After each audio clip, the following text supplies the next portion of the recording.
from memory, I think it took about 16 or 17 deliveries for Namibia to get off the mark. 17, I think, yeah. Yeah, and if UAE can be on the money like that this morning, they can definitely make early inroads into a PNG side who are pretty fragile. Just didn't actually mention them when we were looking at the points table because they're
into Ura. A lovely time drive down the ground, through mid-on. Papua New Guinea, a perfect start. I've got to say, it's a pretty long half volley from Junaid Sadiq, but Ura just leant on it, punched it down the ground, and just the start that PNG would have asked for. Yeah, we've seen Namibia had to wait 17 deliveries to get any morsel of cheer at the start of their innings the other day. First ball to PNG today, punched down the ground. Lovely way to start for Tony Ora. Cracking shot, isn't it? Yeah, like you said, it was definitely close enough to him to play that shot. It's just a punch. Lovely shot.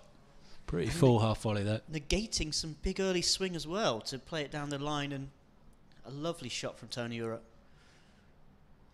What will Sadiq's response be? Good shape from him, first up. And again, and a better line that time. Ura leaves it though, comfortable enough, outside off stump. Good start. There's only 2 balls in, but encouraging, both from bat and ball. Yeah, should be encouraged by that swing that there was there.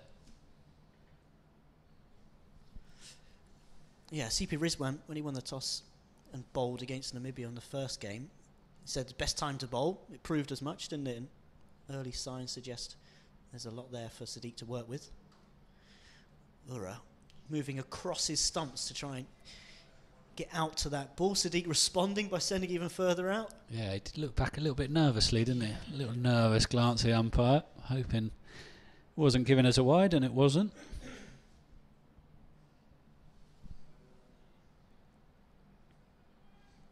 A bit of generosity from the umpire, I think, there, after Ura had walked across his stumps.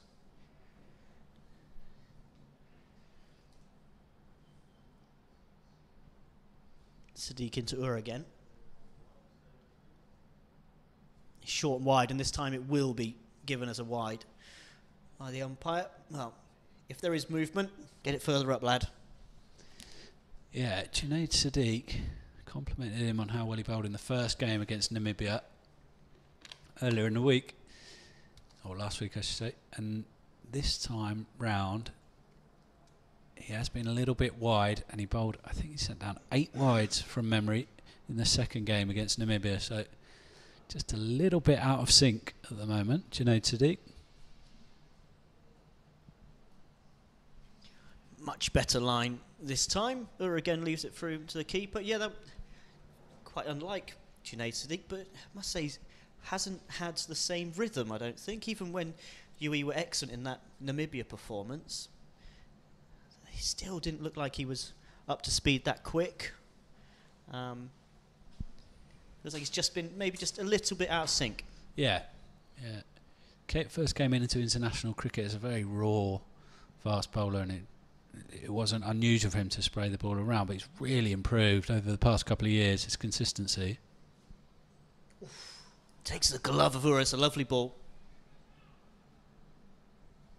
Be a single down to third man. Yeah, perhaps a sign that he has settled there. He has been threatening, it must be said, because of the swing that's on offer. Taking the glove of Ura as well. Maybe just a little bit of extra bounce off that length there. Nice soft hands from Ura though. Interesting. Asavala said at the toss that he probably didn't think it was a bad toss to lose because he wouldn't have minded batting on it. Doriga for his first ball, leaves it. Very nice leave as well. His hands nice and high. Bit of showmanship in that leave. 6 without loss. PNG after 1 over. Pretty steady enough start. Yeah, just getting back to what Asavala was saying yesterday, he thought if they'd have posted a little bit more, it would have been a pretty testing run chase because of how dry it is. And in fact, they played 4 games on 4 different strips in this competition so far over the past week or so, and each one has had very different characteristics and very different appearance. And today's one, you'd say, looks more like the pitch we saw in the opening game when it was 91 plays, 92 for 9, so difficult to judge a pitch by its appearance though here at Dubai. So you see Sadiq walking down to fine leg. Yeah, it's very dry, wasn't it, Paul? We both said as much when we first went out there. Looks very dry. It's the most central wicket we've had so far. See Hazrat Bilal starting from the far end. Hung out there to dry. Tony Ura driving through, covering away for 4. Loose start in both of these UAE overs so far. Tony Ura has capitalised on both occasions. Yeah, each of these bowlers starting with a long half volley that's been clipped for 4. That'd be a fine in club cricket in the UK, starting out with a 4. Yeah, Tony Ura does not need encouragement to throw his hands through the ball. He did so. It's a great effect there. Extra man has gone in to the offside, and Ura now goes down the ground, straight back past the bowler and away for 4.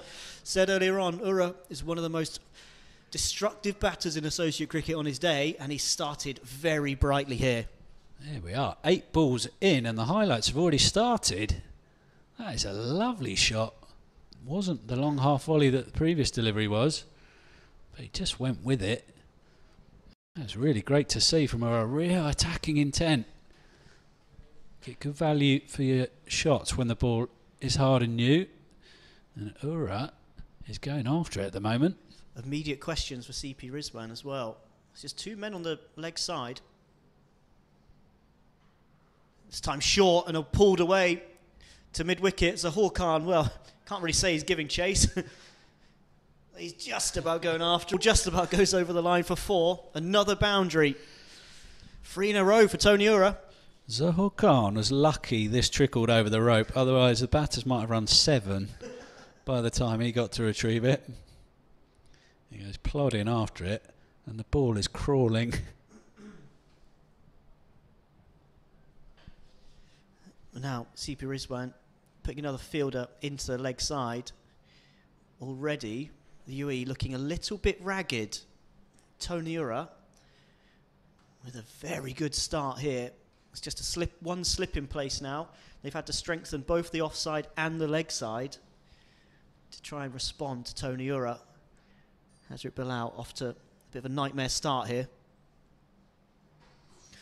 Jagging back in, sloppy work from Victor Aravind, and it runs away for 4 byes. This is very poor from the UAE, very poor from Victor Aravind there. Yeah, we mentioned at the top that this is a side with fragile confidence. And they will be taking a knock in this over. Each of the balls has reached the boundary in this over so far. And even the outstanding Vriti Aravind is contributing to the tough start for the UAE. I think we might have put the mockers on him, Paul. We were just commentating in the warm-ups that he's keeping it improved.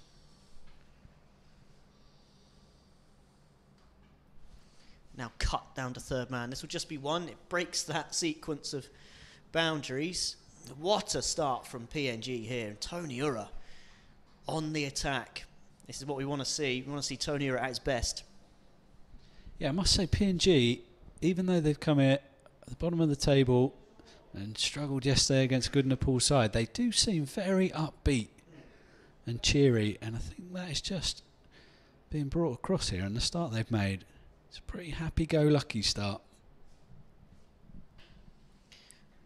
Doriga face the final ball of this over. Driving nicely into the offside, but he can't get it through. Adishan Sharifu doing the fielding. Dot ball to finish. Great over for Papua New Guinea. 17 runs from it in total, 13 off the bat. 13 off of Tony Ura's bat. That was the first, stroking through cover, then going over mid-on and then pulling into the leg side. And then the fourth was, well, sloppy from the UAE, sloppy from Vriti Aravind. Papua New Guinea off to a great start here, Paul. It is very nice to see as well. Hopefully it shows there's going to be some runs in this wicket. We might have a high-scoring one after a few tougher scoring days at this ground so far in this competition. Driven again nicely. Pass mid-off. Can't get down to cut it off, and this will be 4 more. Tony Ura is motoring here. It's Mohamed Wasim doing the fielding. Can't get down to cut it off. And it races away for 4 more. Yeah, it's a lovely punched drive. Not an elaborate swing at about. Tony Ura, what a start he's made. You said it at the start, Barney. It can be very destructive. It hasn't been the model of consistency, but he's been pretty good to watch so far today.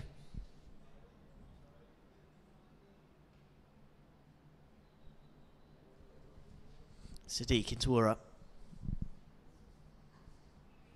Pushing into the offside, no run on this occasion. Tony Ura's had a pretty paltry run of form recently. He did get 1/2 century against Namibia, in Namibia, last November. Other than that, he's only hit double figures a couple of times in his last 10 knocks. He's already on 22 off 12 here. We could be in for some good fun if he keeps going. A bit of an uglier heave from Ura. Didn't quite get up, and I don't think it was quite as short as that shot would have suggested. Yeah, hits over the top of it. It certainly wasn't. Yeah, it was a bit fuller as well than perhaps the shot dictated.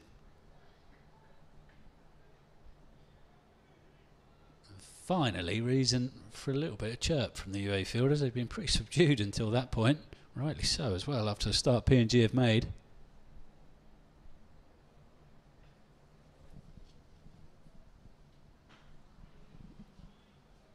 Some shape from Sadiq again. He's not found his length on a consistent basis, Sadiq. Just a bit inconsistent at the start here.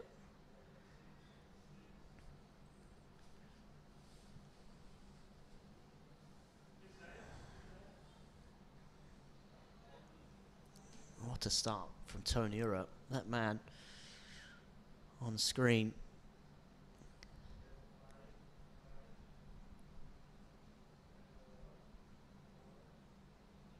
And that's a big wide from Sadiq down the leg side. Again, that inconsistency.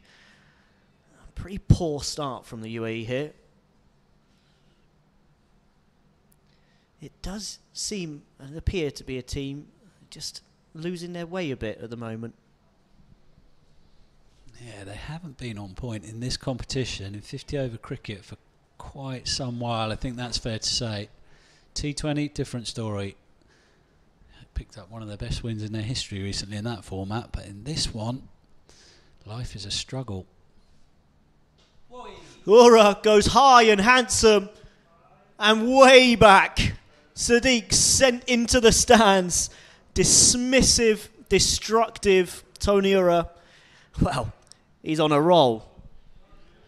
This is a glorious shot, lofted, over long off, hit with so much power that this cannon's into the metal railing at the front of the second tier and bounces back nearly as far as the 30-yard circle. Absolutely fantastic shot. This is great to watch from Tony Ura. What a shot. I thought he top-edged it at the start. It just kept going. Tony Ura in fine form. Sadiq in. Short. Good response from Sadiq. But Ura bookmarking that over. 4 and a 6. 28 off 16. PNG 34 without loss after 3. Wow, brilliant. Junaid Sadiq getting into Tony Ura after that bouncer, having a few words with him. Doesn't mind that. He'll pick on anybody, Junaid Sadiq, including one of the biggest blokes in world cricket, Kieran Pollard, during the ILT20 recently. Kieran Pollard didn't take too nicely to having a send-off from Junaid Sadiq in one of the games. And everybody was a little bit worried that it might all end in tears, but it didn't. I think Tony Ura's a little bit more Junaid's size. They definitely exchanged a few words at the end of that over, but if you just look at the scoreboard, Tony Ura is laughing the loudest at the moment. Well, I don't think that man's got too much to say at the moment, to be perfectly honest. Cut into the offside, and that's 4 more. It's Dariga this time, who's off the mark. Lovely timing, easing on the ball. It's width and wide from Bilal. Ease to the point boundary. Lovely shot. It was a lovely shot. Dariga in on the act now. It's carved away. Small gap there between Alishan Sharafu and Rohan Mustafa. This is too easy at the moment, isn't it, Paul, for Papua New Guinea? This is exactly what I was thinking, Barney. There's going to have to be a change, perhaps from either end as well. I think Rohan Mustafa might need to be introduced here. Bowls some of his off-spin, even if they're the darts, they're the Yorkers that he bowls. They've got to stem the flow. ASAP, the UAE. Full driven. Straight out the field at this time. Just been put there. It's the captain, CP Rizwan? No? Yep. Moved from points. They actually created a bigger hole for Dariga to aim at, where he just found the boundary through point. CP Rizwan asking his bowler to go fuller. He does so. Bowls to that field. But yeah, it's worrying for the UAE this start. Allowing to Dariga again. Oh, there's that big jagged in cutter again and again. Fritz Aravin not able to collect it. Dariga coming back for a second. Does so comfortably. Great running from Dariga. Really alert piece of running between the wickets. Yeah, he was alert. It was, you're right, excellent running. UAE are particularly flat at the moment. It took Rohan Mustafa to come in from backward point to get to the stumps there. Nobody else was paying any sort of attention, really. Junaid Sadiq picked it up, could have thrown to the other end as well. UAE need to up their game massively, but this is good to see from PNG. 40 for no loss midway through the 4th over. Remarkable stuff. Dariga on strike to Bilal again. Full, driven, up over mid-on, just clears the Horkana. Come back for 2 more. Yet more intent from Papua New Guinea. Looking to make hay. Yeah, fortune favouring the brave as well here. Didn't get all of this, but it drifted far enough over Zahor Khan's head at mid-on. 2 more to the total. Good bold cricket from Papua New Guinea. Really enjoyable to watch this so far. Just seeing Aryan Lakra motioning as if he might be loosening up. Could that be a change? A bit slow left arm. Bilal to Dariga. This time eased again into the offside, but finds a fielder. Alishan Sharafu point. Yeah, Lacra seems like an obvious change. He's just got his hands on the ball now, warming them up, and he's bowling a practice delivery as well. So I think we might see his left arm spin pretty soon. He has bowled with the new ball in international cricket for the UAE before, so it shouldn't be too much of a task for him, even though the ball's going to be a couple of overs old. Well, they have to make a change, don't they, the UAE? Being run ragged here so far. Brilliant from Papua New Guinea, allowing to Dariga. Last ball, the fourth. It's four. It's good Yorker. Dug out fairly comfortably from Dariga, you'd say. 4 overs in, Papua New Guinea going at over 10 and over. 42 without loss. Tony Ura, 28 from 16, doing the bulk of the damage. There's also been some sloppiness with some byes, some wides. Dariga moving, or starting to move in that over. He got a bit more of the strike. Tony Ura had been counting the balls, I think, in the previous overs. And we are going to see a change, Paul. Lacra coming into the attack. A left arm spin of Arian Lacra. You could see a little bit like Hamza Tahir Mark Watt do for Scotland.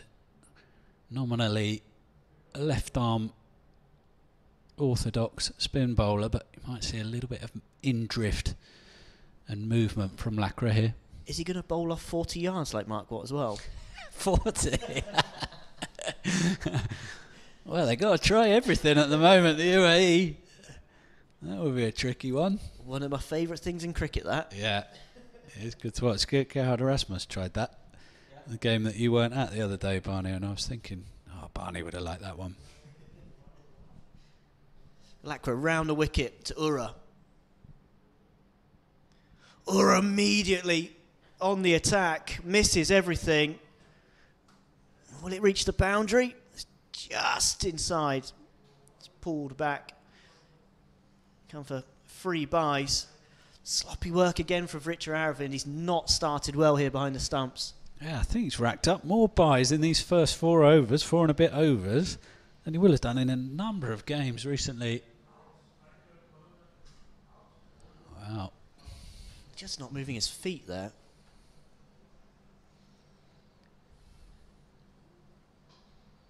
Lacra giving that some flight. For Dariga.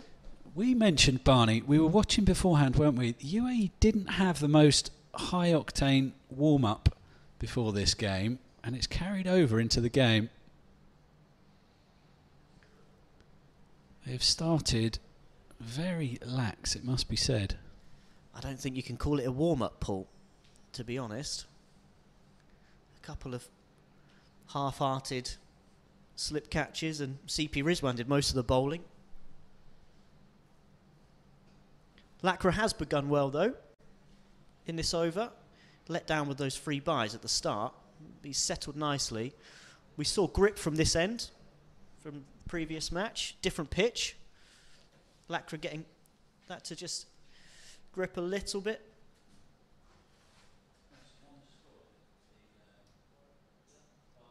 Oh, it's wide. Outside off stump, but Dariga can't capitalise.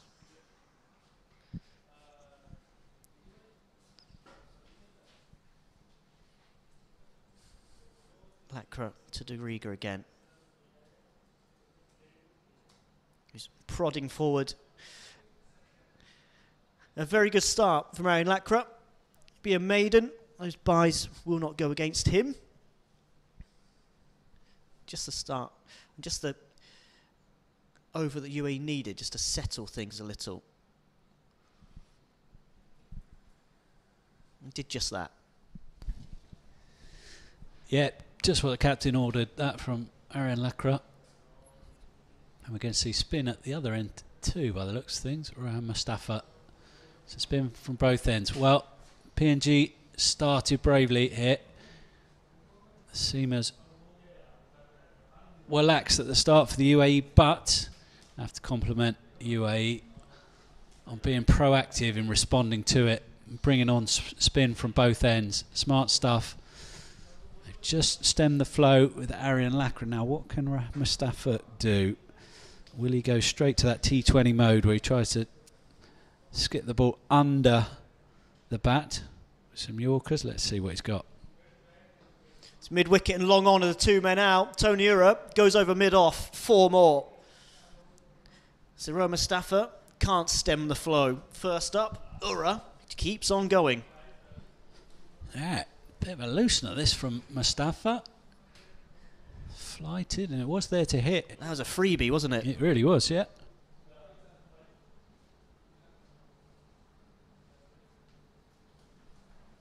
That's more the Roa Mustafa we're used to.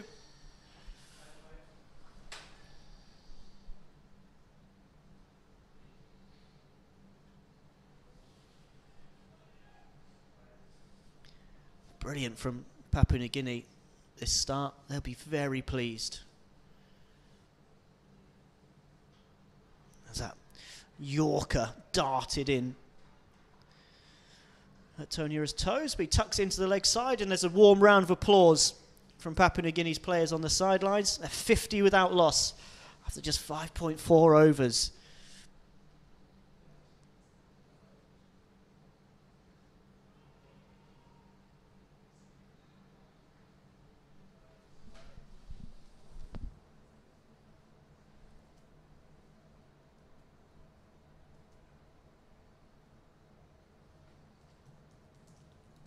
Dariga on strike.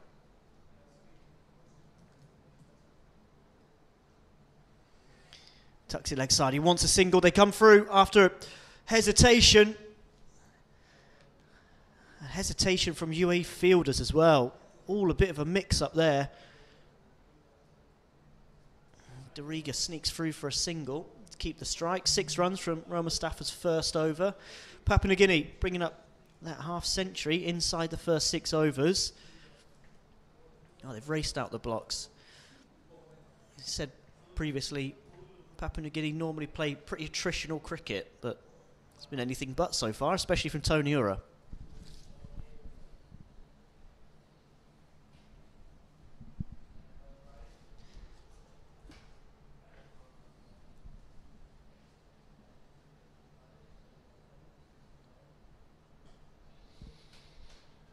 Yesterday's game against Nepal at this ground, Papua New Guinea took 15 overs to get to 50. Just a 5.4 today.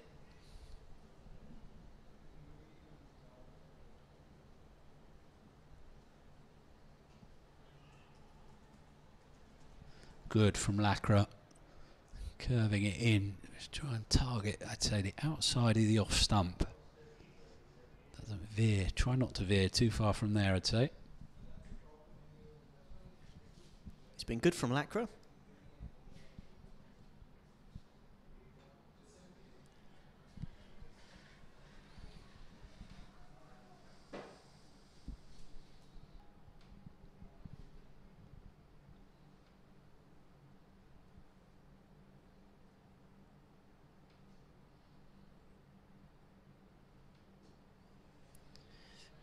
Dariga stalled a little bit after hitting that boundary against Bilal.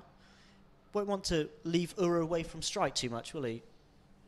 Yeah, it's a good point, that, Barney.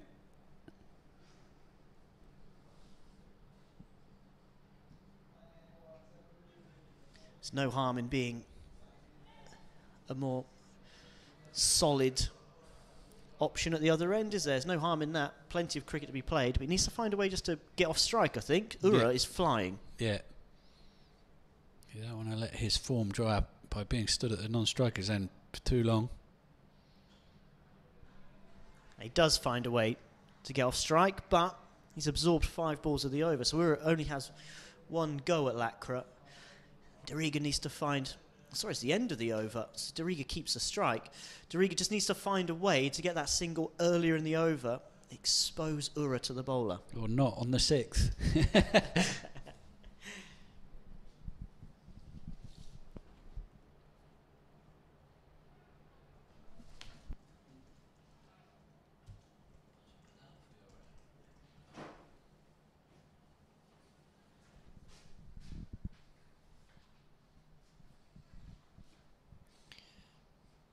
Roa Mustafa starting again. Dariga tucked into the leg side, and he does get an early single. It's good from Dariga. It brings Ura on strike, and you can see from the two scores, just how big a comparison it's been so far. Doriga 9 off 22 and Ura 33 from 21. Ura now gets a crack at Mustafa, who he pumped over mid-off in the previous over. So it's just still long on mid-wicket. The two fielders out on the boundary. Ura tucking it leg size, too easy to pick up the single.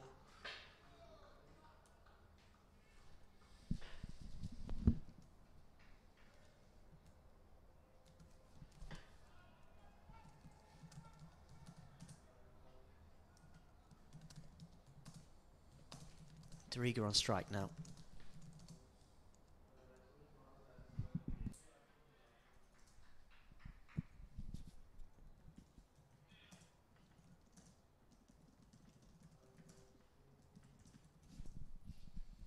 Doriga thick outside edge, but this will run away for 4. Papua New Guinea pick up another boundary. Might be a bit more fortuitous than the ones previously, but it's still 4. Doriga allowed to free his hands outside off stump. Gets a thick outside edge. 4 more to the total.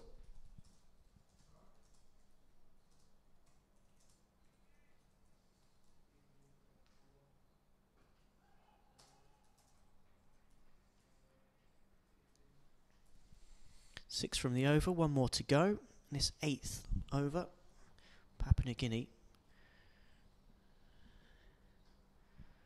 58 without loss. These two UAE spinners have slowed the scoring down. It was 10 and over after 4. 4 overs later, it's just above 7. So they've made a positive impact, the two spinners, Paul. Yeah, UAE trending in the right direction, but crikey, it was a spectacular start from PNG. I think the wicket of Ura, if UAE can get that, then they will feel like that they've dragged this back. Lacra will get a chance at him, facing the first ball of this over.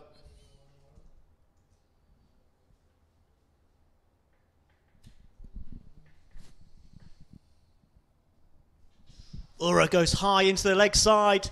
Big top edge. Fielder's coming underneath it, but it lands safely in the middle of both of them. And it's 2 to Ura. He's making his own luck here, Tony Ura. Yeah, and this definitely was lucky. Just between the two fielders there, ended up being Kartik Mayapan picking it up with his captain CP Rizwan hurtling in his direction.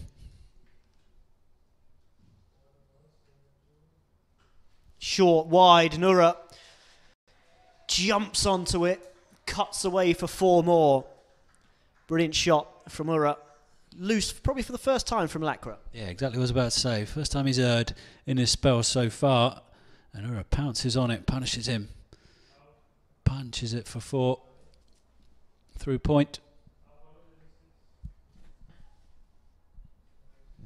Ura 40 from 24. 10 runs away from a 4th ODI half-century.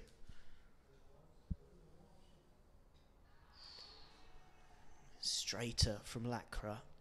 Ura just about jabs an inside edge onto it. Picks up a single. To timing, it's 4 more.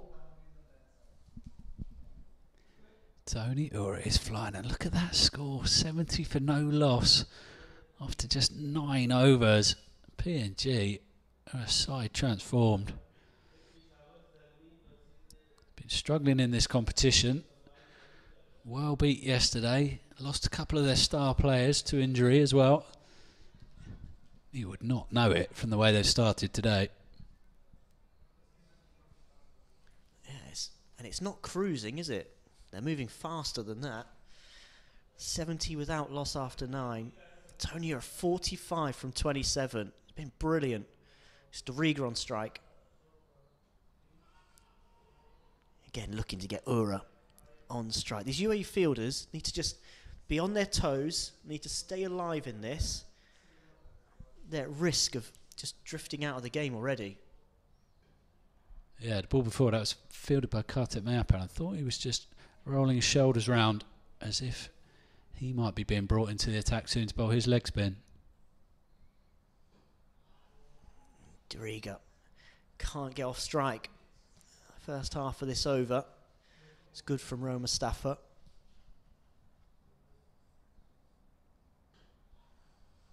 But it is a case of just stemming the flow at the moment. 2 balls left of this power play.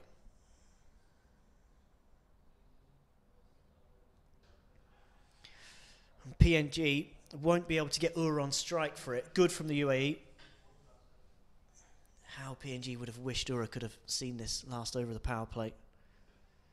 Instead, it's a maiden. Well bowled, Ro Mustafa. Much needed maiden there for the UAE. But after 10, PNG completely in command. 70 of out lost. Tony Ura doing the majority of the damage. 45 from 27. This has been great to watch so far, Paul. It has. It hasn't been great to watch from a UAE perspective. Been loose. Fielding's been poor. There's been too many 4 balls. But PNG, wow. Tony Ura putting on a demo of how to bat against the new ball, and it's nice and hard to get full value for your shots. Particularly at this ground, scoring becomes appreciably more difficult the older the ball gets. Need to cash in against the new ball, and PNG have done exactly that. Been brilliant stuff. Both batters have changed their gloves now. None of the palaver that we had previously, Paul, of colours.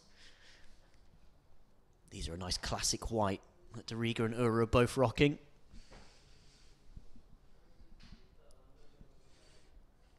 A word to Tony Ura's lovely little towel perched just above his backside as well. A lot of time for that. It's Ura on strike on 45. Lakra the bowler. Good start from Lakra. This 11th over. More relaxed fielding now. There's a long off, long on. There's a backwards square leg and cover all out on the boundary.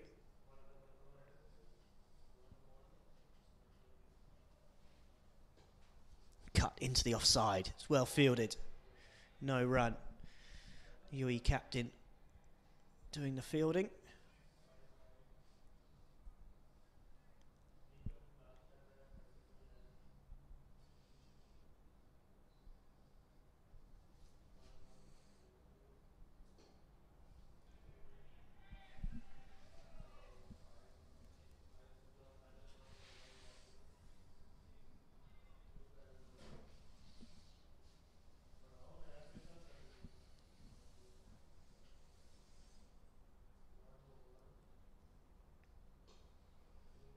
Another dot ball.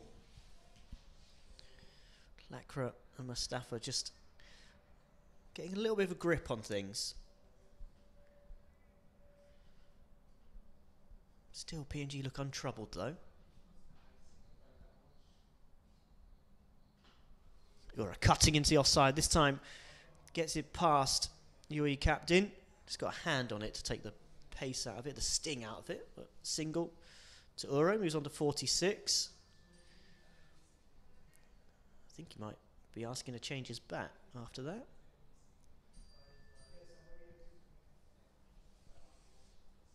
That's a shame. The current one's been going pretty well so far. Appeal for leg before, but not a lot going for that. 1 run off the over. Another good one from UAE's perspective. 11 overs bowled, 71 without loss, Papua New Guinea.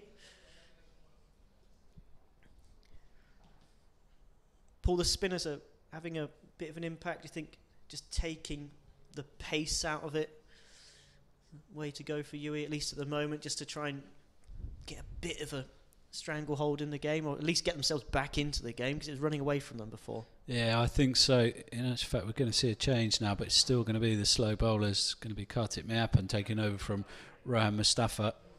Might seem a bit strange to take a bowler out of the attack who's just taken, who's just bowled a maiden, I should say, Ro Mustafa.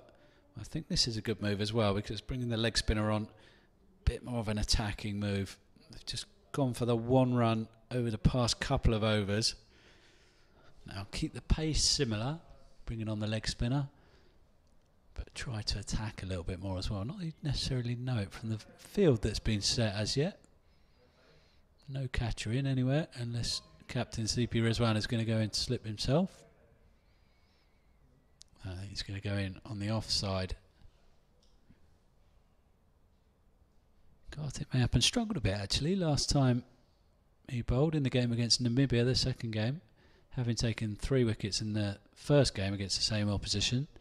It's been light on match practice of late. Injured an ankle after the T20 World Cup. Didn't play much in the I or T20 either, so needs some overs under his belt, I should say.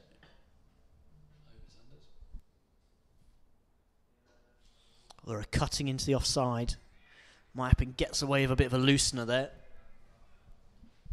I think that's that rustiness you were just discussing, Paul.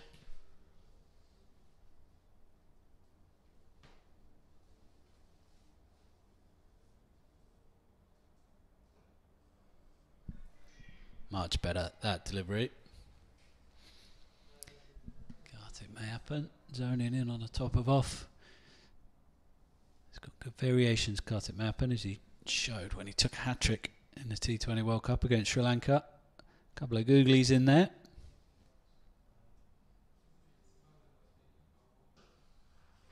Cut into the offside. Cut firmly. Long off comes around to cut it off. There's 2. It's good running from Doriga, the non-striker. Ura moves to 48. Yeah, another drag down that from Mayapan. So we saw a couple of times against Namibia the other day. Getting some advice from a fellow leg spinner, although a very different style. His captain, CP Rizwan.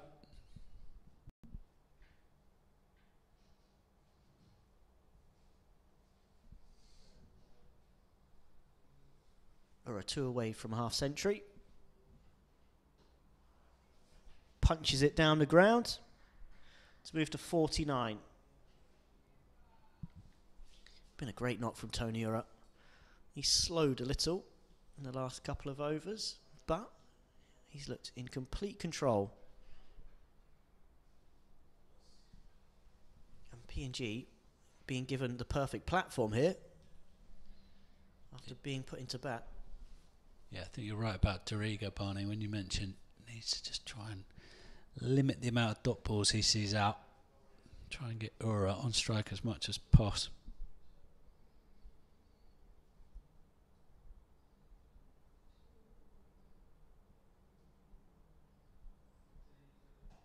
Swept from Doriga. Fielder had actually moved further backward of square leg and keeps it to a single. It was in front of square. Alishan Sharafu at the start of the over. Worked his way gradually backwards. See the man on your screen there.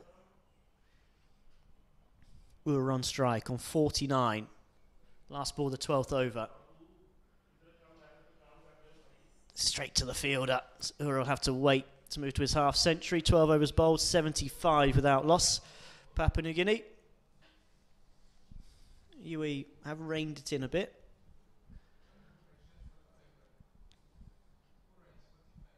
This has been brilliant from Papua New Guinea. Aside very much bottom in the ICC Men's Cricket World Cup League 2. But they're not playing like it today, Paul. No, just a couple of wins and a tie in this competition for them. All losses other than that, but they're giving themselves a chance here to add to that tally. In actual fact, it was the UAE in this stadium who they got their first win against. First win for well over 1,000 days, that was, in ODI cricket for PNG.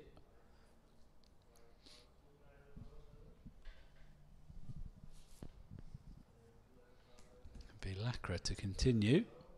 Ura, 1 run away from his half century.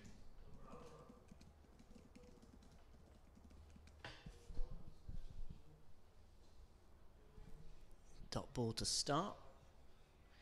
Lacra in the side for young Iron Khan. Done a pretty good job so far. Aaron Lacra's been the pick, hasn't he? The UAE bowlers. Doriga looking for a paddle round the corner, a long way outside off stump. That is definitely not out, Arian. Ambitious. This appeal. Could see all three stumps behind the batter's pad by the time he's hit it. That was a replay back live. Beating the outside edge. It's good from Lacra. Doriga was thinking about sweeping again, then changed his mind at the last minute. Beaten, and the ball gripping past his outside edge. Excellent use of flight as well from Lacra. Ball's from a very tall position. Doriga sweeping, big top edge, goes up. Fielders come underneath it, but again it lands safely. They come back for two. Neither fielder committed to that.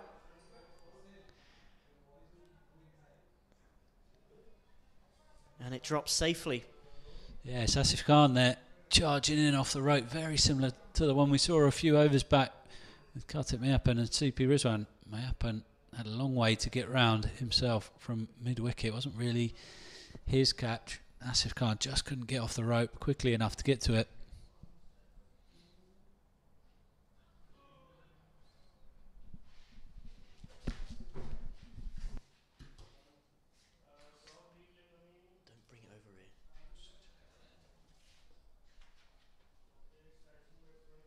See that again.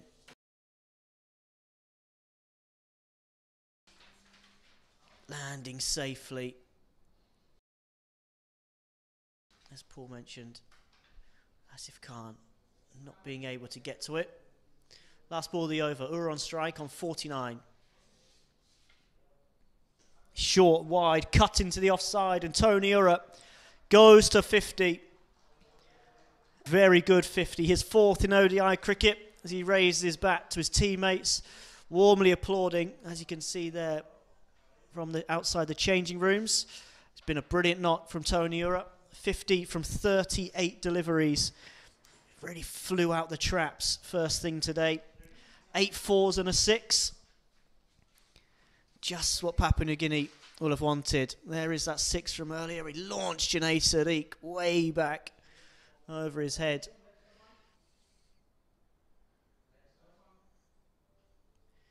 He played some wonderful shots. Tony Ura, we're actually seeing a bit of Doriga in that. Tony Ura has been exceptional so far. Goes to his fourth half century. Paul, it's been a great watch, hasn't it? Yes, it's been just what PNG need as well. A side, not that you'd know it to look at them, because they always have seemed to be in high spirits whenever we've seen them, but perhaps low on confidence given what's gone on in this competition. They needed something to spark them today, and they've had exactly that from thrilling innings. Tony Ura, 50 from just the 38 balls. In fact, he's faced less balls than Doriga at the other end. And UAE are going to make yet another change. Zahul Khan coming on to bowl this time.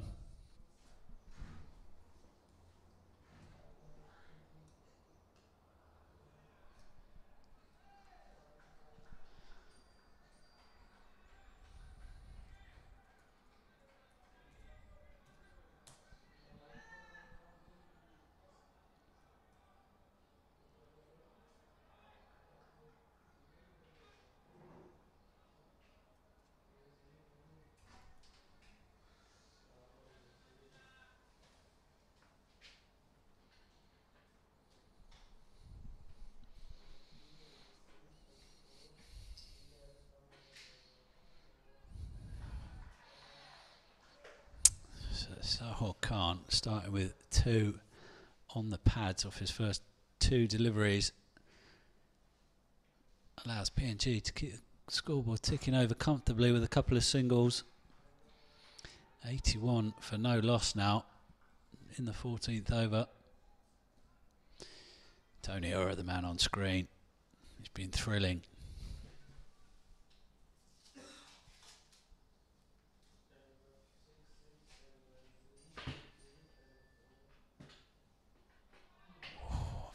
Finally, a little bit of reason for optimism for UAE.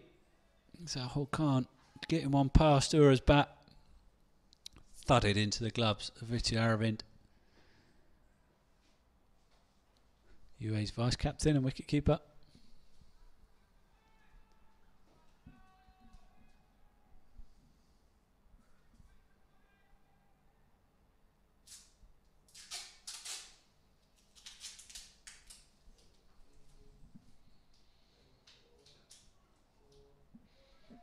Ura can only carve this one to Mohamed Wazeem. A backward point. Mohamed Wazeem, who perhaps will be looking at this innings from Ura and thinking, well, if he can do it, why can't I? Another player, another opening batter with very much attacking instincts, who plays at his best when he is going after the bowling and trying to attack. So Mohamed Wazeem, maybe we'll see a little bit of this from him later on.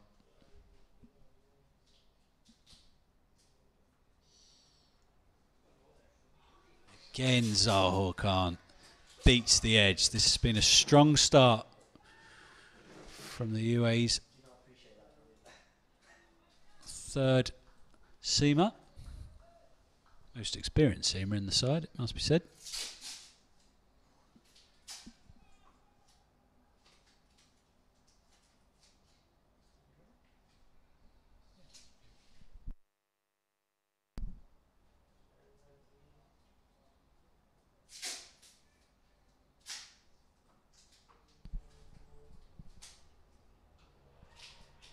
High in the air. This should be the end of Tony Ura's innings. And is. Big top edge trying to take Zahor Khan downtown.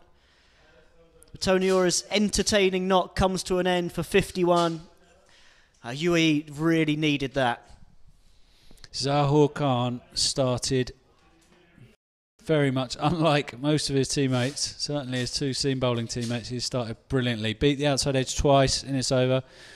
Ura getting a bit agitated, has a full heave at that one, and Aaron Lakra grasps onto quite a good catch in the end because that went up a long way in the air.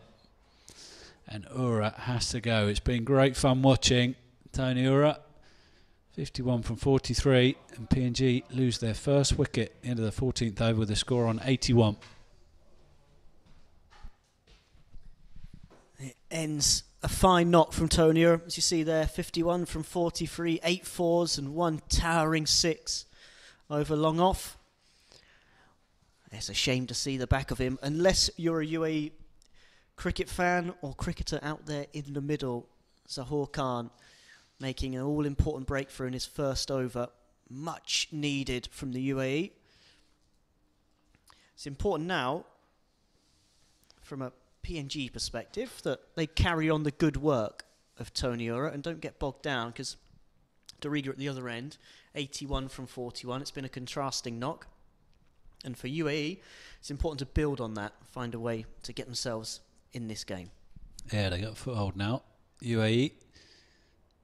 PNG, by contrast, have got a platform set for them. I think Sese Bao, if Kipling Dariga can't raise his scoring rate himself, perhaps Sese Bao has to try, if he can, to continue in the same vein as Ura was going in, because that innings threatened to take the game away from UAE. There's going to be another bowling change. Kartik Mayappan bowled just the one over from the old Emirates Road end. He's going to get a go from the Sports City end now.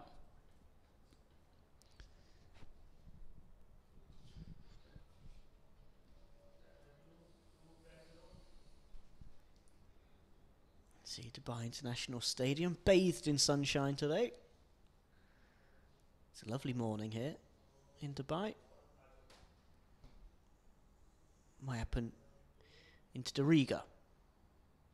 Slip in place, and aggression from Dariga. Misplaced aggression though on that occasion.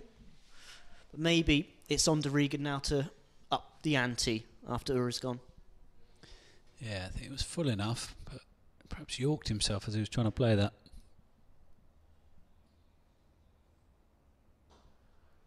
Nicely timed from Dariga.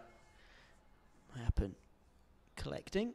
Mayappan a lot fuller to start with here. That's the issues we saw from the far end, and what you discussed from the other day as well, Paul. I missed out, but you said he had a bit of a mare. Yeah, a couple of drag downs can happen as a leg spinner. Yeah. It's just unusual to see it from Carter because he's usually very consistent. Nicely bowled and nicely played. Doriga angling it down back through backward point. It won't quite make it to the boundary, but they'll come back for free. It's nicely bowled from my opponent. It's a googly. Looked to have cramped Doriga, but he found an angle and timed it nicely. Yeah, shorter than the previous two deliveries. And like you said, managed to manufacture an angle as a result to get it past Hazrat Bilal at point. Now, are they going to attack the new batter? Get the slip in. Alishan Sharafu, not really in a catching position. I thought it was perhaps going to be at a gully. It looked like it, didn't it? He's sent back. So Khan at mid-wicket is nice and tight. Again, looked like he might have been coming into a catching position, but they've sort of held off. It's a bit no man's land.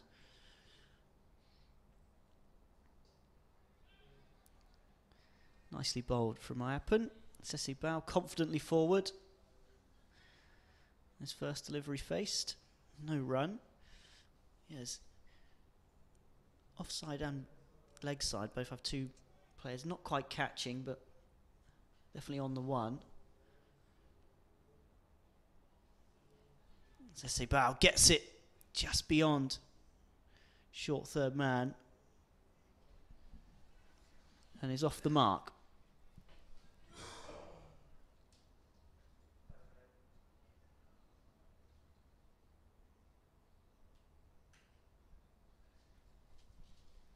Tony already set the tone today. Didn't he pull first ball, punching it down the ground for 4 through mid-on.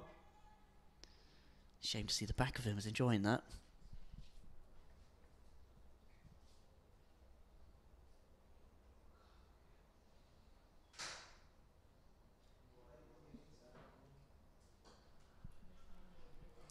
And a single to finish the 15th over. Doriga moves to 22.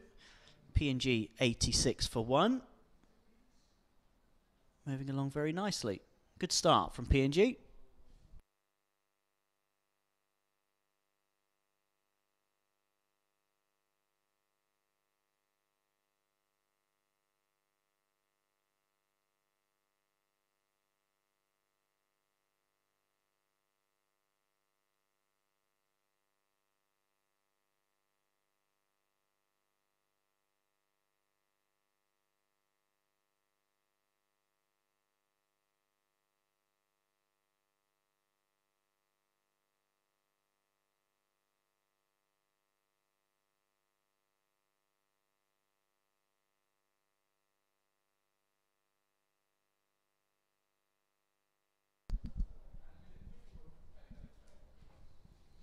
Sahur Khan, brilliant in his first over. Got the vital breakthrough. Can he find another? Doriga on strike.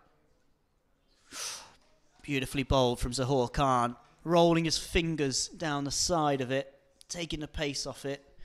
Beating the outside edge. Paul, you said the other day that a lot of his variation comes from very long fingers of his. Yeah, if you shake hands with Zahor Khan, totally wraps your hand up. Fingers everywhere. And as a result, he can manipulate the ball however he fancies, really. He's a very skillful, clever bowler. Slip in place now. Doriga nicely driving into the offside to get down the other end.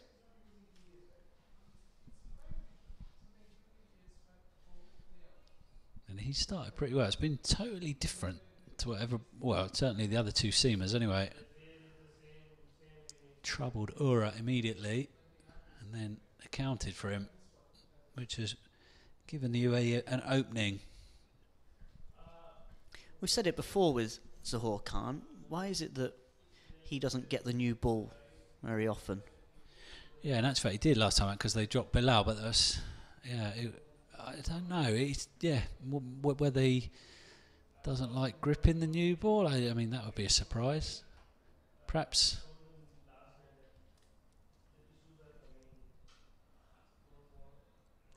Yeah, pushed out into the offside for one. Perhaps it's just because he is so good with the older ball and manipulates it so well and has so many tricks.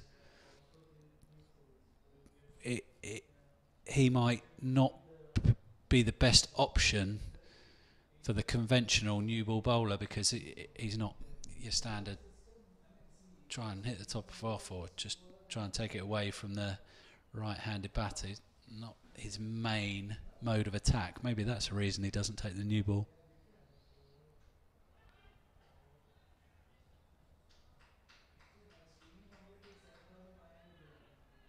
Because he is the most experienced player in this lineup, in the bowling lineup, the seam bowling lineup. He's played the most cricket out of all of these guys.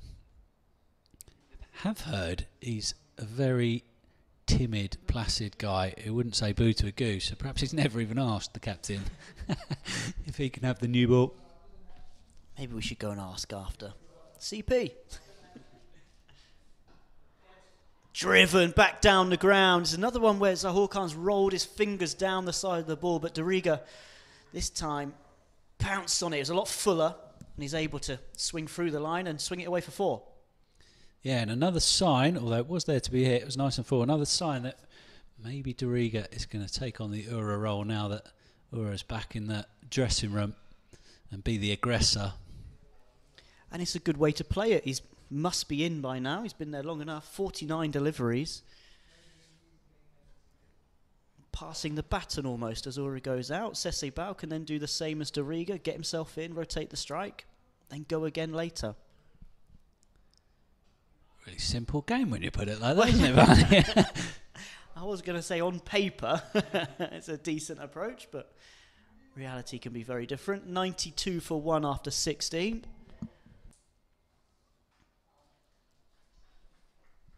Seen some, well, it's the first game that I was on, Paul. By this point in time, Namibia were all out. So, expecting better totals. Is it anything in the pitch? Is it the different makeup of the attack? What's changed today, do you think? Yeah, that's a really good question, that, Barney. I don't think the pitch was as awful as 91 plays 92 for 9 sounds. In actual fact, UAE struggled in their next innings too, and that was made a bit of a joke by the fact that Namibia chased it in 28 overs. Pumped leg side all the way for 6. Sese Bao not hanging around. Sweeping hard and sweeping all the way back into the stands for 6. Some shot. Really went with it and really got hold of it. As Barney said, playing in the most central wicket near enough. There's no short boundary as such, given the wicket they're playing on today. And that was a big hit. Went a good few rows back, that. Lovely shot. Caught me off guard, that. Sese Bao exploding on my happen. Now pushing into the offside. A quick single. Put the pressure on Mohamed Wasim. And they're coming back for 2. Dangers at the keeper's end. They go to the bowlers. All very sloppy from Mohamed Wasim and the UAE there. And PNG get through for 2.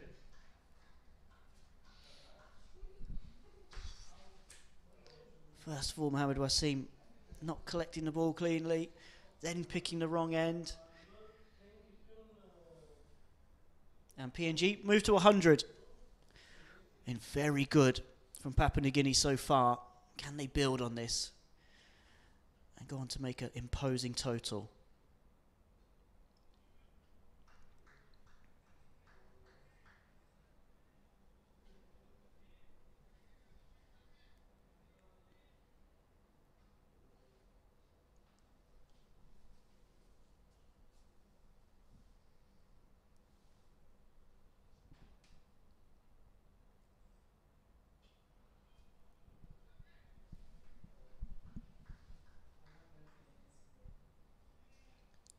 Suddenly seems to have gone a lot quieter again, Paul, from UAE out there. Yes, the misfield and things takes the edge off, doesn't it?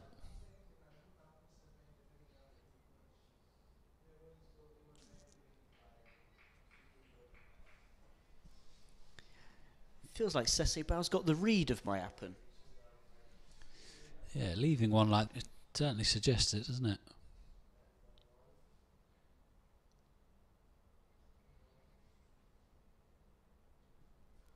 And that's a wide down the leg side. Just sloppiness creeping in again after you had pulled themselves back into it. Yeah, it's been very tatty all game. We did mention it. The warm-up was uninspiring, and the performance so far has been just that too.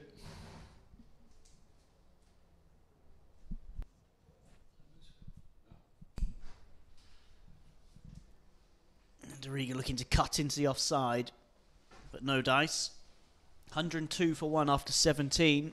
Papua New Guinea. Were very well placed here.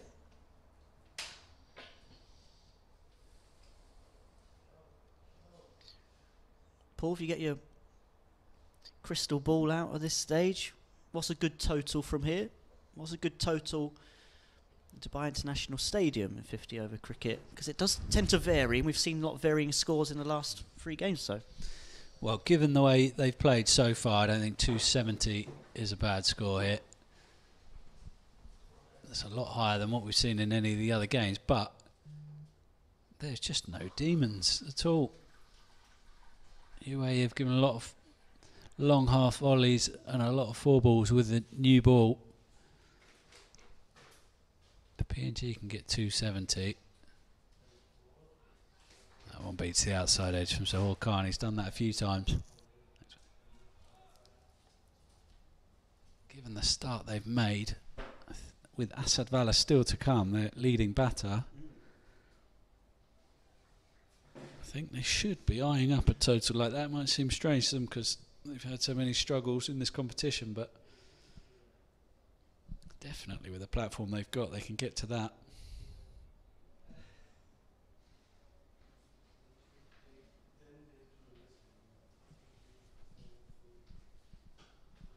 Driven firmly, straight back past the bowler.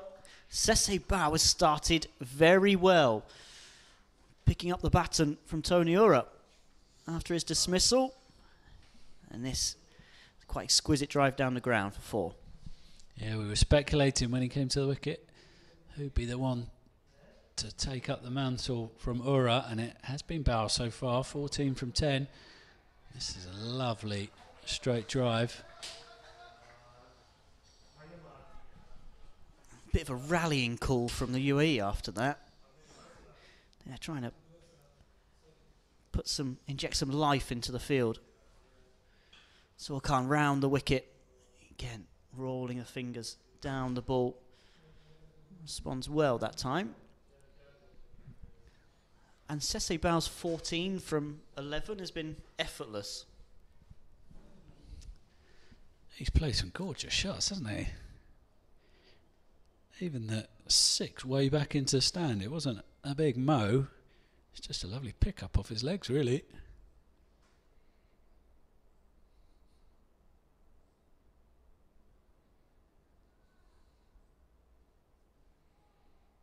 Slight field change.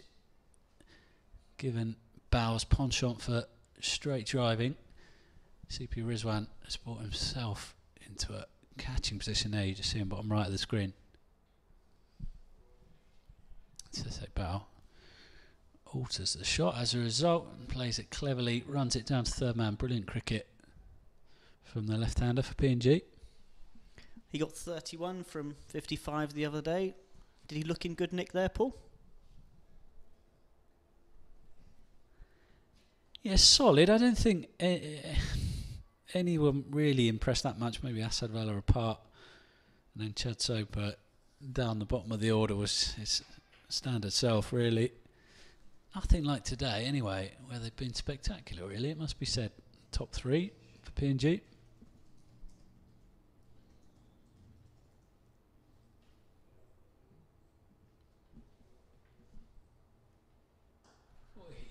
And again, Sahul Khan trying to mix it up. But Papua New Guinea starting to size him up, and Doriga is the man this time to again launch him back over his head for 4. So old Khan is a picture of exasperation there. He's down on his haunches.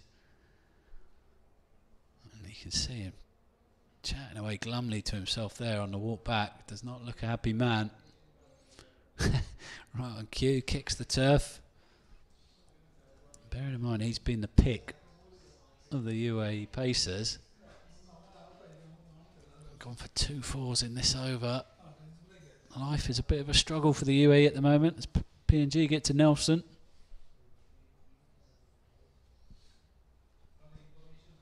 Cut into the offside, but it'll be a dot ball. Very good over for Papua New Guinea. 9 runs from it, and we go into drinks with Papua New Guinea 111 for 1 after 18 overs. And looking in fine fettle. Tony Ura with his 4th ODI half century got us up and running. Blitzing his way to that half century. And at drinks, Papua New Guinea, as I say, well placed, and UAE with a lot of work to do. We'll have a quick breather and then be back live very shortly here at Dubai International Stadium to resumption of Papua New Guinea's first innings.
Back live here at Dubai International Stadium after a quick refreshment for the players.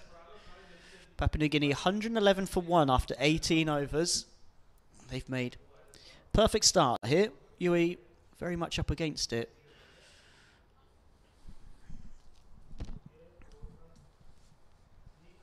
Paul, what will the two camps have been saying in those huddles at drinks? For Papua New Guinea, I'm sure it was much more of the same. Yeah, I hope they weren't saying, right, have a think about it, consolidate. I hope they were just saying, keep going, keep going, keep going, keep pushing, keep the pedal to the metal, because there's no reason why they shouldn't. UAE have tried everything. They've tried 6 bowlers, all sorts of different spin, all the paces that they've got, but they've had no answers so far. And PNG might as well just keep going on the attack. On the other side of the field, UAE were probably saying, well, we can't get any worse. It's been pretty poor so far. It's for Mustafa who gets us back underway. Sesi Bao pushing into the offside, but no run. Yep, UAE just need to try and find a way to stay in the game and just hang in there. Like you said, I think it's a very good point. Good piece of running. Sesi Bao gets through for a single. Very good point from Papua New Guinea's perspective. Just carry on. There's certainly no demons in the pitch. They've been enjoying themselves so far. Keep enjoying yourselves. Go get a big total that bats UAE out of the game. Because this UAE batting lineup is under huge pressure at the moment. Yeah, and they got nothing to lose in the competition like the UAE have. UAE have got a lot on the line here. PNG already gone at the bottom of the table. They know what their future holds, and that's a trip to Namibia for the qualifier playoff. So they might as well just try and make some memories for themselves here, these batters. And Dariga is certainly making memories with that shot. Way back in the stands. Over mid-wicket for 6. That is massive. This is a huge hit off Ram Mustafa. Ram Mustafa would have been impressed with this himself. He has launched that, crikey. 3rd time in this innings. 6 has gone into the... Well, it's gone well over the rope. And luckily enough for the fielders, bounced back off the seats. We've seen some incredible shots today. Some enormous 6s. I think that one was probably the biggest, actually. Went way back. Yeah, maybe Ura's over long off for Sadiq. That went a long way back as well. But it's a shorter hit, I suppose. Is it straight, isn't it, than square? That was a monster, that one. To make matters worse for the UAE, Wazim, who is a batter who would be looking to play in a similar mode to what the PNG batters have been doing, has got a limp on now. Tried to field one in that last over, bowled by Mustafa. He's not moving too comfortably, Mohamed Wazim. And Hazrat Bilal's just run off the pitch as well. You were mentioning earlier as well, Paul, you've seen Wazim looks to be maybe carrying something of a shoulder or arm injury as well. Yeah, I noticed he's been throwing the ball in quite an ungainly fashion, more or less underarm. Bao driving back past the bowler for a moment. Sadiq would have thought he was in business. That was struck firmly out of reach and away for another boundary. Glorious shot, in particular because he held the pose as well. He was obviously happy with it. Likes that. That is one of the best shots in the game, that one. I love that. On drive stroke straight drive. Yeah, the slow motion replay there really gave you Bao's hold of the shot in all its glory. It's on 20 from just 15. Left outside off stump.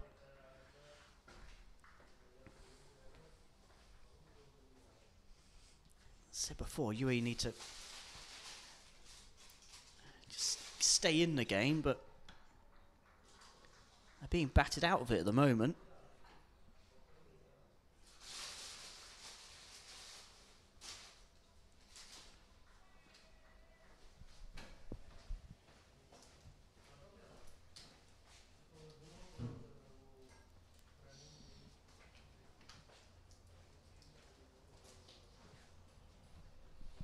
And a wide down the leg side. Sadiq just not at his best, nowhere near his best. Been loose.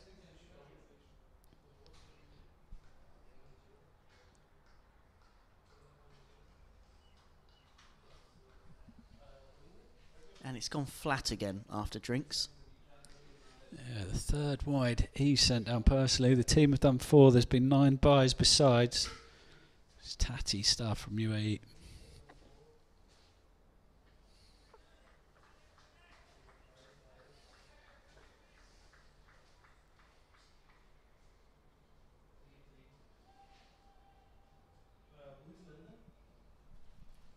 UAE have beaten the outside edge maybe a handful at most occasions.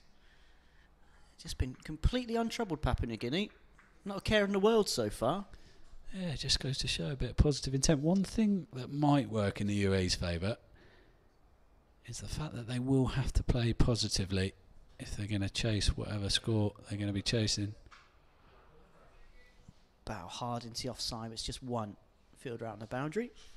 2 previous batting efforts they've had, 2 previous efforts against Namibia last week in this competition, they didn't seem to be going out with any sense of purpose whatsoever. UAE chasing 91. It took them a while and they were 9 wickets down when they did, and then the next day only managed 166 for 9 in 50 overs. No positive intent whatsoever. If Papua New Guinea keep racking up these runs, then there's only going to be one way that UAE will be able to play if they're going to chase it.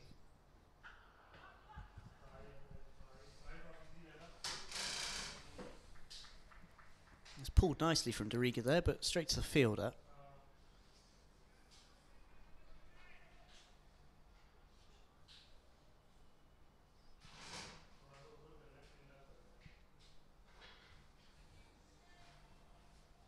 Could be quite a lot of pressure on young Aryan Lakra opening the batting. Still a long way to go before UAE get their turn.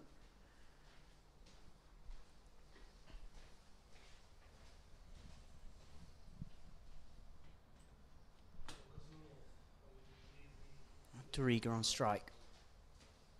Short and wide again.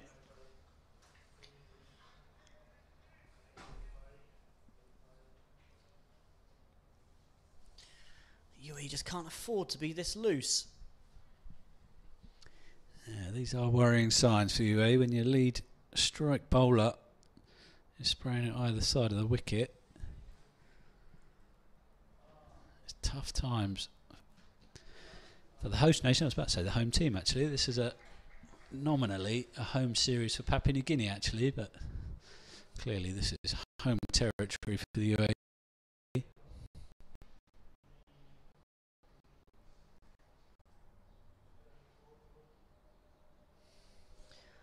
And that's even higher and even wider from Sadiq. Very poor, it must be said.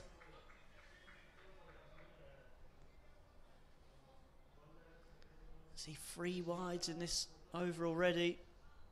Boundary at the start as well. Change of field. Zahor Khan, who's at fine leg, is coming up inside the circle, so Sadiq surely can't repeat, not that he'd want to, those 2 previous deliveries. Long on was going back initially, but he's coming back inside the circle and it's long off that goes out. It's only halfway back to the rope though. And it's another wide down the leg side. This really is poor from Junaid Sadiq. Yeah, it's getting towards cringe territory. This, it's not nice to watch. This can happen. to the fast bowlers. Yeah, 9 ball over already.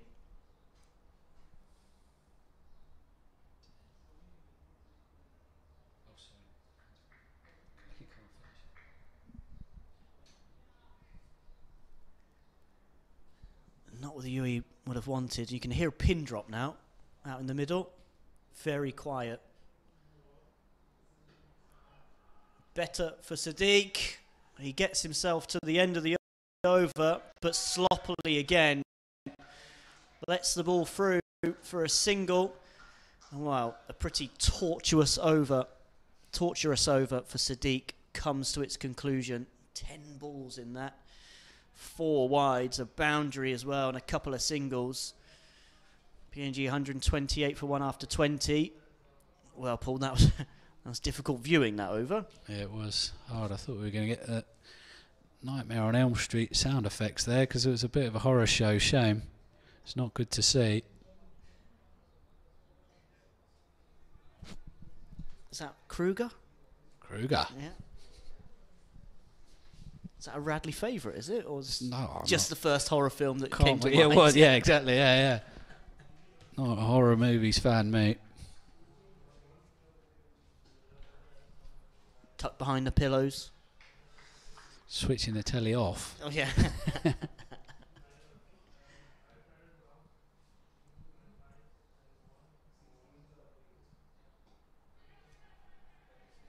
Is it the jumpy ones that gets you, Paul, or is it the gory ones? Yeah, not a huge fan of gore, I must say. Jumpy ones, I suppose, all right. It's the jumpy ones that get me, even though you know it's coming.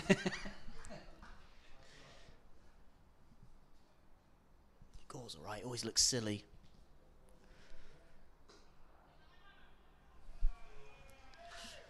It's not silly from Dariga, punching down the ground for a single.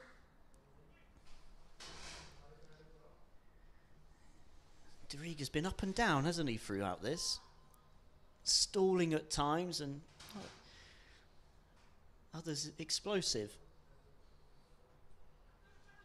Sese Bao, right from the word go, has had intent. He's 22 from 19 now. Ensured that there's been momentum after Tonira's dismissal, which has been key. It means the UAE just haven't had a look in.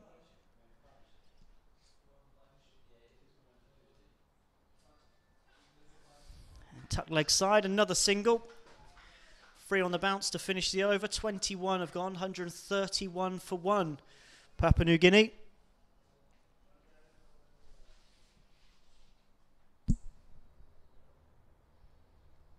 These two going along very nicely indeed. Yeah, excellent stuff. Seems like 5 minutes ago when Tony Ura went, they're closing in on that half-century partnership, these two. Superb stuff. Some very good shots as well played in that. 6 apiece. Either side of the wicket. They're having a competition to see how far back they can hit it. In actual fact, for UAE, Junaid Sadiq is going to continue. So that show of faith from his captain after that struggles in the last over. Inside edge. Dariga gets down the other end for a single.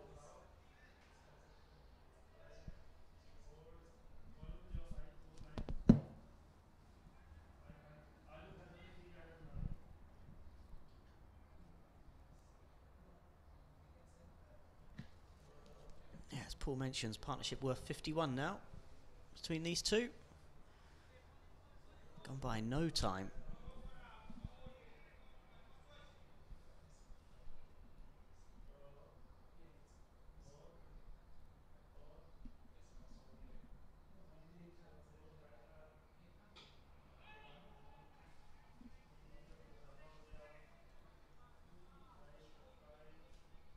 I'd say a better start from Sadiq to this over, but couldn't have got much worse than the end of the previous.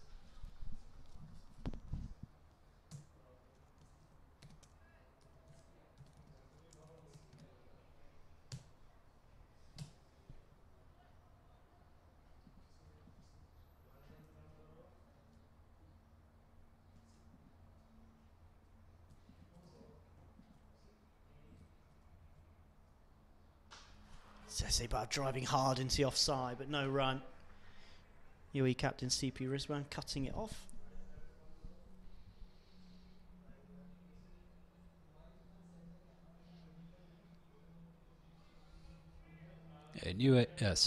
PNG's game against Nepal yesterday at this same ground, they hit 15 fours and 2 sixes. They're already up to 14 fours and 3 sixes in this innings, having only been halfway through the 22nd over.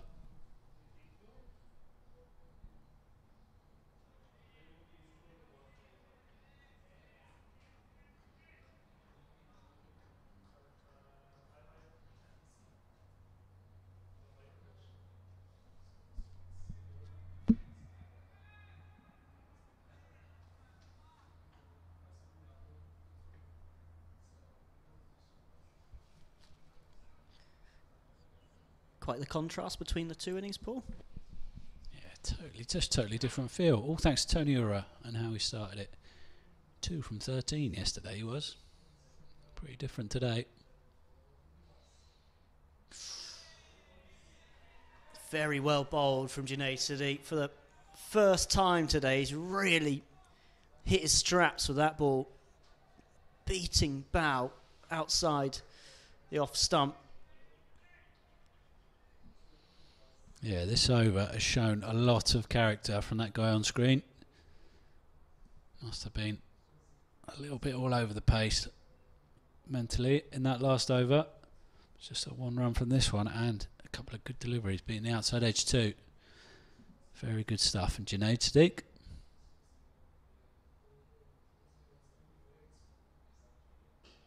On the money again, good way to finish. That's good for the UAE, good from their premier fast bowler. Who I've noticed, Barney, unusually, and this won't be music to your ears, he's wearing a cap today. Usually he's one of the floppy hat brigade. I noticed the other day that he left his floppy hat down right in front of where we commentate from here. I forgot to tell him that he left it there. I think he might have lost it now because he's got a cap on. You don't usually see that. I don't know why you're looking at me like that, Paul. I wasn't here.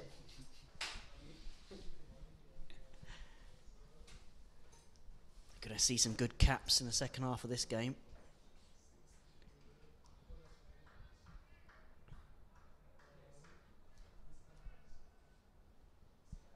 Yeah, the UAE floppy hat squad is thin on the ground today. Aryan Lakra into the side, into a floppy. Good to see.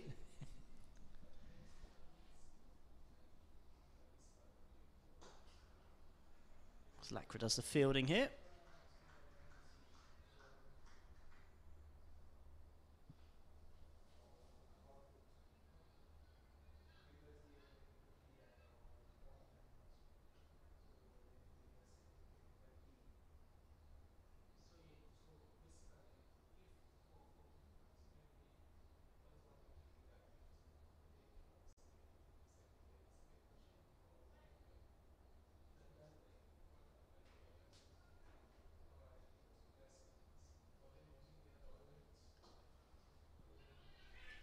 There's another single down the ground. Good batting, good running.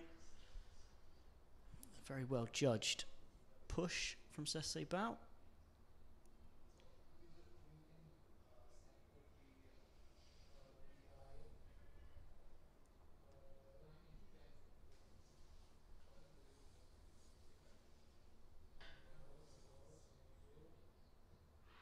Big appeal for LBW, and the fingers slowly raised. And that's the end of Kipling Dariga for 42. Roa Mustafa getting a much needed second wicket and breaking what's been a good partnership between Dariga and Bao. UAE finally strike. Yeah, it's looking like leg side that, but perhaps cannoning into the leg stump. Dariga has to go. 42 from 68 he's made, and he's played his full part in 2 very good partnerships for PNG, who have now reached 134 for 2. LBW to Rohan Mustafa, and UAE have another little opening here. But all it does do, there we are, Kipling Doriga has to go for 42 from 69.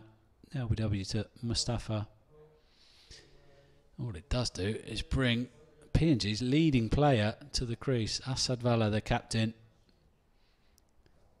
One of the leading run getters in this competition, which has been a fair feat given how much his side have struggled.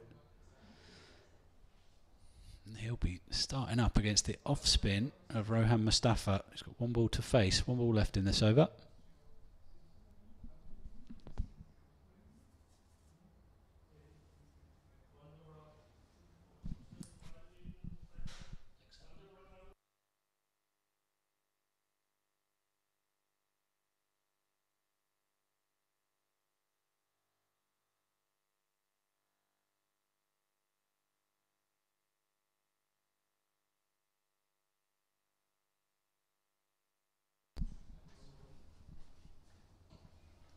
Asad Vala on strike, off the mark immediately, single down the ground. He'll keep the strike, 135 for 2, Papua New Guinea after 23 overs. And Papua New Guinea's captain, so often coming in having to do a rescue job, will be very pleased to come in with his side just 2 down and very well placed halfway through. Yeah, he probably doesn't know what he's doing out there at the moment. Been a bit thrown by the start PNG have had, because they haven't had a huge amount of those over the course of these series of matches in Cricket World Cup League 2. But Asad Vala's a guy who also likes to get on with it. He doesn't do it in a particularly expansive manner. He just plays it, does it playing good cricket shots. So if he can get himself in as well, it could be in for a little bit of a treat here. Watching him, he'll be starting up against Junaid Sadiq, who was staying on after that excellent last over that he bowled.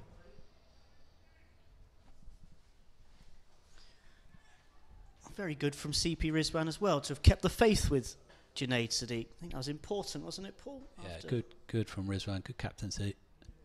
Could easily have whipped him out of the attack. Yeah, he might easily not have seen him again for the innings.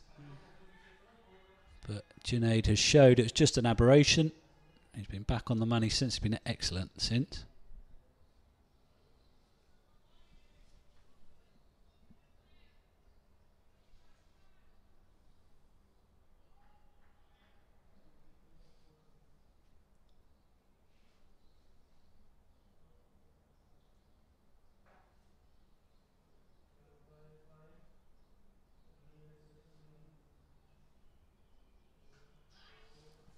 Vala easing it into the offside. You'll see so often with Asad Vala will stay quite leg side. Feet won't go too much, but he has those lovely hands, especially through the offsides. Brilliant. Yeah, see early in his innings in particularly can be quite uppish as well when he's hitting through the offside. Gets the fielding team interested, and there was certainly a muted shout of catch on that last delivery. Sese Bow now. He's got to keep playing positively, you'd think.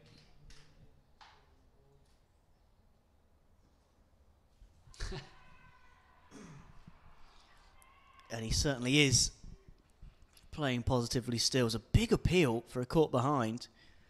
Junaid Sadiq, I thought he had his man.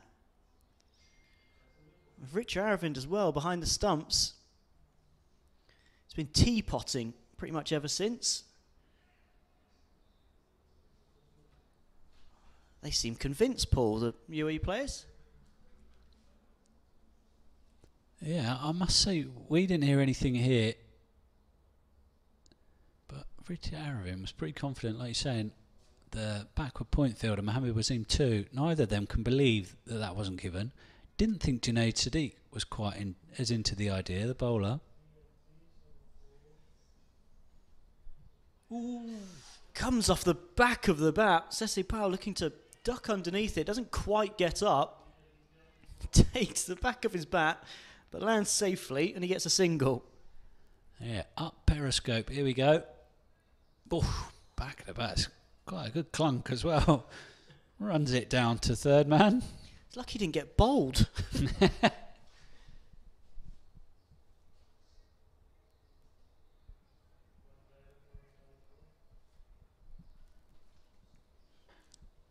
wonder if he said it was intentional. It's Valor on strike. He's cutting. Third man running around. Arian Lacra does the fielding, does well to keep it in play. Asavala comes back for 2. Intentionally going high over the top. Asavala, he got a fair whack of that. Arian Lacra didn't have to move too far, but it came quickly.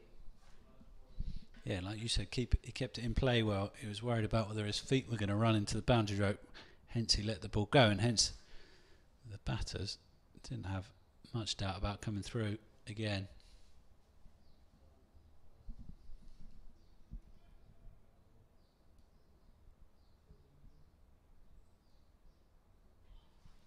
And Asavala leaves the final ball, the 24th, outside off stump. Dot ball to finish. 139 for 2. Papua New Guinea here at Dubai International Stadium after they were put into bat by UAE captain CP Rizwan earlier today.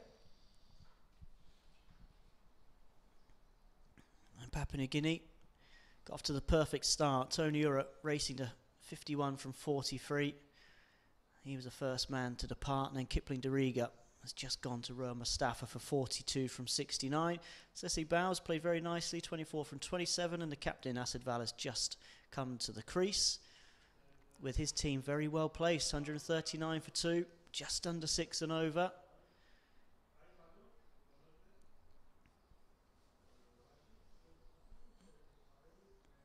And the UAE here in Dubai still fighting, trying to keep themselves in contention, because Papua New Guinea are well placed for a big total as it stands. There'll be a single to Sessi Bam, who's to 25. Roa Mustafa, the man doing the bowling.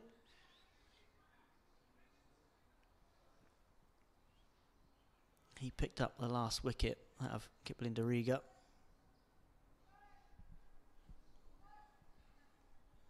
Moving the field around as Asavala comes on strike. So long off, long on. Square leg and cover.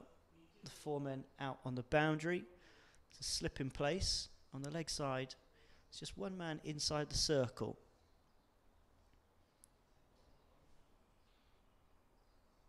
Asavala looking to exploit that and paddle it round the corner. Roa Mustafa keeping it wide of off stump. Asavala needs to be careful there.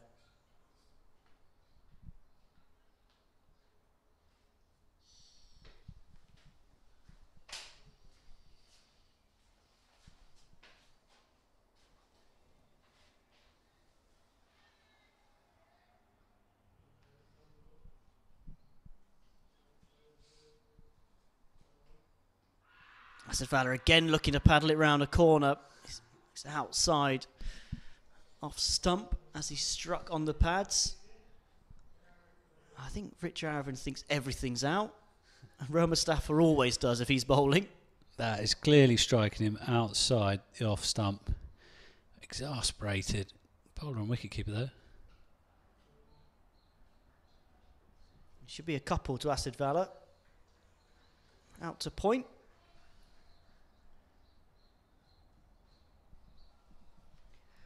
Halfway through this first innings, Papua New Guinea 142 for 2 after 25 overs. Paul, you said earlier on 270 would be the minimum target for them. Sticking with that? Yeah, I think they should definitely be targeting that score. Could get more, but in the past they haven't had particularly huge scores, so I think that would represent a big one for them. I think they'd be happy with that as well. Wouldn't be easy to chase. Asavala said that at the toss. If they can build a total, it's not going to be easy to chase, as they saw yesterday.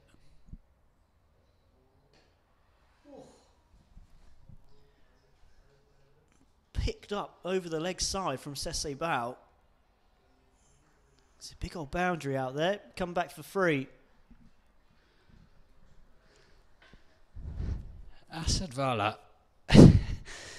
can be one of the slowest moving people in the world. He has got a lovely ambling stroll about him. He didn't run that 3 particularly quickly. He still got through comfortably.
Good from Sadiq, just keeping Valor honest and tucked up, not giving him any room, which you need to do to Acid Valor.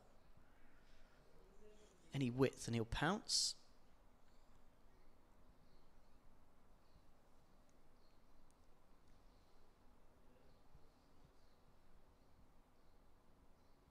Sadiq, and again. Short this time, and pulled leg side from Acid Valor. Again, some work to do for the fielder. Maybe 2 to the Papua New Guinea captain.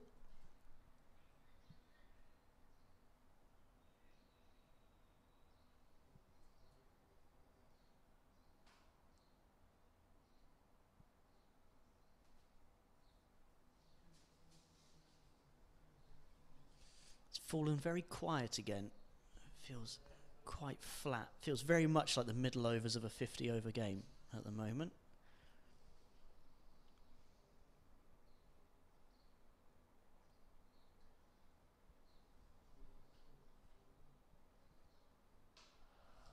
Acid Valor driving on the up through the offside.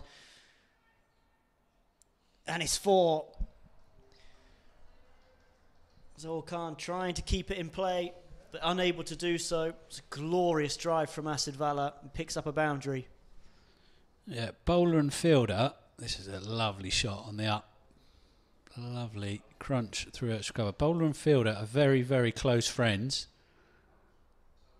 It's amazing the frequency with which one of them lets a 4 go past when the other is bowling in the field, and they give each other a glare, but don't give each other a mouthful.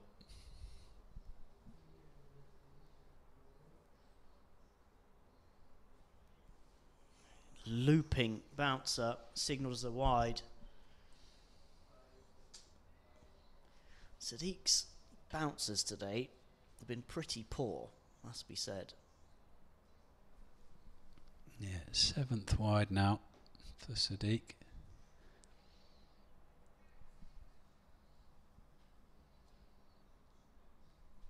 $19 extras in the innings so far.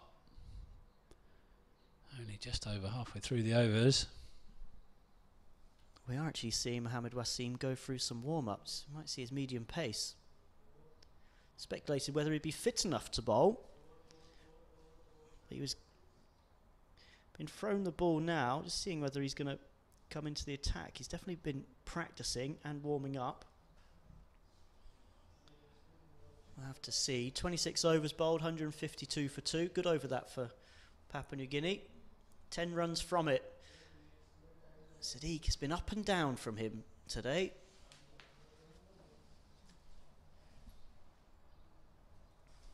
Very inconsistent.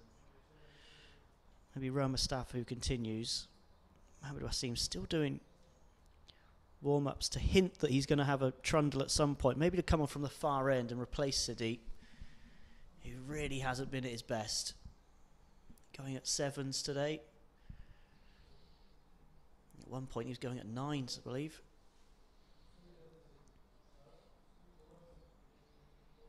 Sese bound strike. Roma staff around the wicket. That'll be a single to start the 27th over.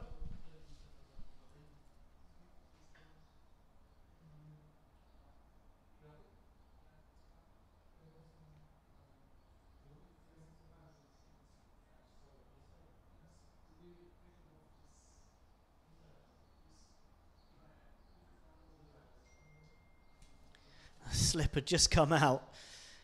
Asidvala gets an outside edge, picks up a couple.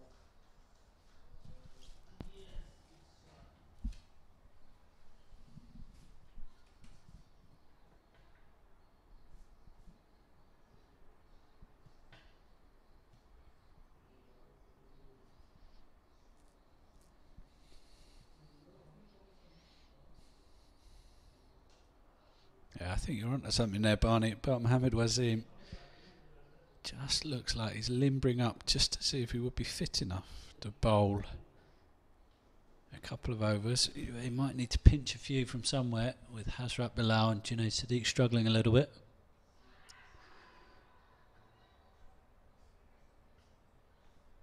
Beats the outside edge of Asadvala's bat, driving there. A couple of the fielders speculated whether it might have flicked the edge on the way through.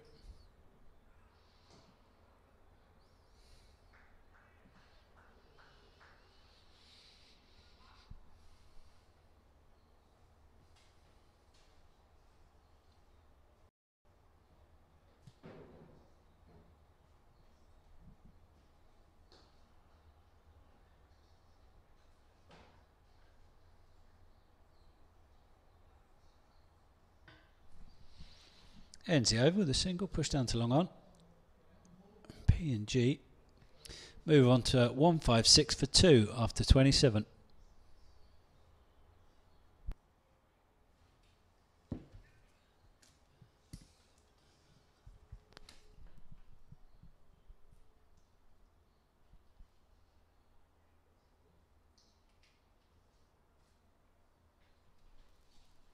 Well, we're going to see a change of bowling. Kartik Mayappan coming back in to the attack. For UAE, the leg spinner. Expect to see his googly quite a bit to these left-handers. Bowls it very well.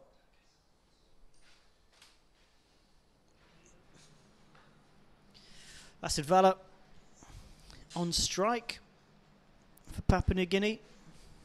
These two put on 22 so far for the third wicket. There's been partnerships for every wicket so far. UAE just not able to build any kind of momentum.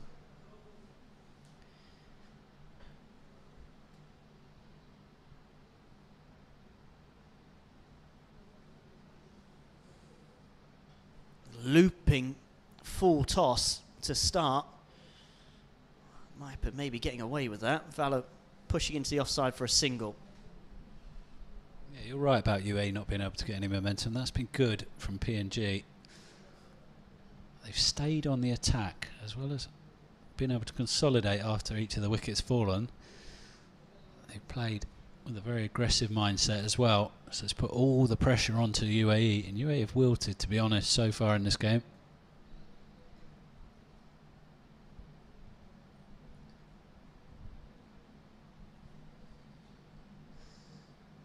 Reverse sweep from Sese Bao, and it's one bounce and 4. Brilliant shot. We've seen some wonderful pieces of batting today. This is right up there from Sese Bao. Yeah, we saw a classical lofted drive earlier on for 6 from Ura. This much more the modern way, and it's brilliantly played. Nearly finds the gap near where we're sat. That was absolutely spectacular, that shot. You said the UAE have wilted, Paul. They'd have had to have flowered first, wouldn't they? They have been bad from the start. You're right, Barney.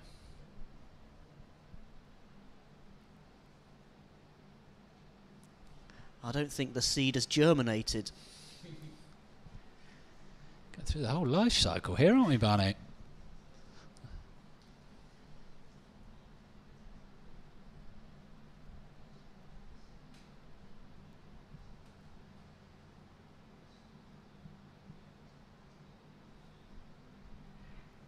Single into the offside. PNG certainly have flowered today. They've been quite brilliant. It's been great to see. We've seen them struggle so often in this ICC Men's Cricket World Cup League 2. And they've had to fight so many times. They're playing with a lot more freedom today. It's been very good to watch.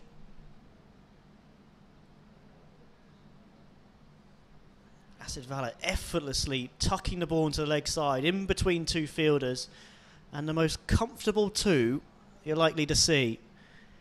There's just no pressure being placed on Papua New Guinea. Effortless was exactly right there. Very, very easy. Big gap in that region. Comfortable too. Asid Vala happy just to stroll through to take them. Such a big open space on the leg side. That fielder there is the only man inside the circle on the leg side. Close out the 28th over, 164 for 2 now. Papua New Guinea. Going to see another change of gloves, this time for Asid Vala. They'll be crusting over at this point, I think, the gloves. Not Vala. It's been getting warmer in recent weeks, hasn't it, Paul, in Dubai? But you said things are cooling. You're expecting some rain, you said. Well, they said it was 40% chance of rain today. And we are going to see Mohamed Wasim, by the looks of things, not bowling the seamers that we're used to seeing from him. If his warm-up was anything to go by, might be seeing some off-spin. Could this possibly be all he can muster with that shoulder at the moment? Maybe so. Maybe speaks to the fact that there's a couple of left-handers at the wickets too.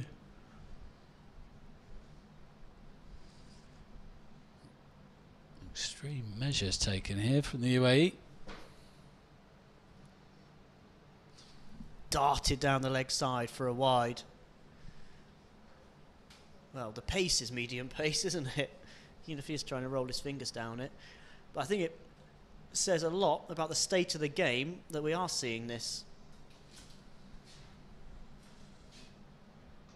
Or more flighted, tuck leg side for a single. Now it shows you where UAE are at. If Mohamed Wasim looks like he has been carrying something, like you said earlier, Paul, pretty much underarming the ball back in, and he's coming in just to get some overs out the way, some off spin around the wicket to a couple of left-handers who are well set.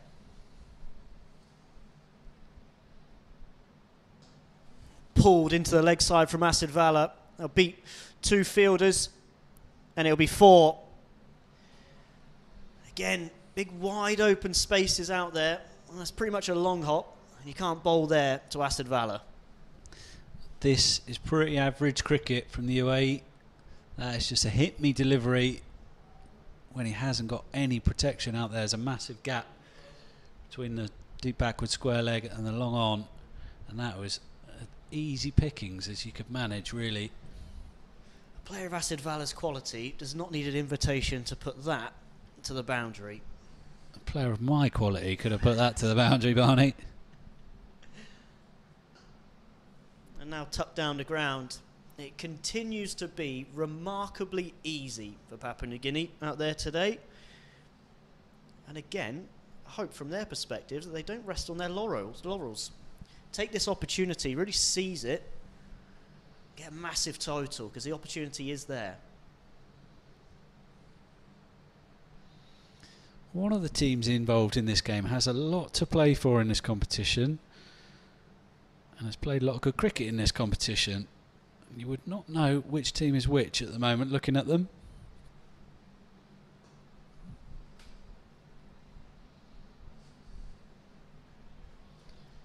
We've seen a lot of changes in UAE's side throughout, from start to finish in this tournament, but especially recently. The likes of Ahmed Raza previously, former captain and a prolific cricketer. As you see, Asid Vala beaten outside off stump, 172 for 2 after 29 overs. We saw him first of all thrown to one side. Chirag Suri's now out of the squad as well today. A lot of changes, a lot of experience going out of the team, a lot of quality going out of the team in just those two players mentioned. And they're on the wane, on the slide at the moment. UAE, Paul, it's a bit of a sorry state of things, and they're having it rubbed into them at the moment. 29 overs in here by Papua New Guinea. Yeah, there's no signs of an improvement, certainly. Big change they made. Seems like yesterday when UAE were racking up a record total. Down in Sharjah against Namibia. Chirag Suri making a century, vice captain of the side. Well, led by Ahmed Raza. That was earlier in this competition. And currently what we're looking at is a shadow of that team. But you just got to remember that pushed into the offside for one. Just got to remember that can't really judge a match until both sides have had their go batting. So UAE have still got a chance to turn this around, but I do think it's definitely fair to say that they've been a long way short of their best today. I think it's fair to say they've been a long way short of average as well.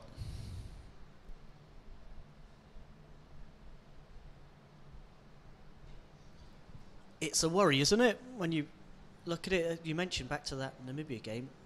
I've kind of forgotten about that, but it seems like a lifetime ago.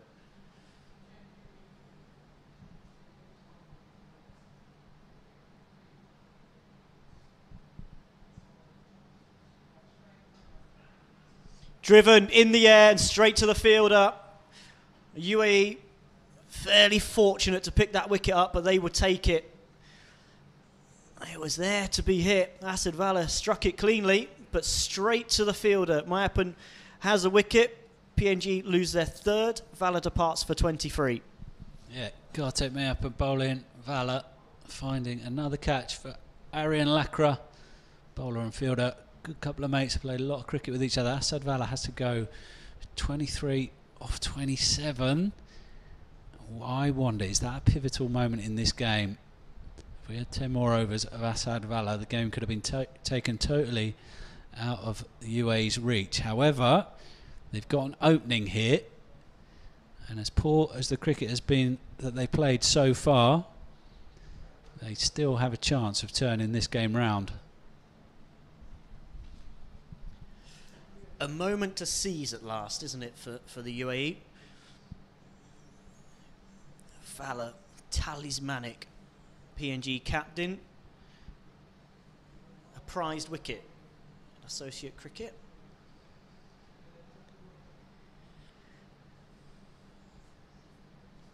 He departs, and we see the wonderfully named Gaudi Toka. I wonder if his parents were fans of the favourite Spanish artist and architect, El Gaudí.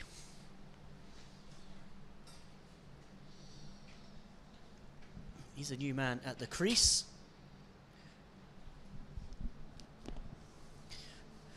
Another lefty. Can he maintain the good work of his previous batters? Will UAE be able to seize this moment? Good start from Mayapan. Mayapan, that delivery there showed he's got his tail up. He got right through his action there. Looked far more confident. Amazing what a wicket can do. And that's good to see from Kartik Mayapan.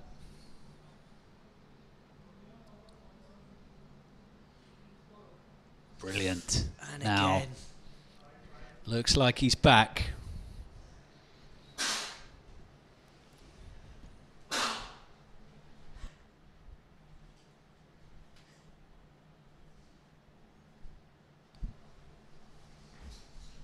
And a nervous start from Toka as well, just prodding outside off stump.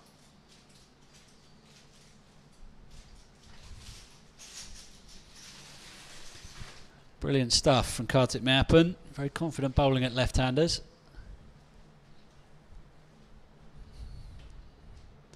That's good. Excellent over from him. Very, very good to see. from a UAE perspective, that is. Brilliant young cricketer. It's the first real good set of 10 overs as well from the UAE.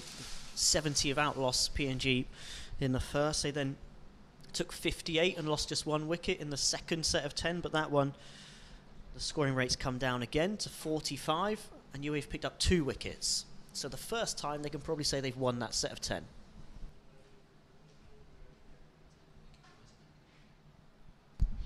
UAE persisting with Mohammed Wasim's gentle and very occasional off-spin here, despite having just taken that wicket of Vala. Yeah, you're frustrated by that, Paul. Seems like they might have an opening here, so perhaps bring back a frontline bowler might be the way to go, but we will see.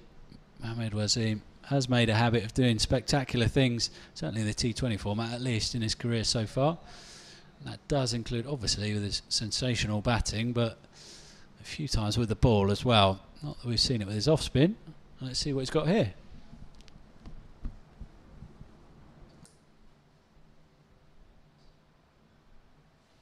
Dot ball to start.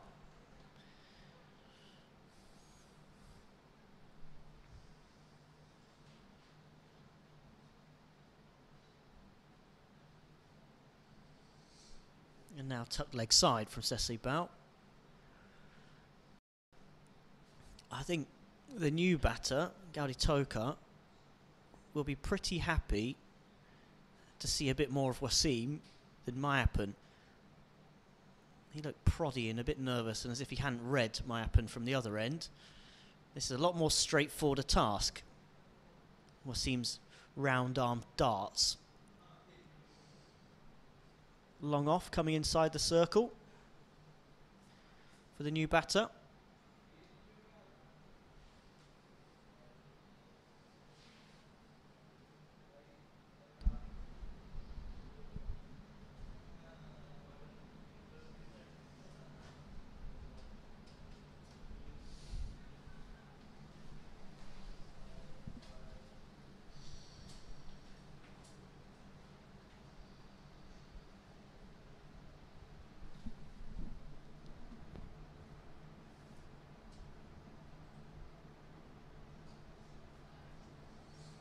Struck nicely down the ground. Junaid Sadiq will cut it off. Coming back for 2. Well run from Sesi Bao at the non-strikers. Edid Toka's off the mark with a couple.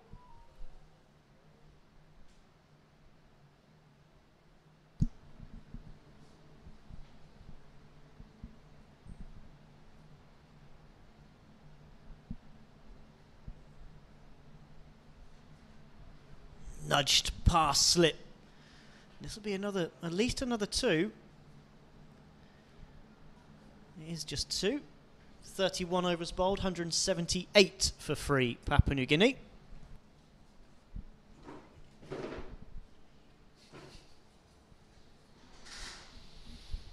Yeah, doing it easy again against the off-spin of Mohammed Wasim there. 5 off his second over, having gone for 8 off his first. Kartik Mayapan has the ball back in his hand at the old Emirates Road end. He showed signs of being back to his best in that last over, which is great to see from a UAE perspective. Can he make further inroads and slow this PNG innings?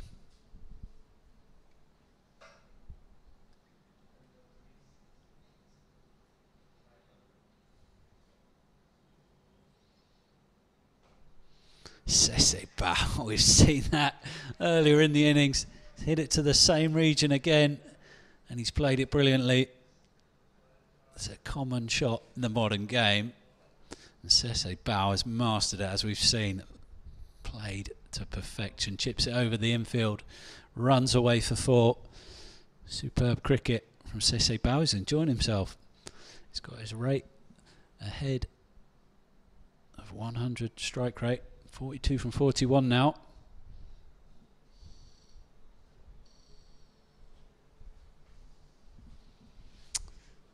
Mayapan just lets that one slip leg side.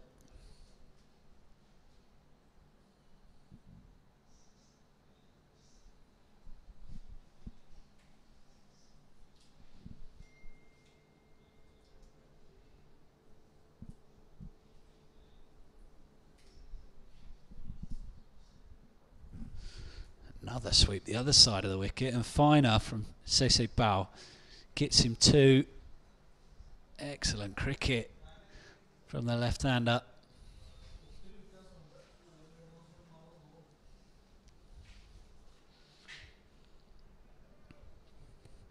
PNG again consolidating after losing a wicket. The big wicket too, Asad Wala, their outstanding player.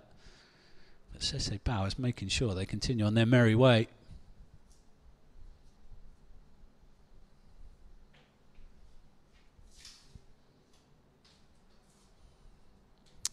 Meyapan can't get down to prevent the single. Gave it everything there. UAE leg spinner. Sese Bao, another single to his total. Brings Toker on to strike.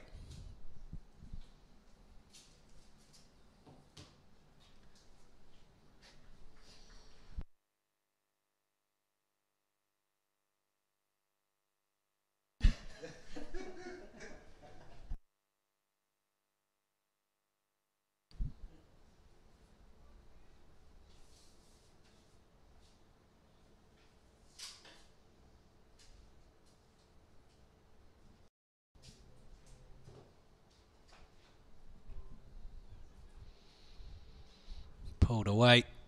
Short ball, Toker. One bounce to the fielder. Asif Khan out there. Meyapan again in this over. Just lapsed a little bit from the high standards he set in the last one. Brings Sese Bao, the exciting, diminutive Sese Bao, back onto strike.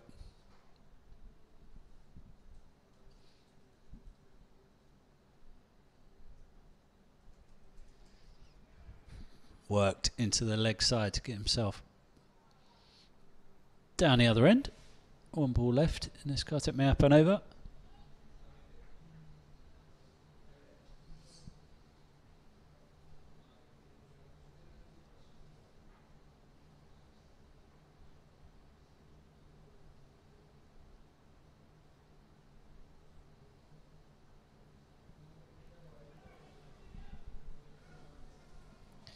Outside edge from Toker. He picks up a couple to finish the over. Productive one for Papua New Guinea. 11 from it. 32 bowled now. 190 for free.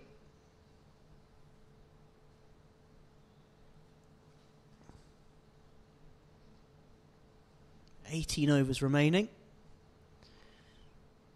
What can Papua New Guinea get up to?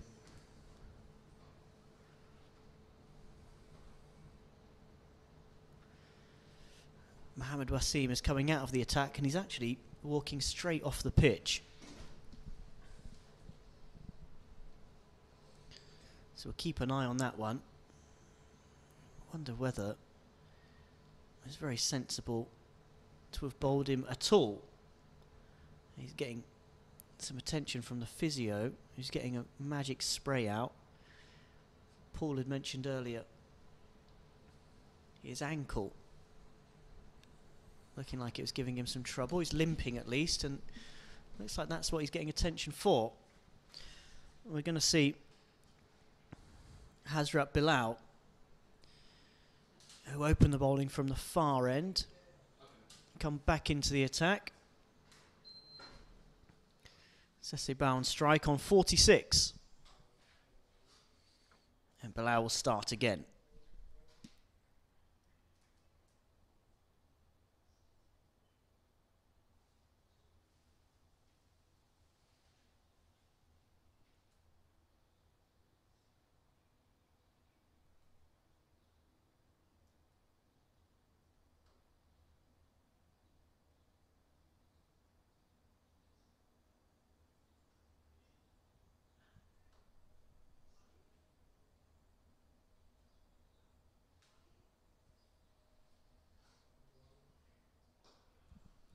Tucked into the leg side.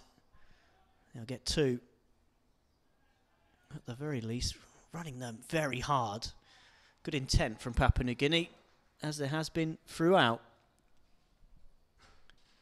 Bao moves to 48.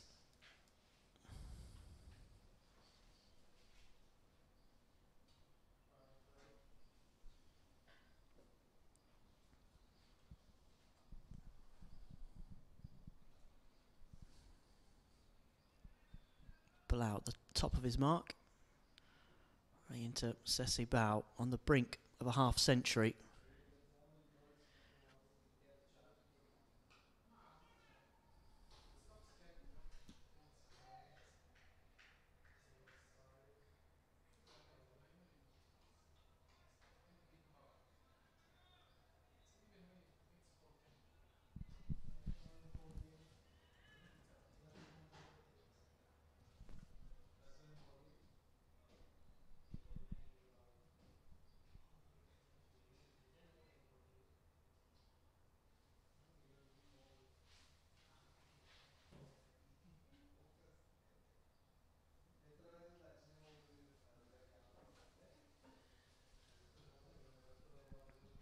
Bao cuts into the offside, running it down to third man, gets one, but he won't get the two required for his half century. Moves to 49.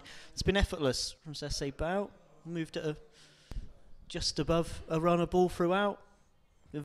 Very good, very well paced. It's been an exhibition from Sese Bao. Some beautiful shots.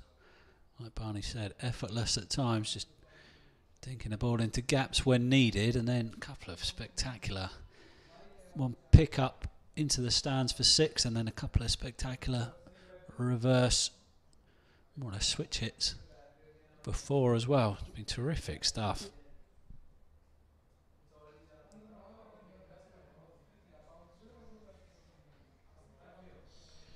Gaudi Toka in for Charles Amini today. They're big boots to fill, but he shaped up nicely as well.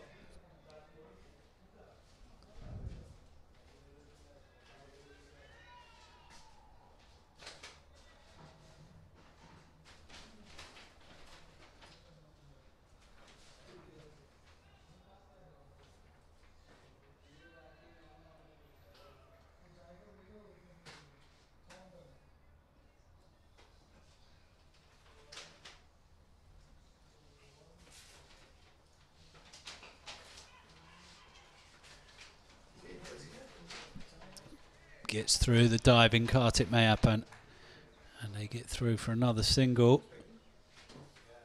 Leaves Sese Bao with 1 ball in this over from Hazrat Bilal, with which, if he requires, to try and get that single to take him to a very well deserved half century.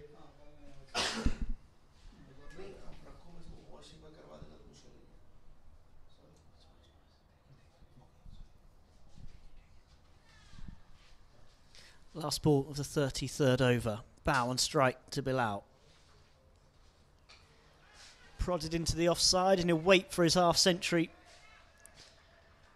194 for free. Papua New Guinea.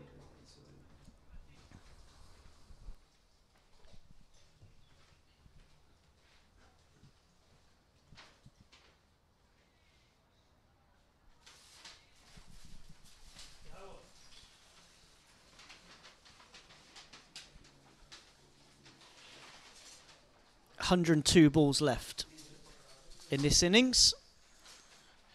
So a runner ball. Papua New Guinea be right up towards that 300 run mark.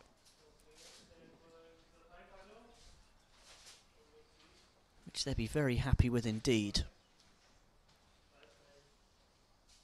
Kartik Mayapan to bowl his 7th over, the 34th.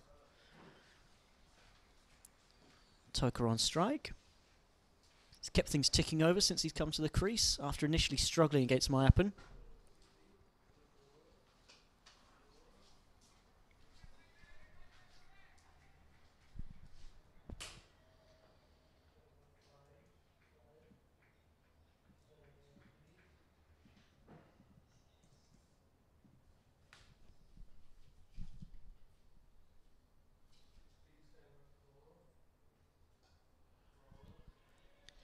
And a single, very well run.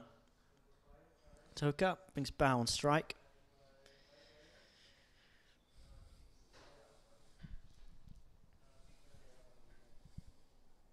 Bao's helped ensure that none of the Papua New Guinea momentum has been lost since he came to the crease.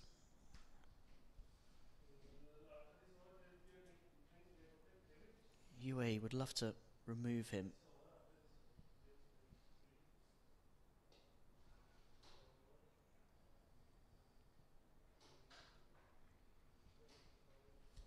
A key wicket at this juncture. Sese Bow. If he departs, UAE will field with 2 new batters in. They have a real opening. Thick inside edge from Sese Bow. And he'll go to his half century. It's been a brilliant knock. He's kept the momentum going, kept the pace going. A runnable half century. Very well played indeed, Sese Bow. Yeah, he got there with his least elegant shot of that innings. Thick inside edge past his stumps. The rest of it has been pretty spectacular. 50 in even time.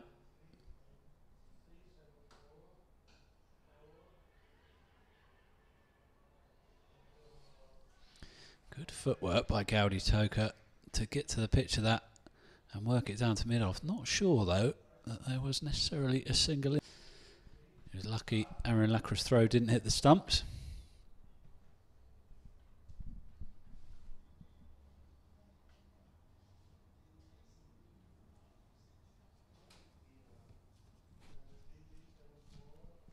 Cut into the offside. Fielder's backward of point on the boundary, so they'll come back for 2. 34 overs bowled. PNG 199 for free. And that will be drinks here at Dubai International Stadium. Papua New Guinea very well placed with 16 overs to go. We will find out once we're back live after a quick break just how many they can get in this first innings against UAE.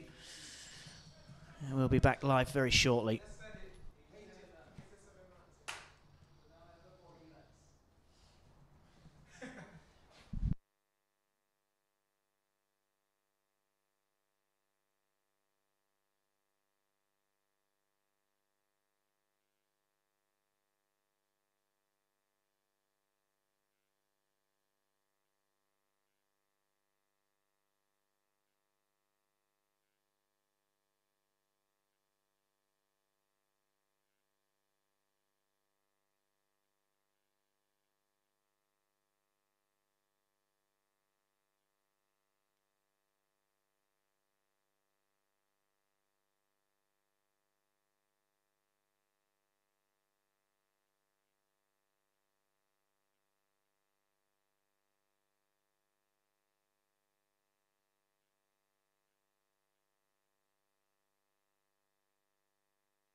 back after drinks, and Hazrat Bilal's beating the bat immediately.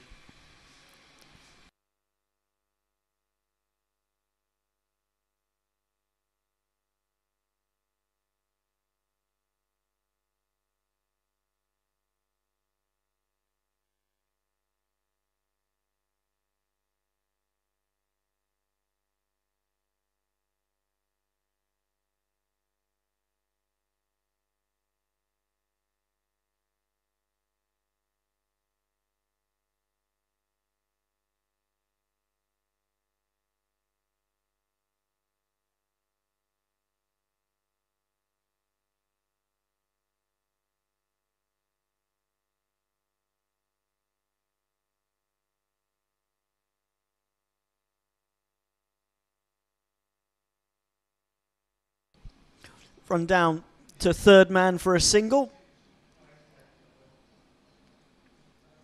There's a bit of confusion over the score here at the stadium and the score that we have in front of us. By our reckoning, that's 200 up for Papua New Guinea.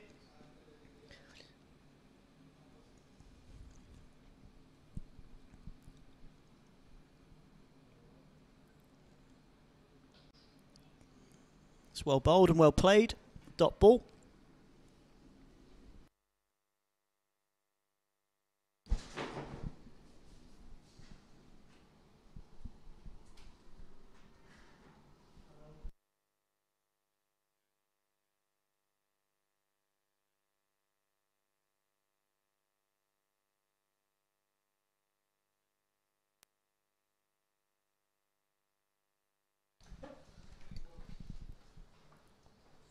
Bilal in again.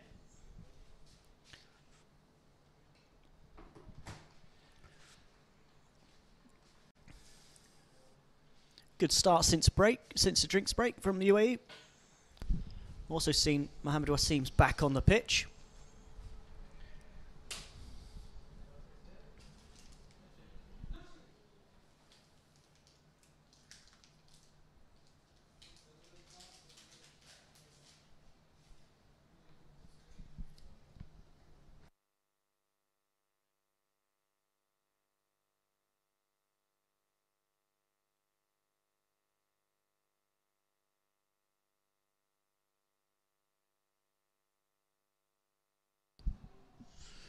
Drilled back at Hazrat Bilal. And he did well to get his hand up there. It looks like it stung. That will sting, won't it? Yeah. He's a big tough bloke, Hazrat Bilal.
Deliveries.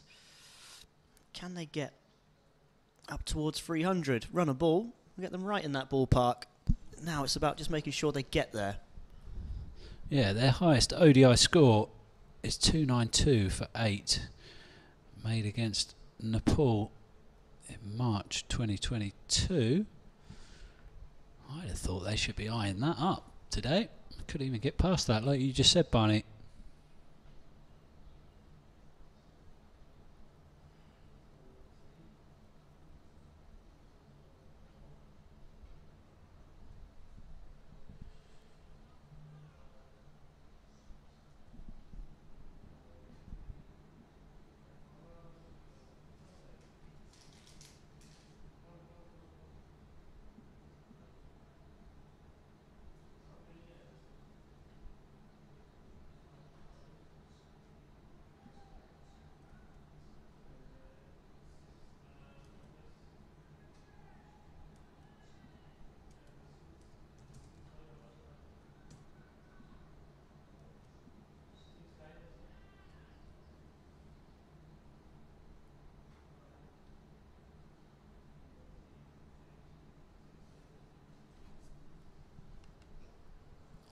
tuck leg side.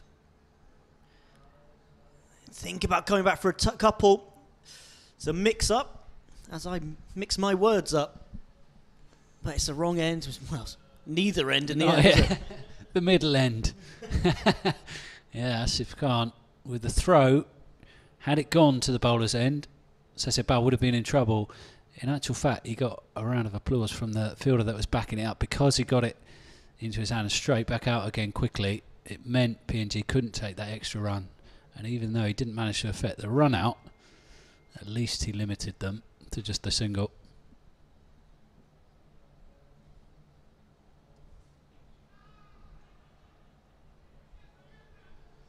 Again, Wasim throwing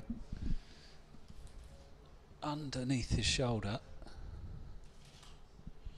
Sorry, underarm action, I should say.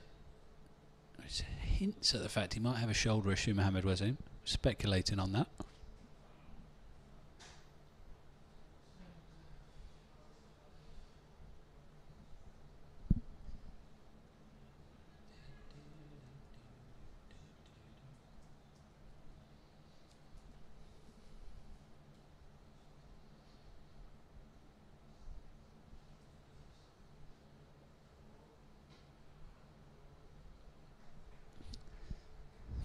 Big expansive drive from Sese Bal. Didn't get anything like all of it. Got the inside half of the bat and works it up to long on for another single.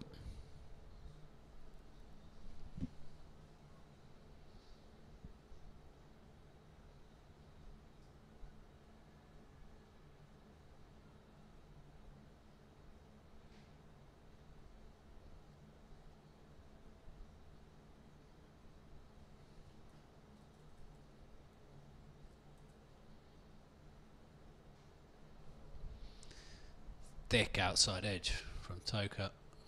Fielded down at third man by Junaid Sadiq. Seems a bit strange to see him in a cap rather than a floppy hat. UAE, there's not much chat out there from these UAE players. Yeah, we were talking about the weather earlier on today. It's a lot hotter than it has been lately, even though the forecast was for temperatures to drop. 40% chance of rain today. Not seen any of that in the offing.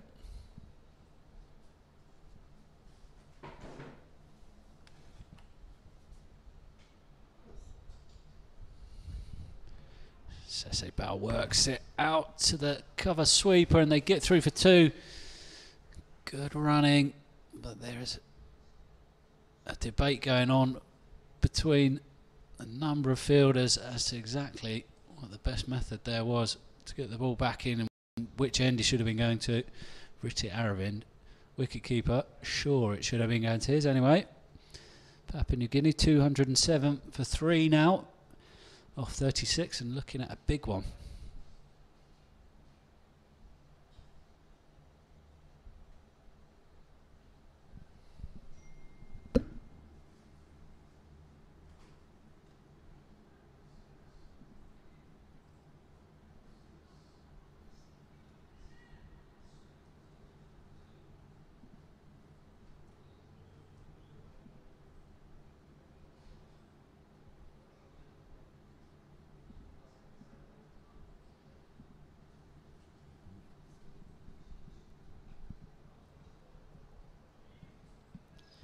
Bilal continuing, dot ball to start.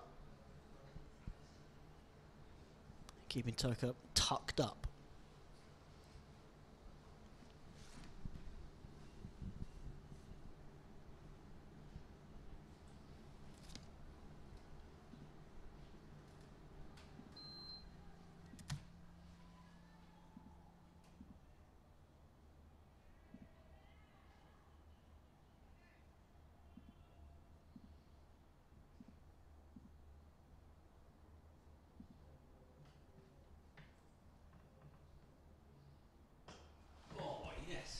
Wow. Struck straight over Bilal's head, just bounces inside the rope, and it's 4 to Toka. This has come out of nowhere, this shot. It's a glorious straight drive, lofted over the bowler's head. Little shuffle down the wicket, one bounce for. That shot's come out of nowhere, and so has Gaudi Toka. Where's he been? Lovely looking player. Getting our first glimpse of him.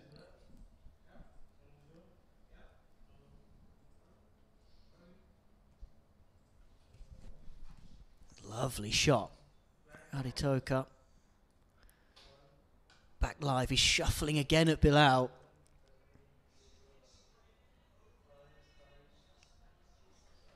Well, we've seen some quite brilliant stroke play today, Paul.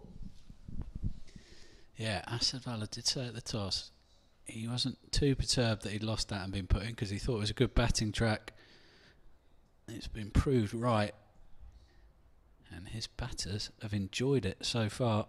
All of them. All of them have got a shot or two to remember this game by so far. That was a glorious straight drive from Toka there.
Now he's run down to third man.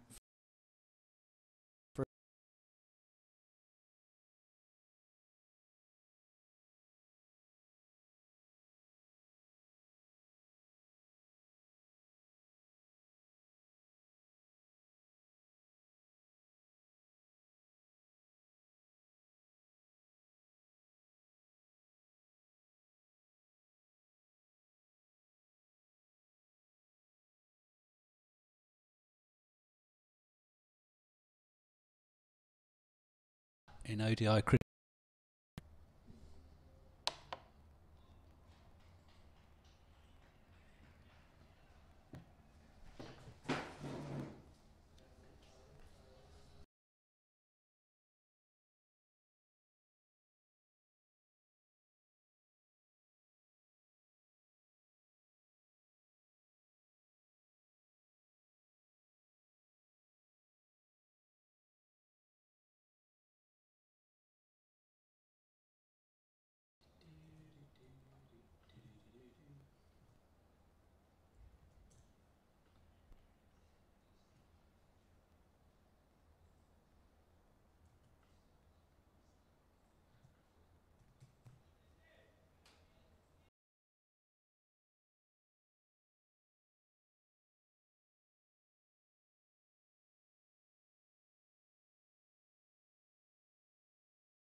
Bowler and fielder.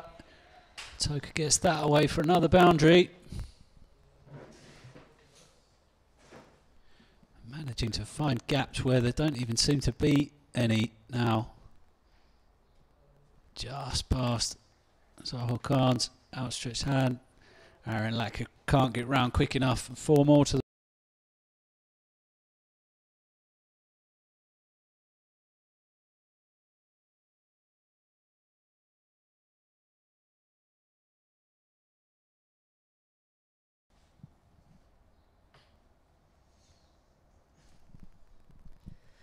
They've hit the ball straight very well today, Papua New Guinea. It's been a hallmark of their run scoring, hitting down the ground. I've seen a couple of sixes square of the wicket.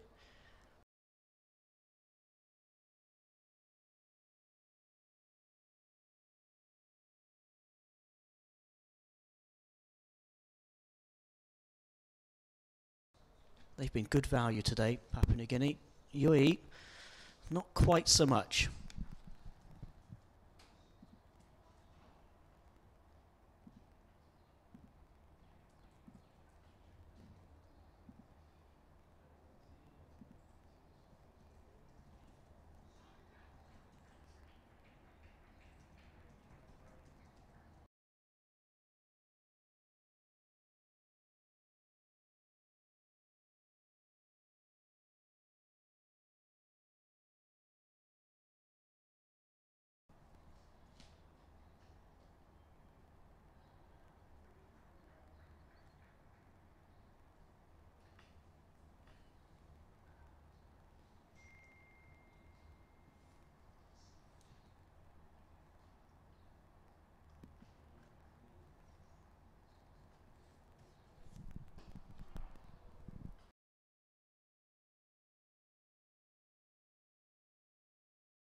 For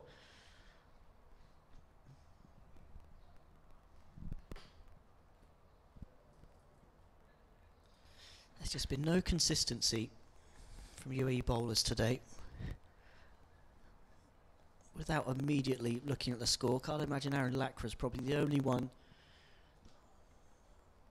who's had a semblance of a great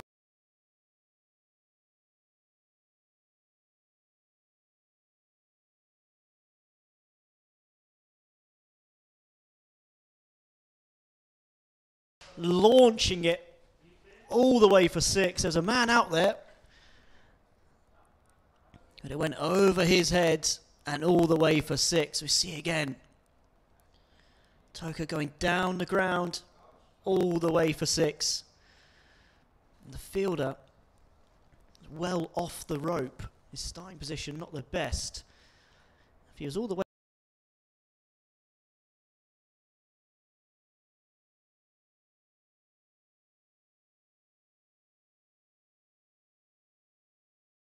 and again shuffling at Zahor Khan. Dot ball to the end of the over, 10 from it, all from the bat of Gaudi Toka. 38 bowled, 222 for free, Papua New Guinea. 72 deliveries remaining.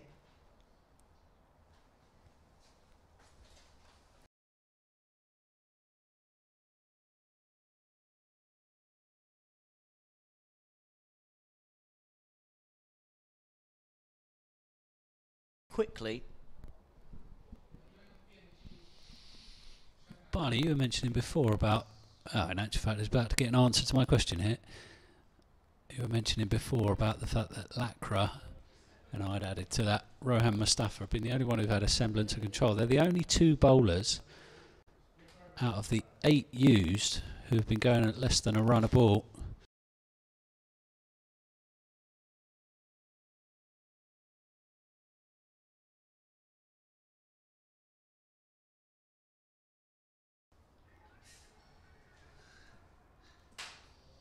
He feels he might have had a missed stumping here. It's another bye added to the total. That's 10 for the innings now. Right, Mustafa is sometimes difficult to keep to because of that Yorker length that he bowls and a good pace too, but they're well practiced.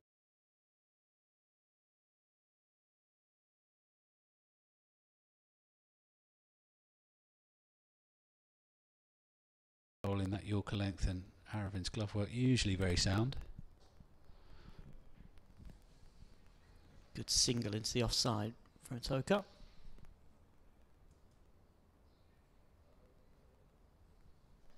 It was on cue that we got Rohan Mustafa back into the attack pool. Won't be long before we see Aaron Lacra, surely. Yeah, surely he's got 5 left. He's not going to.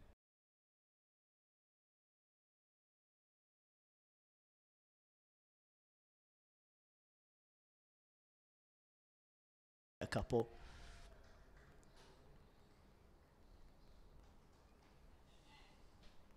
Seems odd that Mohammed Wasim would have had all those overs bowling his off-spin darts when Aryan Lakra actually was much the better bowler. Yeah, was just bowling some right arm friendly today.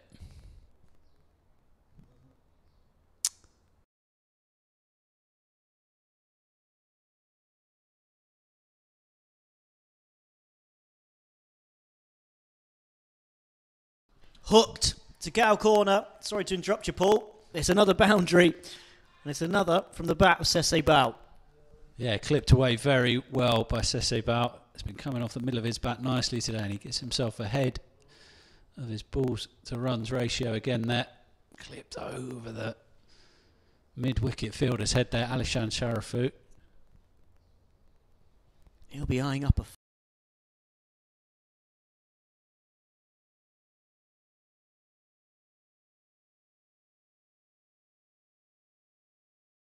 that one, like you said, just a push down the ground. We got to the long off fielder very quickly. P&G move on to 231 for 3 after 39 now.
Yeah, he's got a well-inked left arm, Aryan Lakra.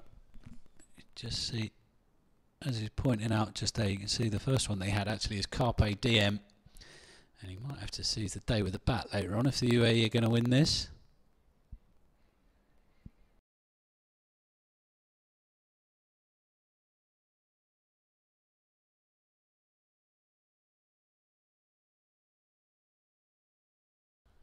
Aryan Lakra into Sese Bao.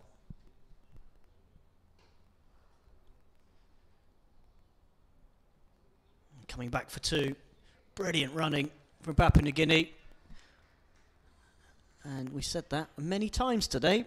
They've been excellent between the wickets. Yeah, I would say that's more or less.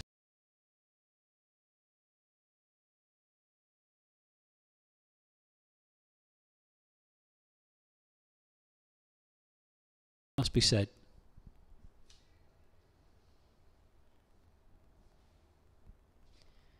Yeah, very enjoyable indeed.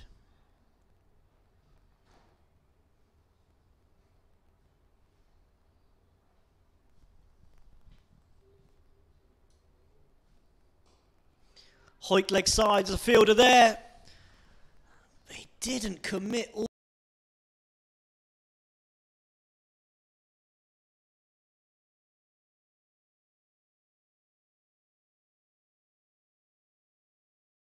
Shocking at very best, I'd say. This is abject, to be honest.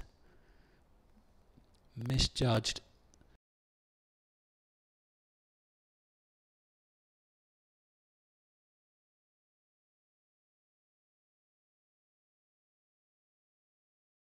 And they've taken a wicket. Aryan Lakra removes Gauri Toka for 28.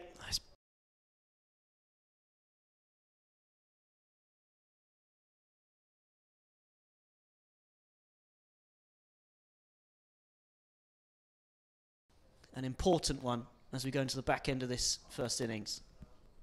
Yeah, Aravind chucks the ball down in disgust rather than delight. Gauri Toka has to go. He looked good in that 28 off 33. First glimpse we've had of him. From what we've seen, he's an impressive batter.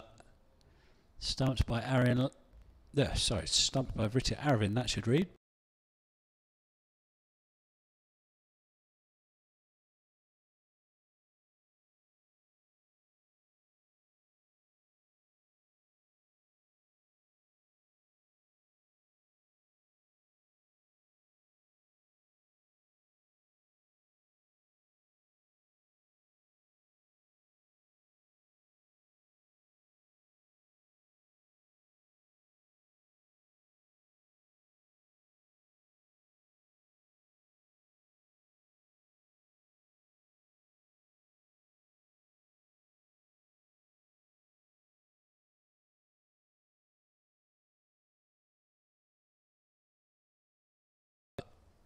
Coming to the wickets with just over 10 overs to go, and he can hit well.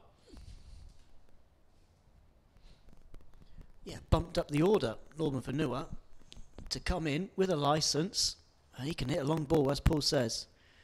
3 balls left in this 40th over. Vanua's on strike. And Lakra is on a...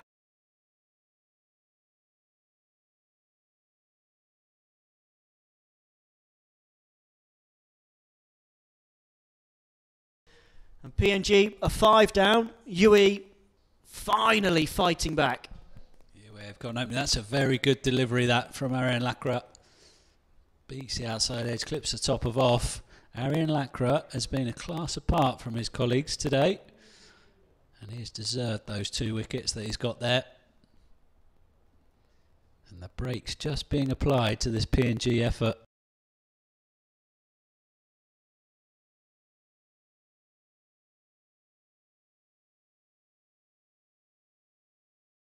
Arian Lakra and PNG, and now 2, 3, 4 for 5.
Big full top.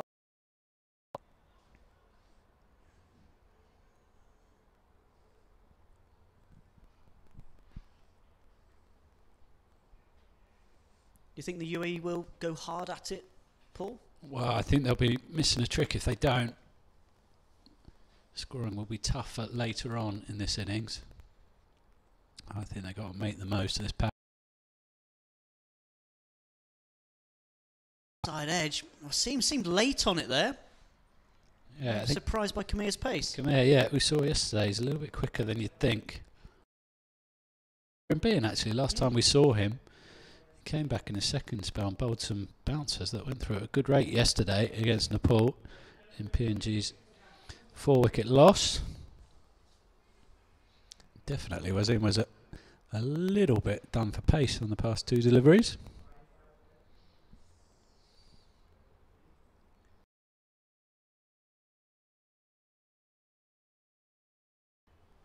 Full again from Kamir, pushed up to mid-off, no run, and as you see in the screen round, they're pretty upbeat just at the moment.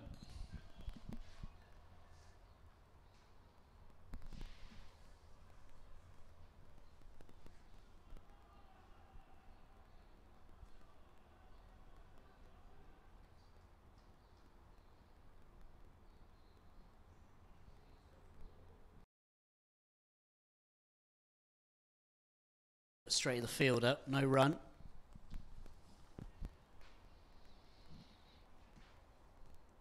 Yeah, he got fielder, knew about it. Warmed his hands. I think that's Chad Soper up there. They made off.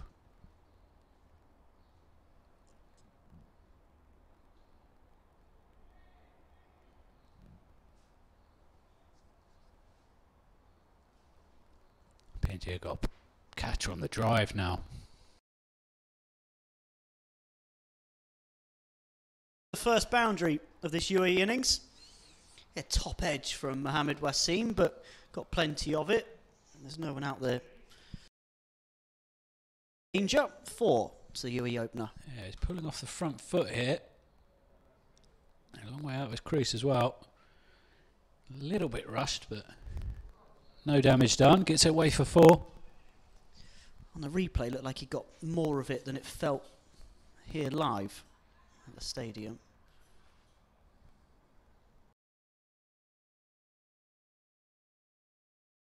By his pace. Leg side, clipped into the leg side. Should be 2. A rather plodding couple though from the UAE batters. Yeah, it's pretty casual. Compare that and contrast it with Papua New Guinea all the way through their innings. Yeah, Aryan Lakra bowled 10 overs and has had just long enough for his limbs to seize up a little bit over the break. Looked like he needed some loose. That's a solid enough start for the UAE. That got a long chase still to go. A 6 off the first over.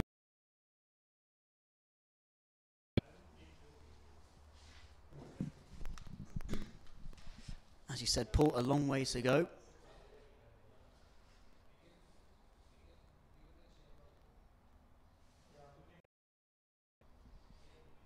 Kabua Vagi Maria is going to start things off.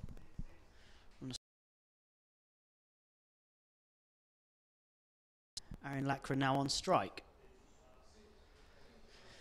Left-handed batter. Before Paul, we've seen what he can do with the ball today. What do we expect from the bat? Let's see this first ball from Maria to Lakra. Beats the outside edge. Good start from Maria, nice shape. Gentle enough pace though, isn't it? Yeah, Lakra, he's fairly new to senior level.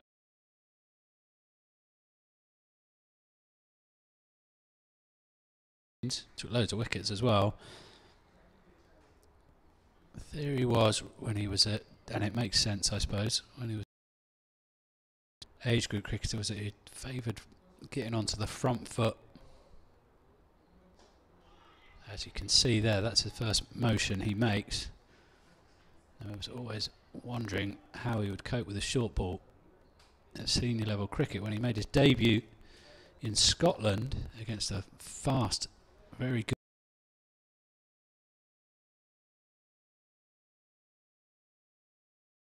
Showed a lot of promise. Not been spotted all the time since then. UAE for UAE, it's not been in the team.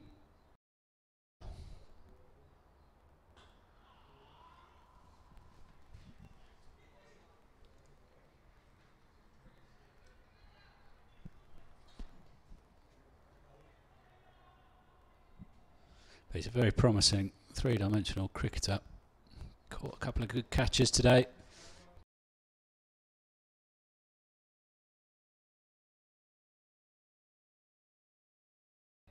Make sure you don't waste too many deliveries in this power play.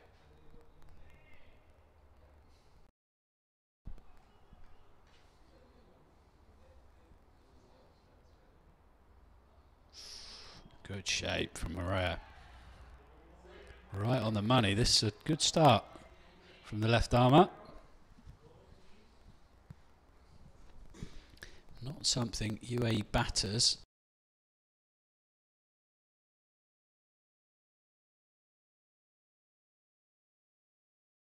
hasn't had a game of late. Shabir Ali. And there's a new guy called Jawadullah as well. Other than that, not a huge amount of left arm pace around. Pushed into the offside and into a gap from Lakra. He's off the mark this time. A couple into the offside.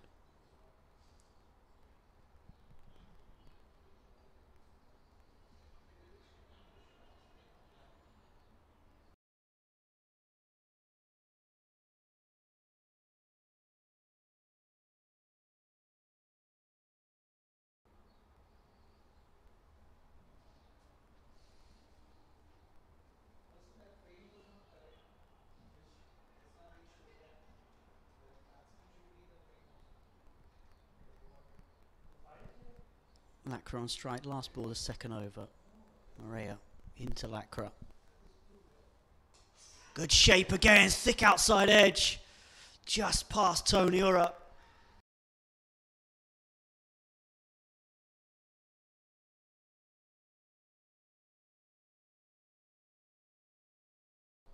No matter how far you think it's away from a fielder, more often than not they'll get there. It's a great effort from Tony Ura. Nearly went to hand, 10 for without loss after 2. It was set up for that, wasn't it, Paul, from that Maria over? Yeah, like you said, Barney, he was getting good shape all the way through that over, and if he could just get it out full out and get Aaron Lakra driving, he was going to be in business, and he very nearly worked.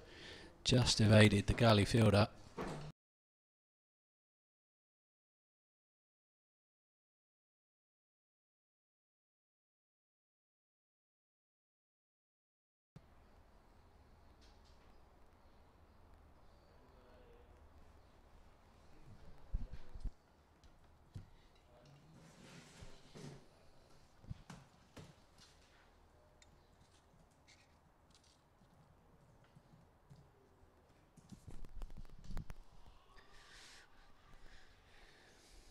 Single into the leg side of Mohamed Wasim.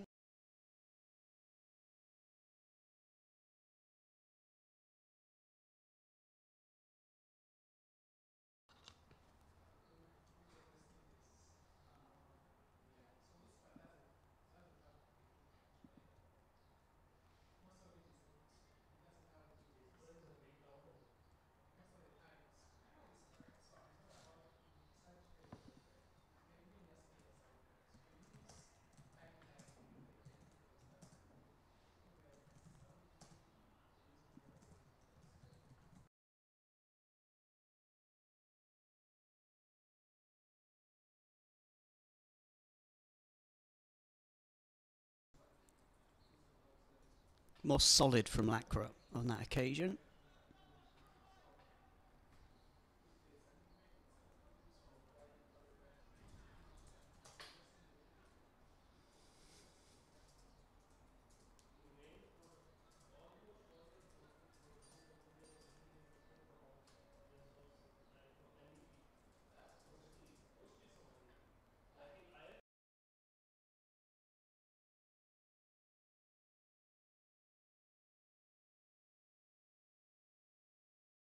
the third man. That's is just before Ray gets to it. Single to Lacra. Yeah, good though from Lacra, I think, showing some positive intent, looking to score. Did have a flash at it, and any more on it, and it could have been catchable for third man. But I like the look of that. Lacra going after it, trying to score.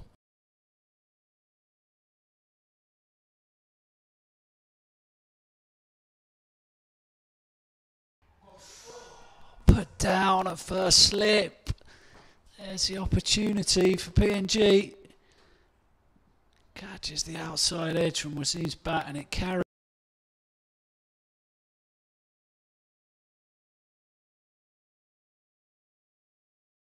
Played so well with the bat early on. Well, he's put that one down. Wasim's gone.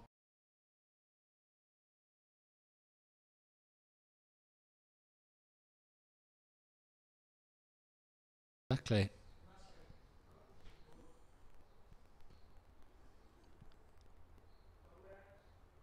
See again, shelled. Back live, Wasim has been given a life and gets a single down the ground. Could be a big moment that. 2.3 overs in. Mohamed Wasim, dangerous player. Dropped. Thick outside.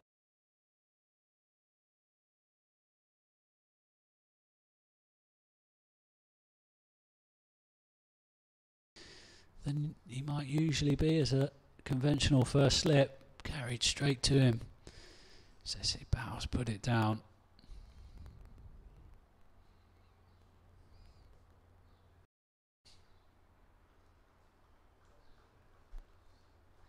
Sema come out. Another false start. Seen that a couple of times from him now in this innings.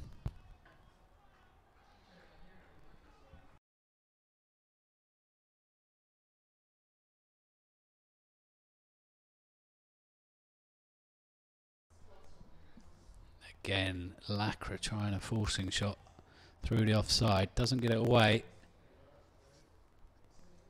Just 3 off that over for the UAE and Mohamed Wasim. UAE on to 13 for no loss now after 3.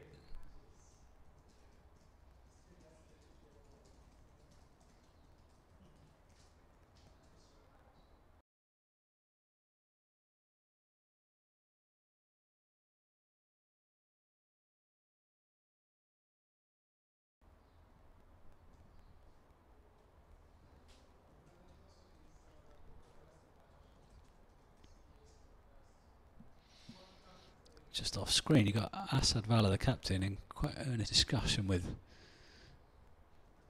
Murray, the bowler, about how he wants his leg side field set.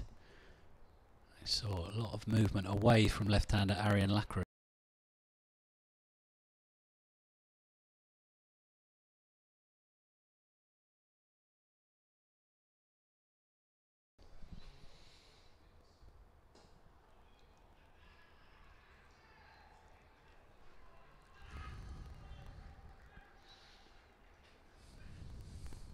Good amount of noise out there, Paul, from Papua New Guinea. They're keyed in, aren't they? Yeah, as well they should be, really.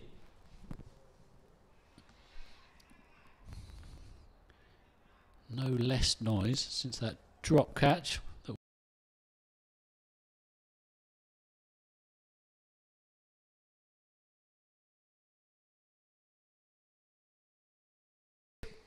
Over mid-off, just wonder how costly that drop may end up being. Maria over pitching. Wasim sending him to the fence. This is much more than Mohamed Wasim we're used to seeing in T20 cricket. Hands flowing through the ball and the ball being sent to the fence.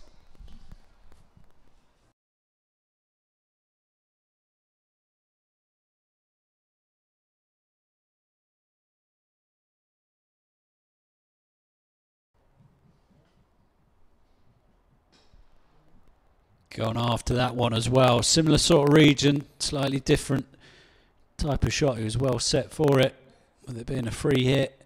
Clubbed away by Wasim. And he's up and moving now. Bit more of a slap rather than the previous delivery was stroked over mid-off.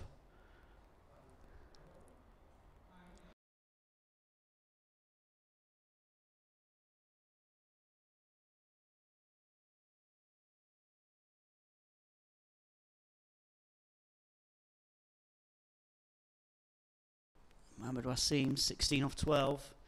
If he finds his range here, then well, no total's quite enough, is it? Back-to-back boundaries. Clip leg side. There's a fielder out there who will offer protection. It'll just be one.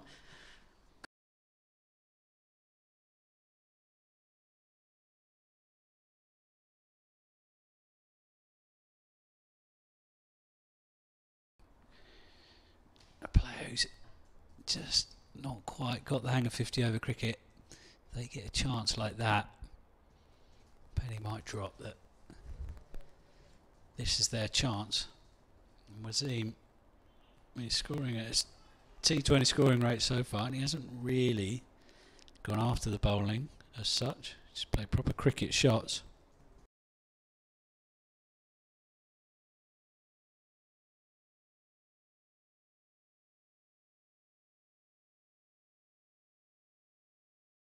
Murat. He's starting to unravel a little bit in this one, overstepping twice, and he was well over there as we saw.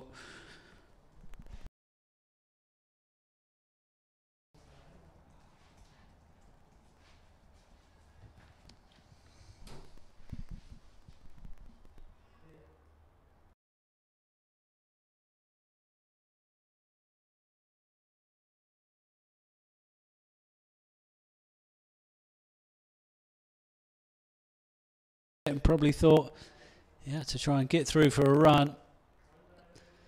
But he drilled it straight at Asad Vala, and there was never a run on there.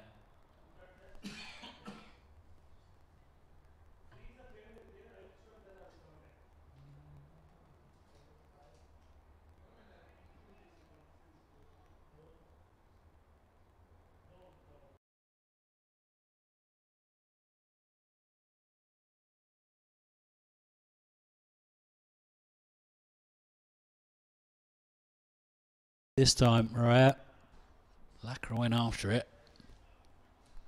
Struggled to reach it.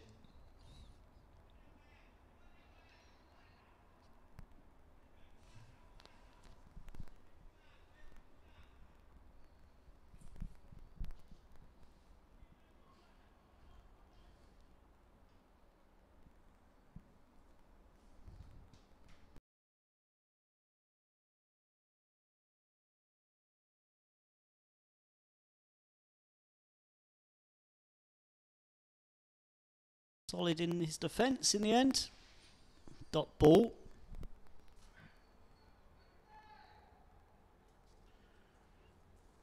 Murray has just been a bit all over the place in this over.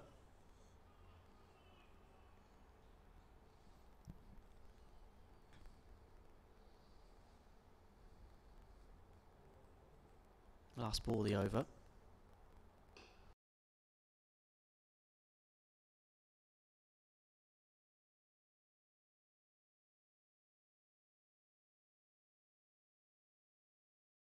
In this run chase? Yeah, certainly that over helped a fair bit. I had a bit of joy the previous over in the fact that Wasim was put down. And then Murray just losing it a little in that over. Just put his floppy hat back on his head in pretty angry, frustrated fashion.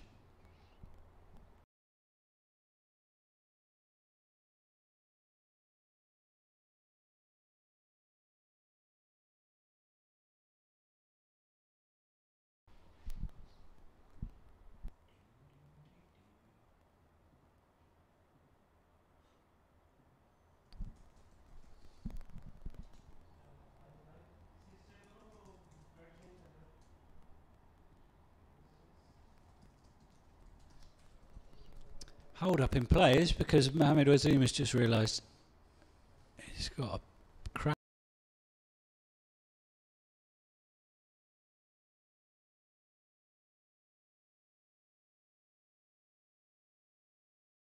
I've just had a change around between overs. So I don't know why when everybody's ready to get started again, I feel the need to have another little break. Yeah, well, they had one run out, and it's sent back, and now another bat's being brought out. We're not big fans of this, are we, Paul? No.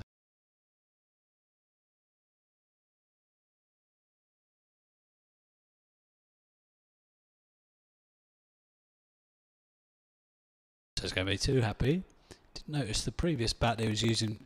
He used that sponsor, that manufacturer during the T20 World Cup. Perhaps that's not a permanent deal he's got with them.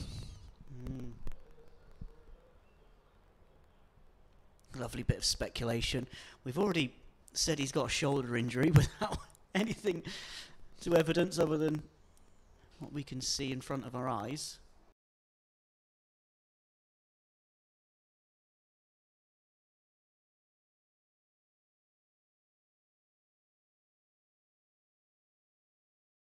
Today.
Digging it in, Lacra pulling, can only top edge it, straight to mid-on.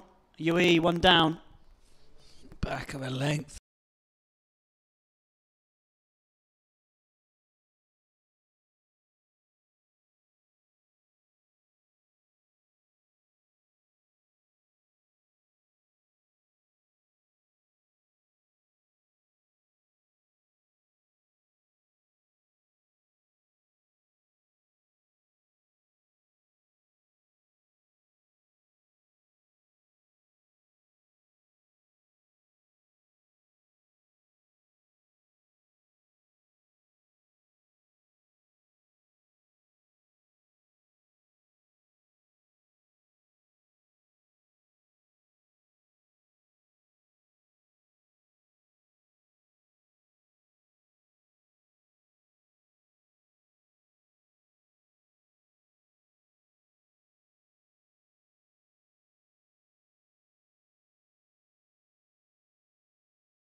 moment.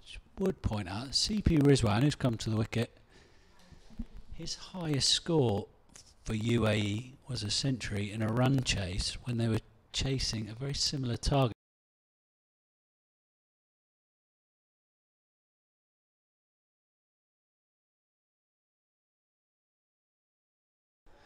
And square leg on the boundaries, had to come a long way round to get to fine leg. There's a massive gap there. It's only 2 though for UAE. Yeah, very strange field that. The fielder, he's actually now staying where he was on a more conventional 45-degree angle at fine leg. Just out of shot there actually, just to the right of those advertising boards in the background.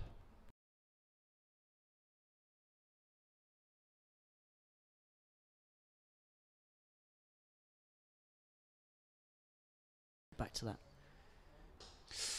In the air, but away for 4. A man catching. It's Kipling Dariga on the drive. It's that flat bat slap from Mohammed Wasim again. It's in the air for a long time, but it's safe and it's 4. Yeah, wide, half volley. Wasim got a good piece of it, but it did go through.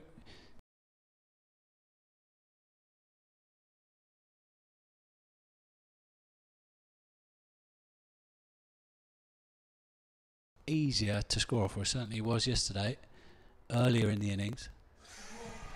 But not this time around. Mohammed Wasim has been done.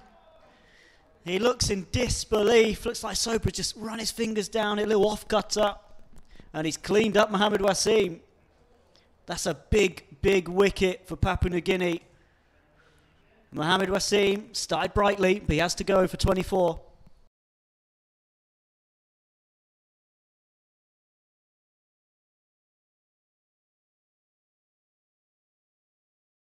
Anybody was going to turbocharge this run chase, it was going to be Mohammed Wasim, but he's got to go again. Having made a start in ODI cricket and having not converted, he's gone for 24. Bowled by Chad Soper, dragged on. UAE. So he's hit those.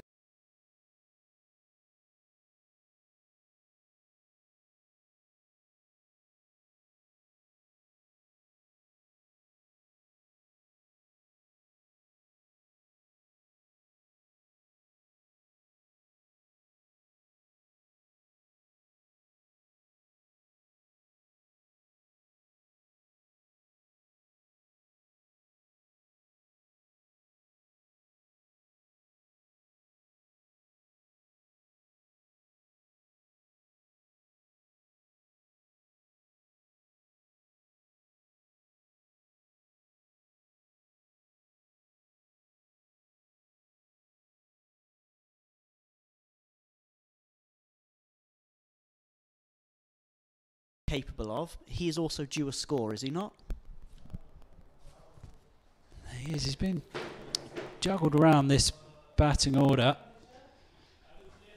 He's been light on cricket in the lead up. I suppose you can't keep saying that. They've had a few games now, 3 20-20 matches against Afghanistan and a couple of ODIs against Namibia. So he should be up to speed now, Vritia.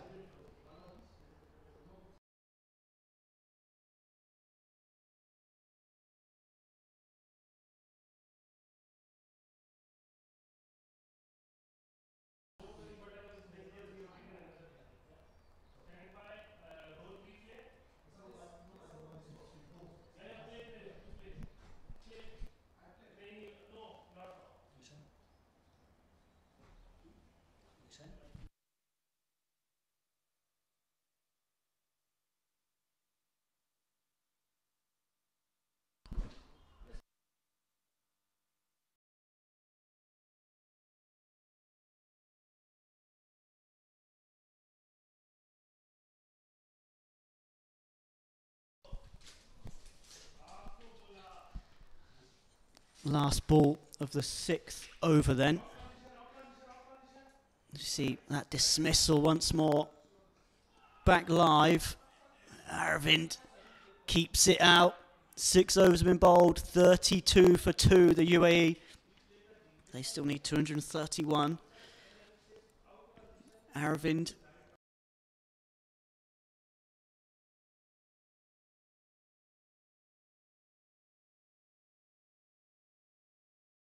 that CP Rizwan can dig in. Yeah, as I was mentioning before, CP Rizwan's lone ODI century so far came in at run chase very similar to this in terms of the target. It was 270 they were chasing that day against Ireland in Abu Dhabi, so a strong bowling attack. And he was joined in a middle order partnership by Mohammed Usman, who's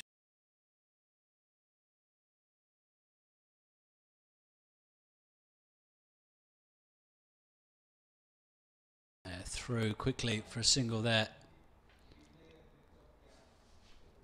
Yeah, Rizwan can play the anchor role, we know that.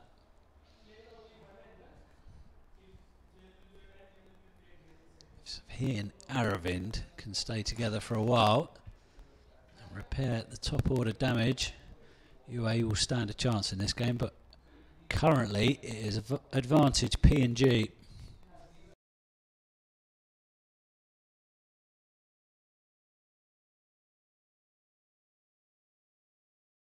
But Papua New Guinea clearly were very pleased, even though they tailed off at the end of their total, and they've come out with a bit between their teeth. There'll be one down to fine leg. Nasser Vala will be delighted with how he started and how his bowlers have started. 2 early wickets, making inroads. And what we see so often as well as with PNG is that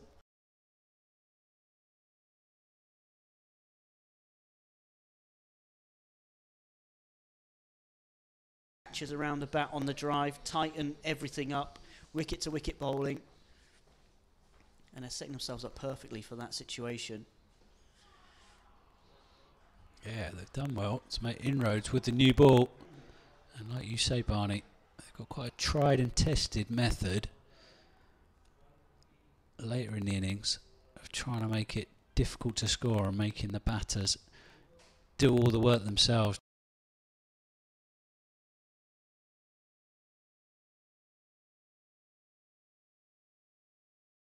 Very handy as the overs tick away and the pitch starts to wear it a bit more.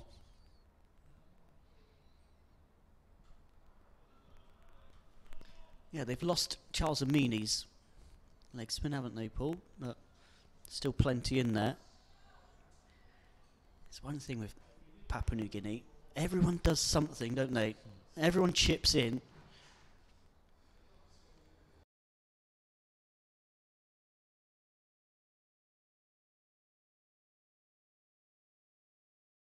Can keep it up. The noise in the field, the energy.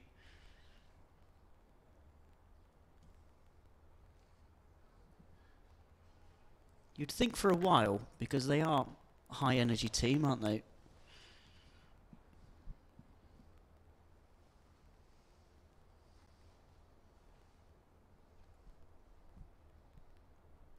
Rizwan on strike.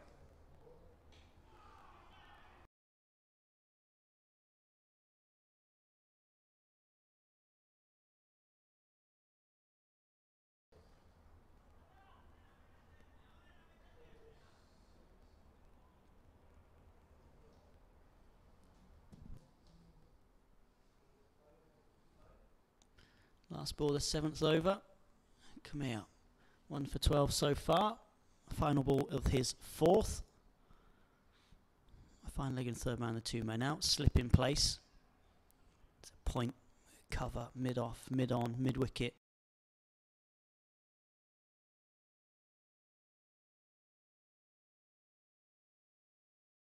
With a dot, another good over, just 2 runs from it. 34 for 2. The UAE after 7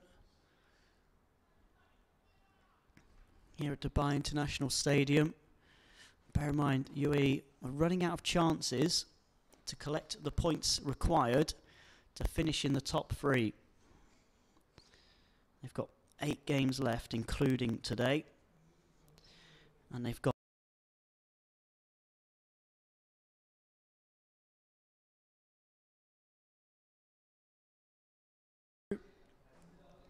it's 3rd place, 3rd and final place for that qualifier that's still available. Namibia currently hold 3rd. They've also finished their 36 games in this competition. USA have finished theirs as well, but they can't finish any higher. UAE need at least 5 wins.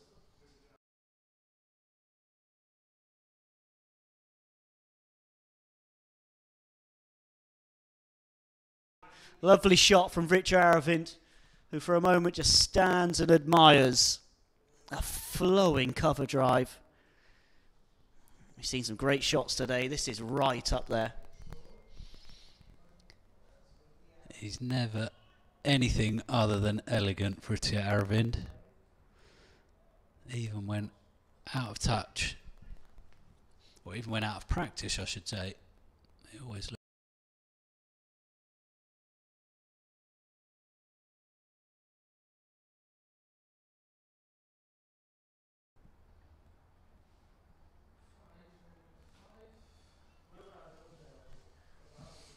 Bit wide from Soper in his first 2 deliveries. He's much more wicket-to-wicket bowler when he's at his most effective, especially with the keeper up, slip in place. A couple of men on the drive either side of the wicket.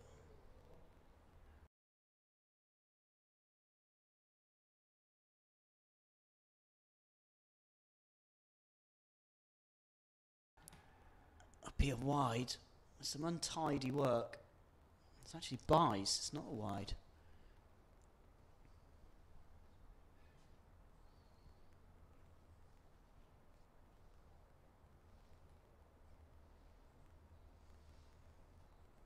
Hilavare, the keeper. And you see the catcher in its slip is very wide.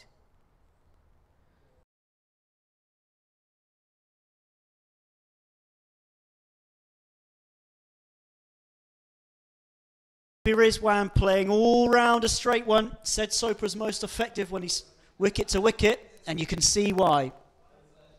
UAE are reeling.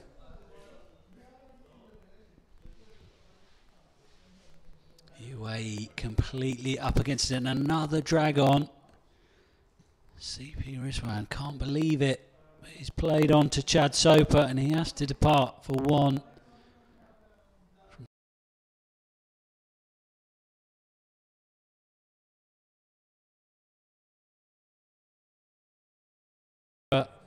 UAE captain had a long stay the other day, not so today. UAE 41 for 3 in the 8th. In the middle, Papua New Guinea are in a huddle, and they are absolutely buzzing.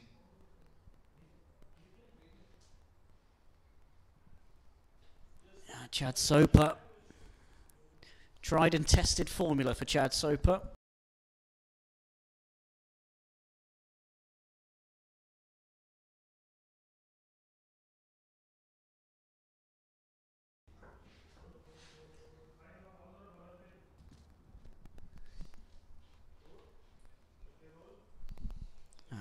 Poor shot. Yeah, it's difficult actually to tell from that angle. Just playing from the crease. CP Rizwan. Chad Soper puts it there or thereabouts and asks the question. CP Rizwan wasn't up to it on that.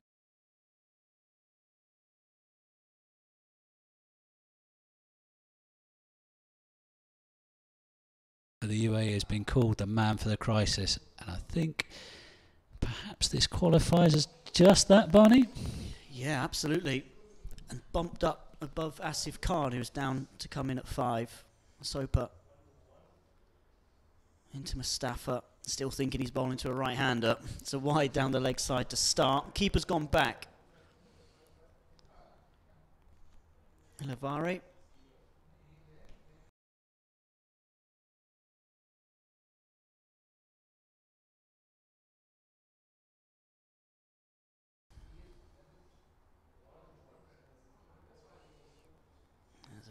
A hold up here. Mustafa not happy, not ready, I don't think. Bars of Papua New Guinea's innings, UAE have probably been 3rd best today. I think that's fair enough from what we've seen so far.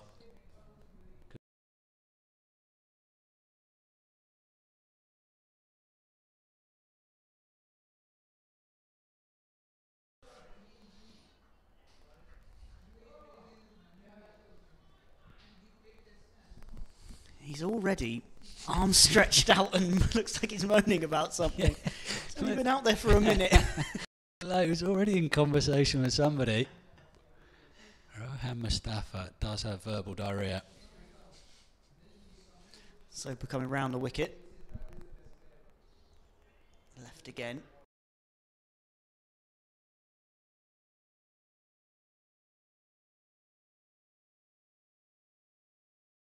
Moved UAE's captain. UAE 42 for free after 8. Where do they go from here, Paul? It's a rebuild job already. As we see that scorecard, Mohammed Wasim made a super.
Go through for a quick single and it's beaten the fielder as well. And then get through for 3. Much better between the wickets as well there. This pair. It's nicely timed from Rohan Mustafa off the. Yeah, these two should be good between the wickets. Fritya Arvind, very young kid. Rohan Mustafa, not so young anymore, but one of the fittest players, always near the top.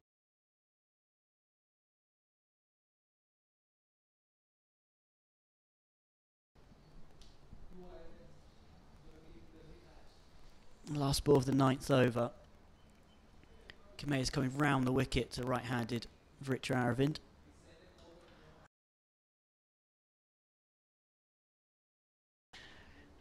Again, holding his pose as he clipped that off his pads. It doesn't get through. 48 for 3 after 9. UAE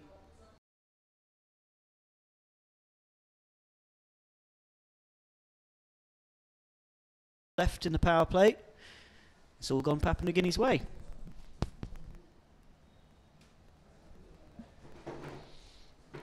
It's been classed. About 10 overs aside from their batting effort from Papua New Guinea. They must be well chuffed with what's happened thus far. Mustafa has a drive at that one from Chad Soper.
Can he get himself out the over as he started it?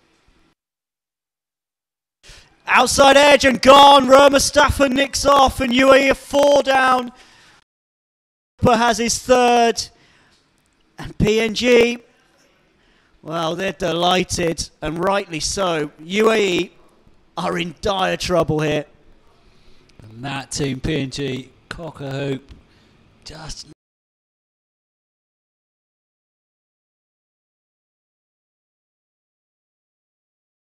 a slip. And Chad Soper, what an impact he has made since being introduced. Absolutely brilliant stuff.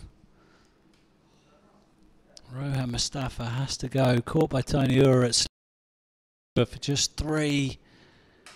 And UAE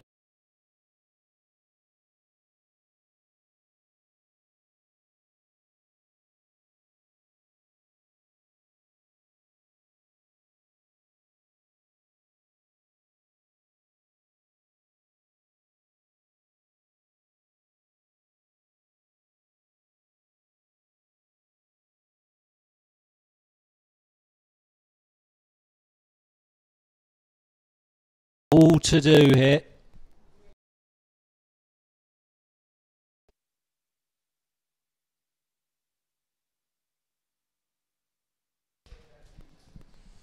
All to do and then some. UAE 48 for 4. Just 2 balls left.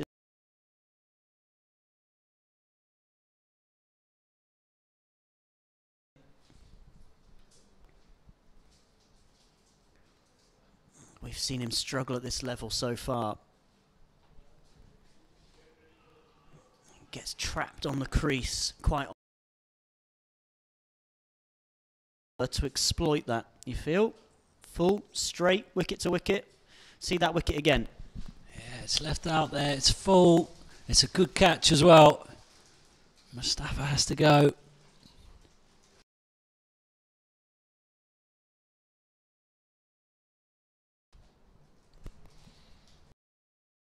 In those stumps again, that's such a good idea with Asif Khan on strike, especially early in his innings. End of the power play. UAE Guinea earlier on They were 70 without loss after theirs. Big difference in those two starts. UAE, well,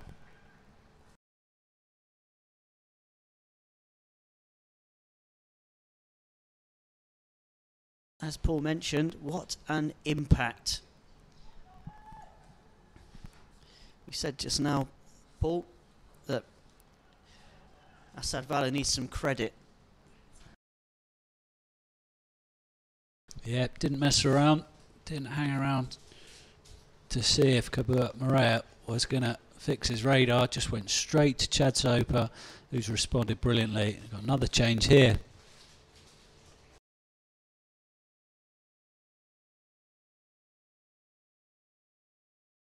The PNG fielders are absolutely buzzing.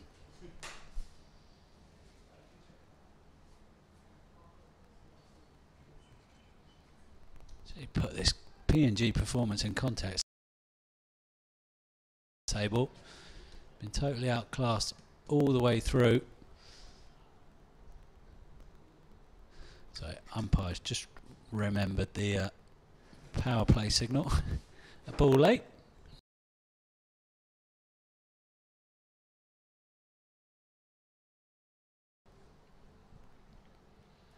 Yeah, miles adrift at the bottom of this Cricket World Cup League 2 table. Just the 2 wins and a tie so far to show for their efforts. But if you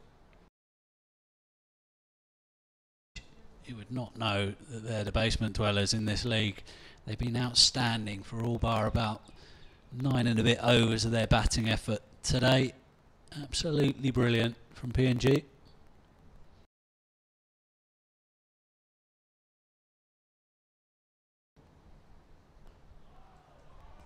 But credit PNG for what they've done so far in this game.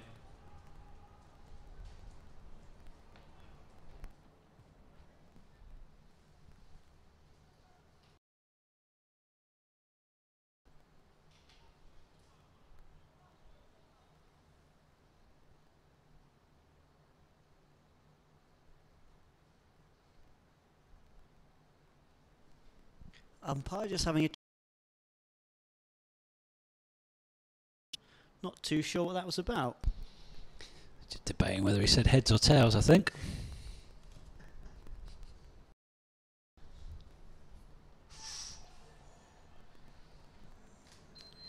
Fanua just getting it to angle into nowhere, as we've seen so often. Hanging his bat out to dry, and he got just cut in half in the end.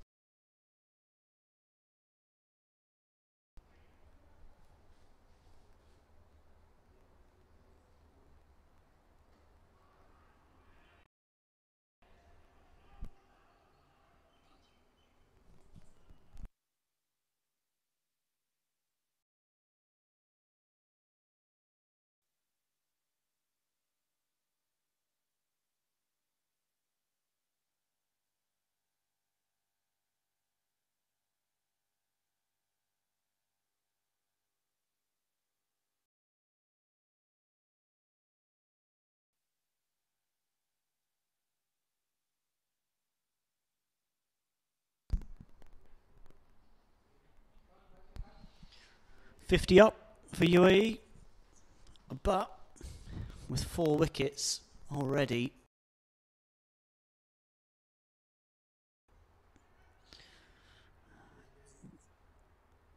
Pull those bowlers so far. Papua Marais aside, outstanding. Yeah, even he looked threatening. A little bit with some extras in his second over, and Asad Valla said thanks very much, we're going to make a change, we're going to bring Chad Soper in, and look at the impact he's made. So brilliant from Soper and absolutely fantastic. They're flying at the moment, this PNG team.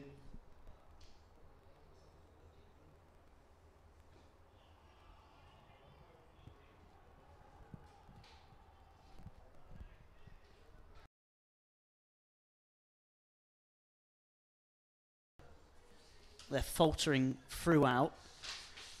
How much patience do they, or how much patience and how much time do they give this side and this batting lineup before making some changes? A ruthlessness with dropping Chirag Suri, for example, recently. But then there's a few other players in here who must be under pressure if someone like Chirag Suri has already succumbed to that. Yeah, well, I think the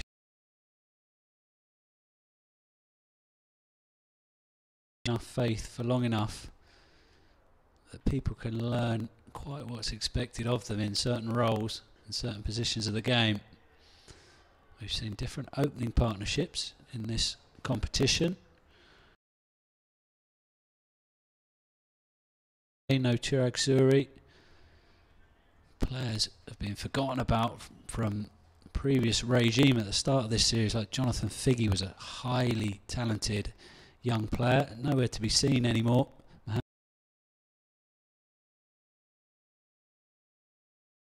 Died nicely from Asif Khan, picks up 2. My hunch would be that if players who have done good things for UAE cricket have been discarded like they have been, then that us for their place too. Rami Shahzad, if you go a little bit further back in time, there's another class player who's not on the scene anymore either.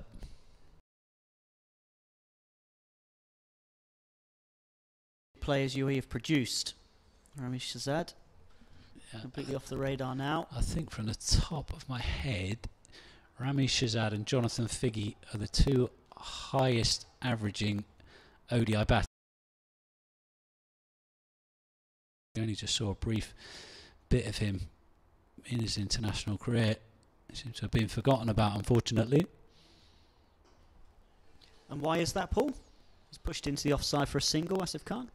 Well, Figge was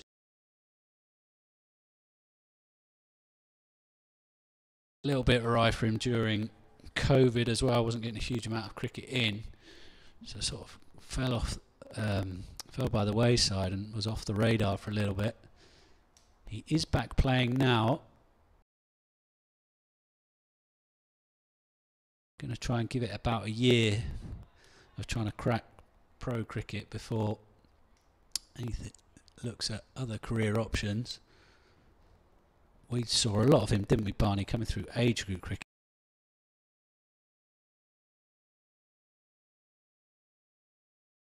In the same side as Vritti Aravind, Kartik Mayappan, and those guys who have gone on to do so well at international level.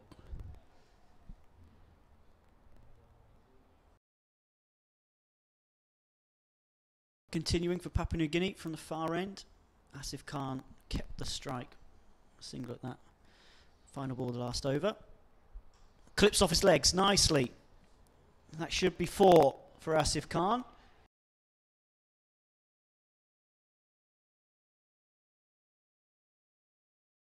Away to the boundary.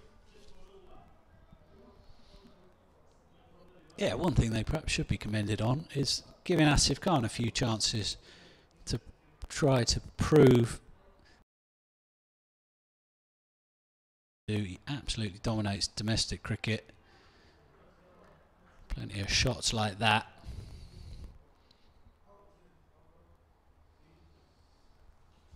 Now cut nicely down to third man.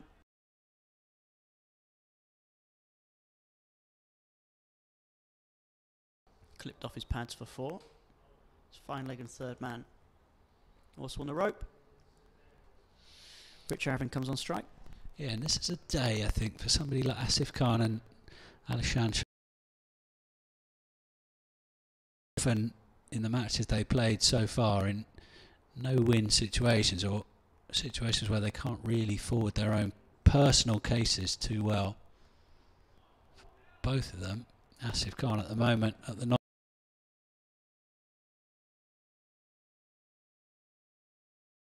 down for the UAE and nailed down that place as a result.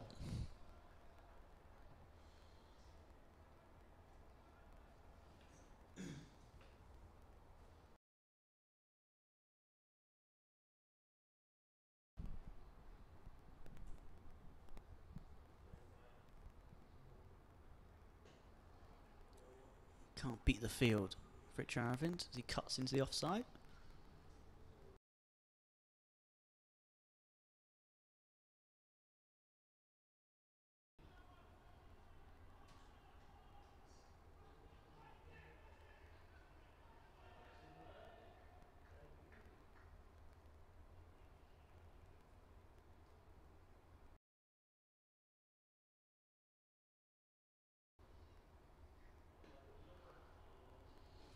Pushed nicely into the offside from Aravind. Just one. It's a misfield. They come back for two. I think they should have been coming for two anyway.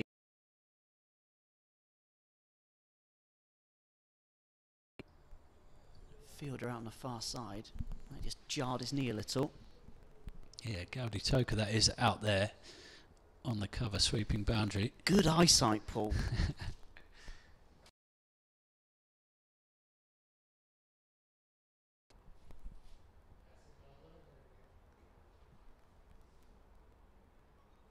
(13 overs bowled, 61 for 4.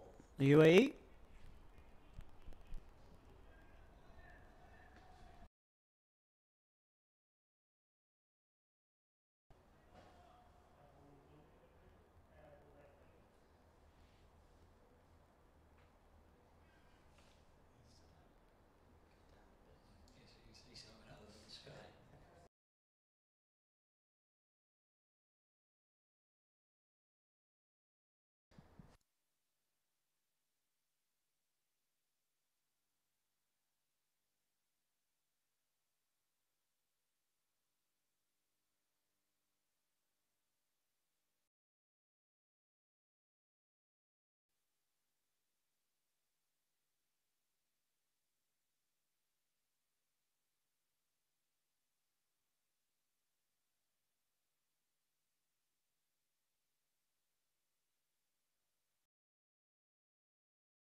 His 5th over, 3 for 15 so far.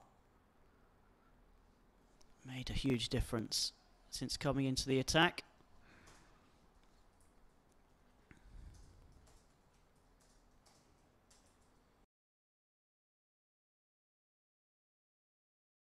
And Soper.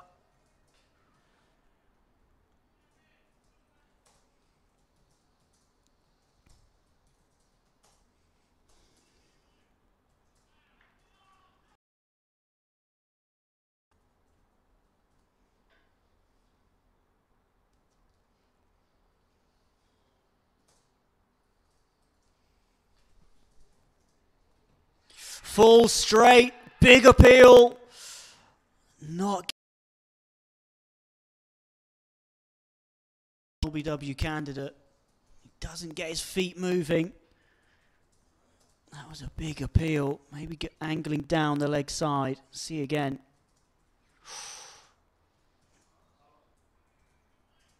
Look.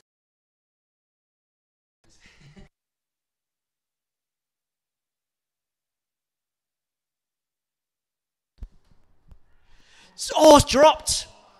Fed to slip by Asif Khan. It's catching practice.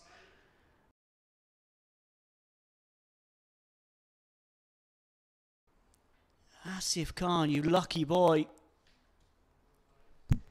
Lucky, like you said first time, Rabani. Just catching practice, really. Tony Ura at slip. Puts it down. Asif Khan lives to fight another day.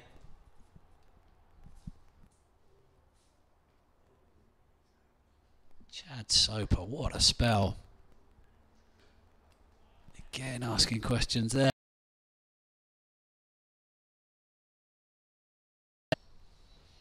Barney, would you say Chad Soper is the ideal bowler that you'd want to fire in at Asif Khan? Targeting those stumps? Absolutely. Get him trapped on the crease. Wicket to wicket. It was actually one that was Just held outside off stump. He fed to Ura. UAE should be 5 down. As it is.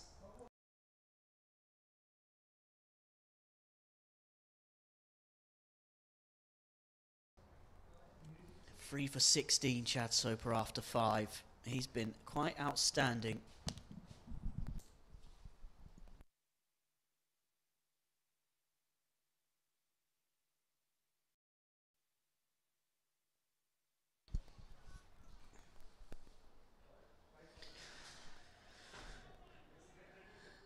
Going to see Norman Vanua again for his 3rd over.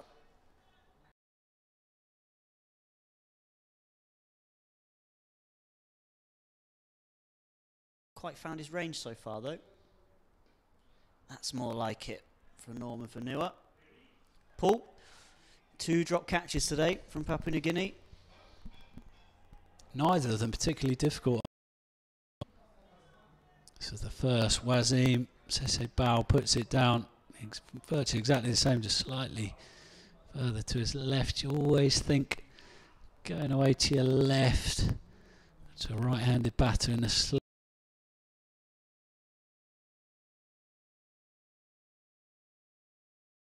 Why is he so wide as well? Yeah, both doesn't need to be. Sorry, yeah, both. Yeah.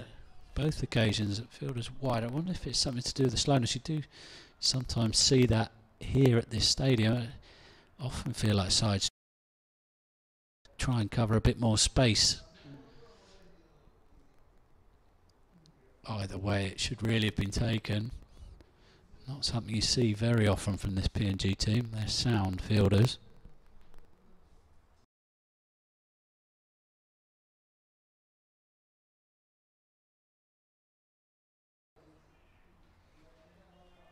Oh, Wasim was dropped on 7.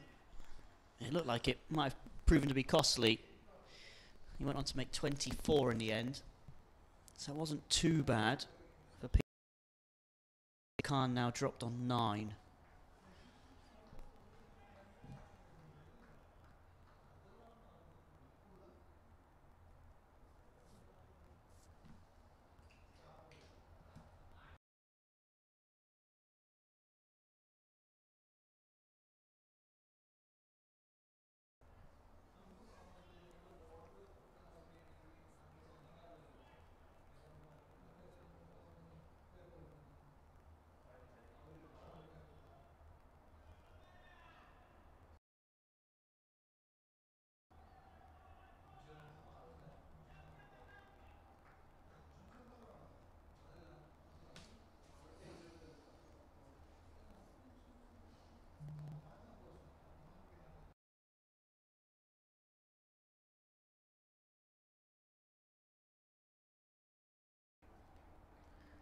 Massive Khan moves to double figures. 10 off 20. Richard Arif 15 from 19 comes on the strike. Last ball, the 15th coming up. It's going to be drinks break after that. UAE could do with Papua New Guinea. Would have loved to have had them 5 down. They had that chance.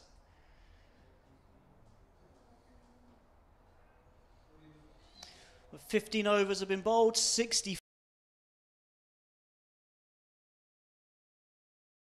They are up against it as we have drinks here at Dubai International Stadium. We'll have a quick breather and then when we return, be back to see UAE's pursuit. 99 runs for victory. I'll find out whether they can do it or whether Papua New Guinea will carry on rolling as they are on to victory. We'll be back very shortly here at Dubai International Stadium for the resumption.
Back live here at Dubai International Stadium.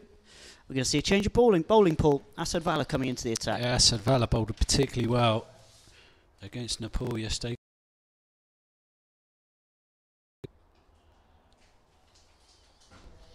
Everything else he's done so far today, Asad Vala, has been fantastic. Can he prize out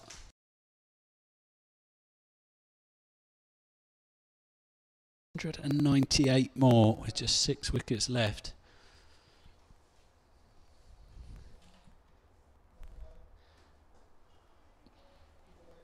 And bizarrely enough, Barney, just at that drinks break, send in next actually Ramesh Shahzad, who we were just talking about, a player who has an ODI century against the West Indies to his name for the UAE. He's just turned up to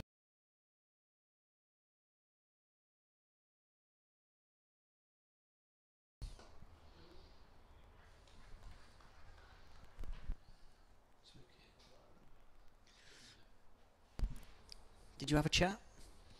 briefly, Barney, briefly, just was racing in the drinks break, just said hello, wanted to know what the score was, looked a little bit shocked to be told what was going on. A couple of other players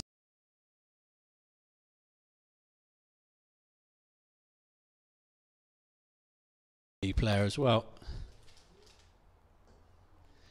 Nilansh Keswani, extremely talented left arm spin bowler. Anyway, Asad Vala just goes for 2. Solid start with his off spin, the PNG captain, and another over ticks by. UAE getting not far off needing a runner ball with just the 6 wickets left available for them.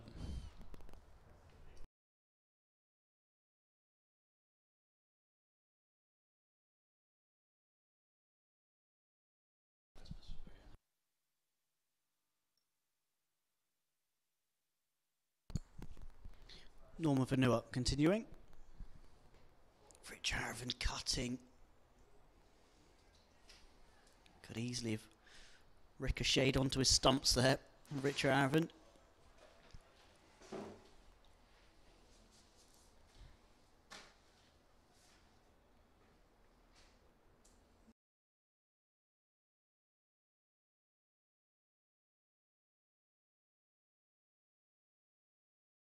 Vanua in again. Attacking those stumps. A lovely looking drive from Rich Aravind, but no run. He's played some nice shots without reward today, Rich Aravind.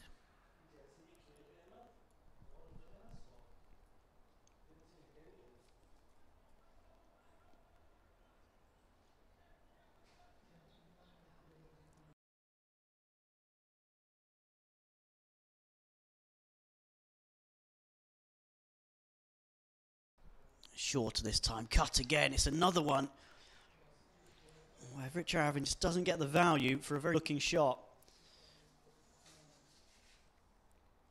Vare, the wicketkeeper, and Tanyura running over to Sese Bao to say well fielded. That point.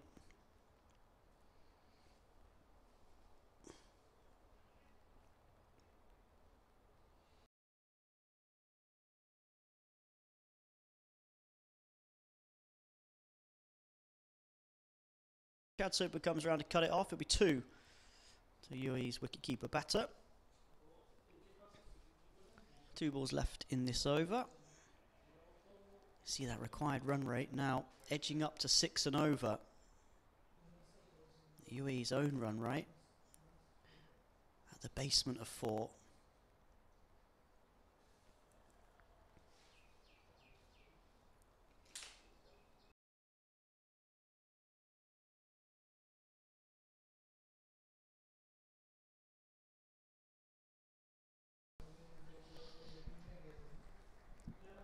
Yeah, he looked a little bit cramped for run there, Rich Aravind, but like you said, Barney, it was safely played. It's a pretty clever shot in the end there because the ball was on him A bit quicker than I think he thought, yet he still played it pretty safely.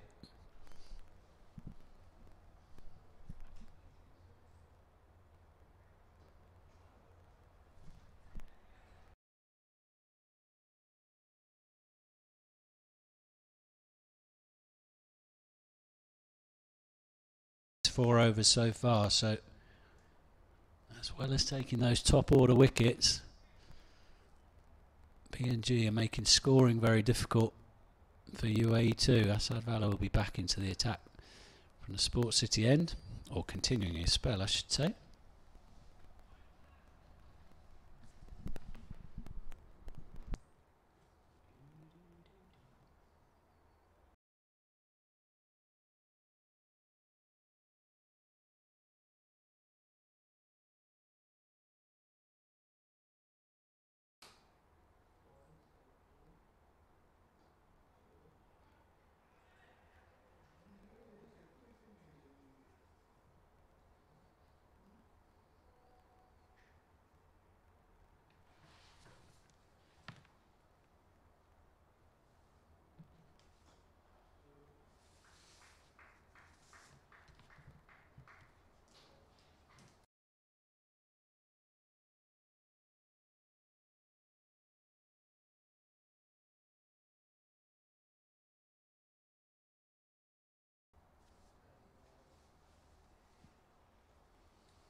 It's fortunate that didn't carry to the PNG captain.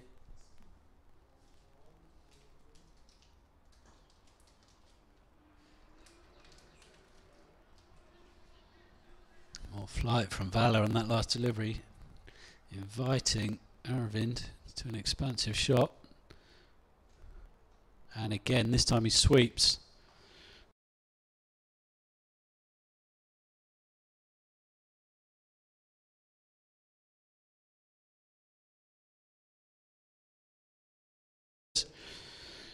PNG very much dictating terms at present.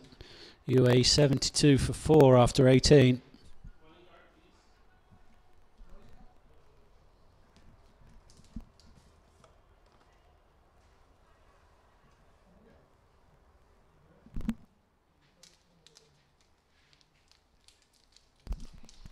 And there we have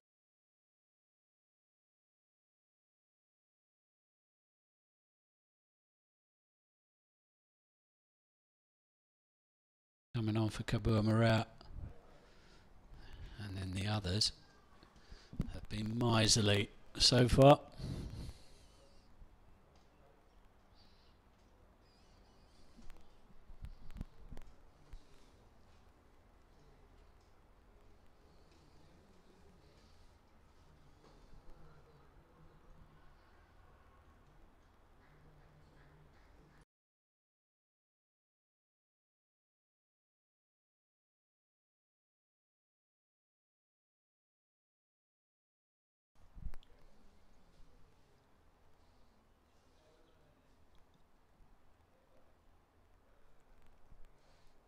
A 26-run partnership equalled.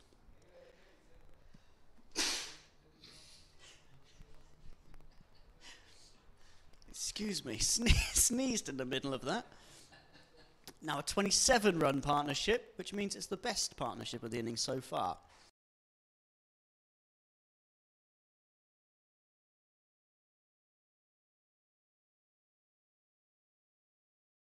At least it's doing a bit of a repair job for UAE. They need more though.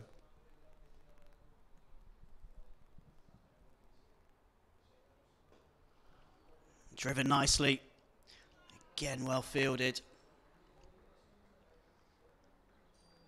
Seema Kamir, I think at mid-off, getting round to his left.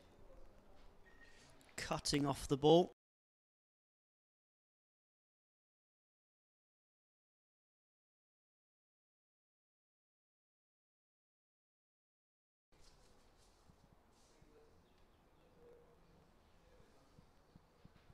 Keeper up to the stumps. For Asif Khan. Morea, 2 balls left in his third over.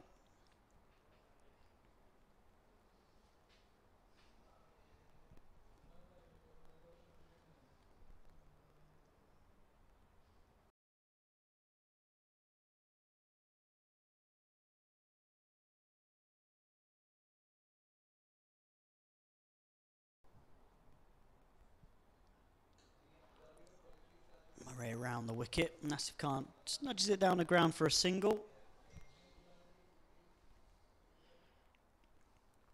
Are they going to just try and take us as deep as possible from here, Paul, these two? Yeah, it feels very much that way, doesn't it, Barney? Little to follow, no?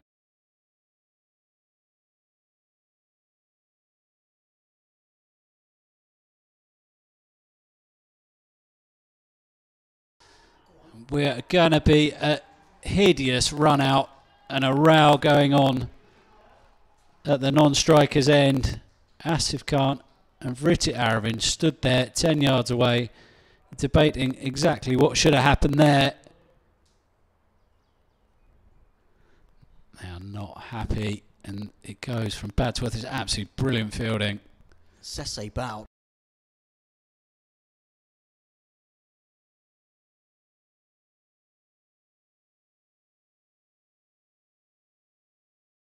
For PNG, and they're just debating as to exactly who has to.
The stadium.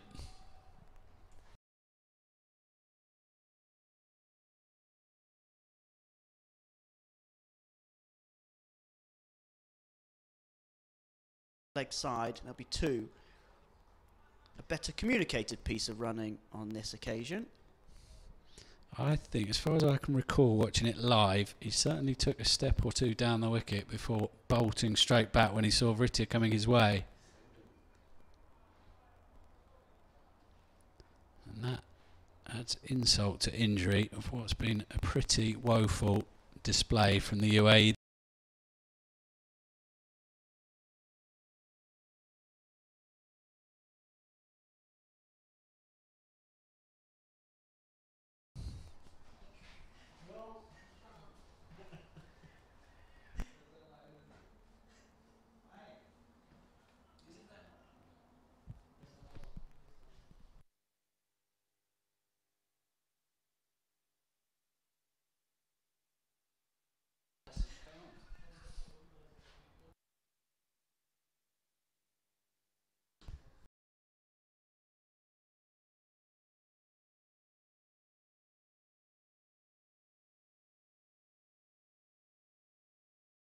He's 78 for 5.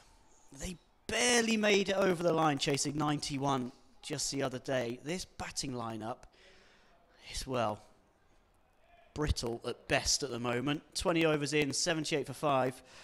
Paul, this UAE batting and this reply, well, how would you describe it in one word? Bear in mind,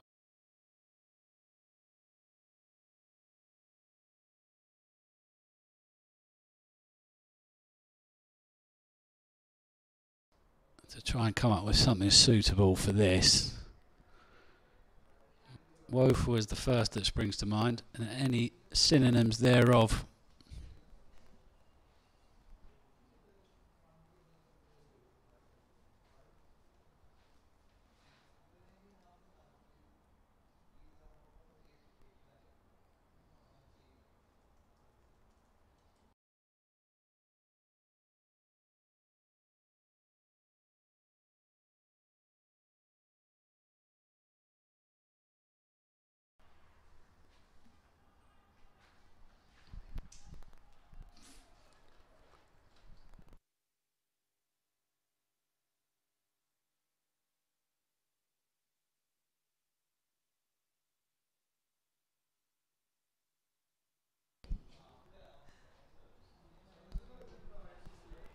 well, Paul,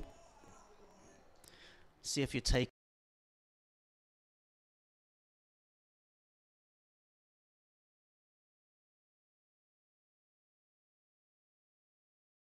awful, terrible, frightful, atrocious, disgraceful, deplorable.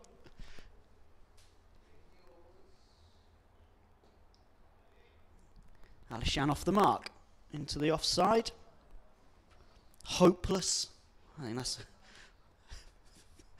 fairly fitting at the moment. It has been. It's been very poor from UAE today.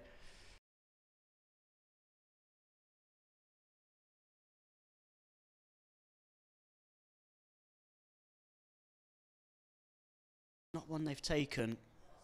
Serious questions need to be asked of this batting lineup at the moment. Nicely played from Asif Khan. Beats the fielder. It won't go to the boundary, but it's a couple. Yeah, all you can say is that people down the order and the 2 at the crease at the moment have got a chance.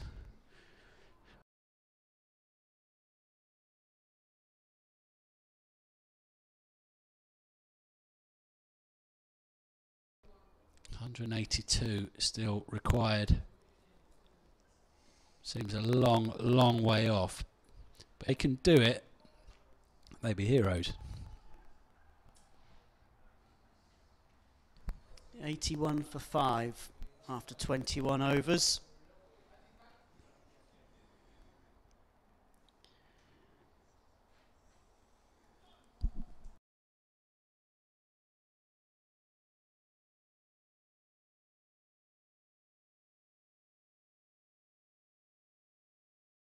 About that. Bearing in mind how easygoing the PNG batters made it look today when they had a field day at the top of the order. So even greater indictment of that effort so far from the UAE. And at the most difficult time to bat as well. PNG have been, as we see Tony, a fumble one, bar the two.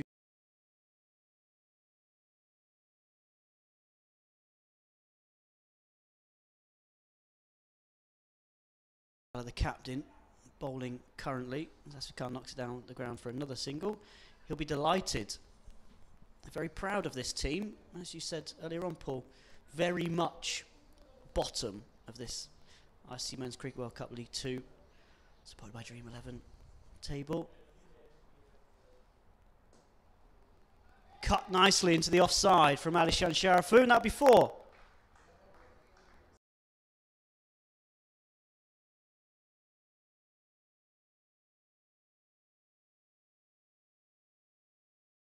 Given width, cutting in the gap and away for 4.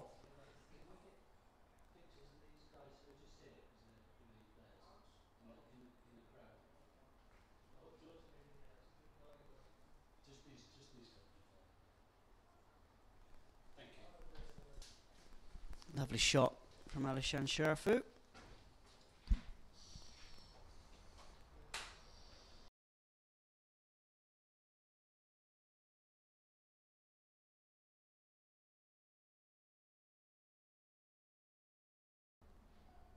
Seven runs from it, 2 balls to go. Asif Khan on strike.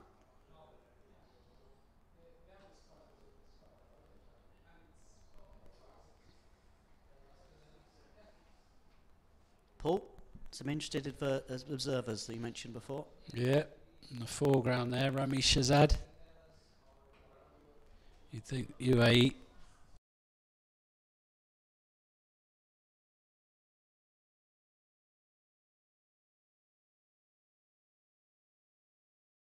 In a UAE cricket training top, Nilansh Keswani, very talented young left arm spinner, all rounder.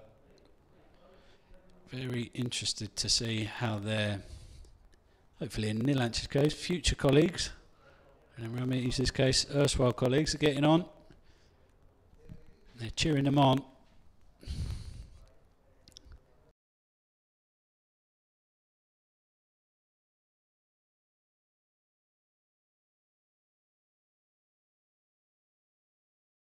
That required run rate now comfortably over 6. Can only see it going north at the moment.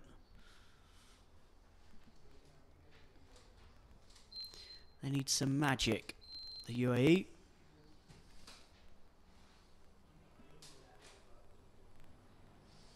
Alishan Sharafu on strike.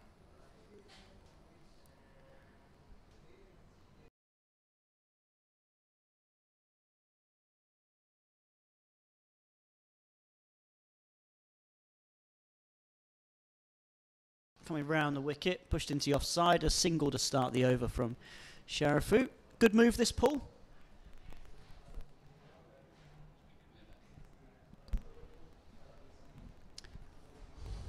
Well, if Asad Vallah says so, then probably.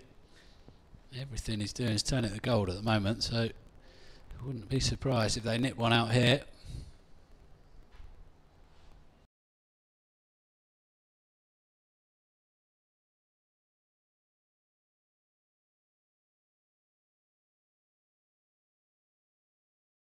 If Khan keeps it out though.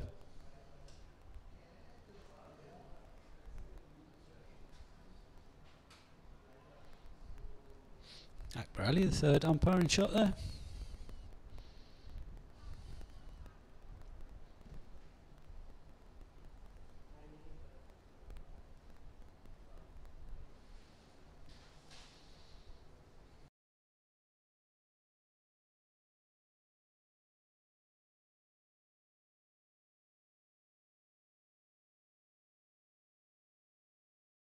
Fielder.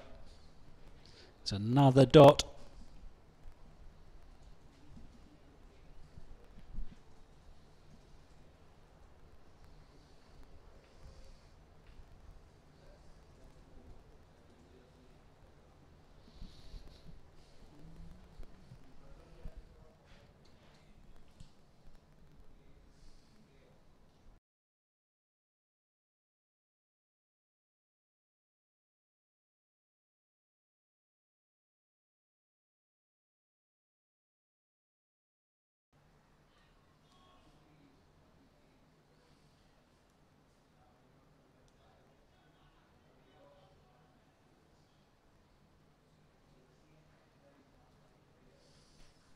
Paul, another defeat here for the UAE, and they'll be needing at least 5 wins out of 7, I believe.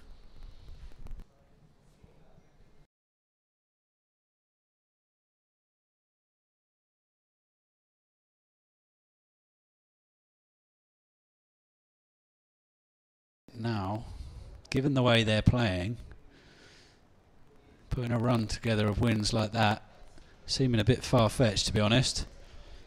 And in actual fact, maybe they should be thinking more about trying to secure, making sure they can secure their hard-earned ODI status, rather than having any more loftier aspirations just at the moment, given the way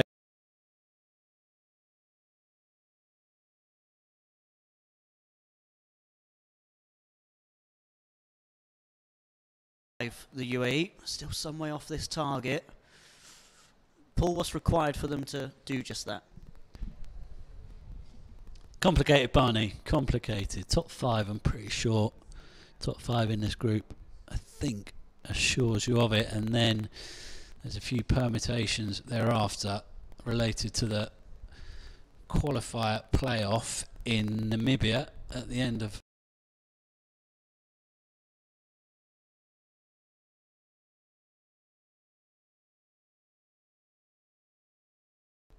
in India, which may seem irrelevant. Acevella starting a new over, single to start with.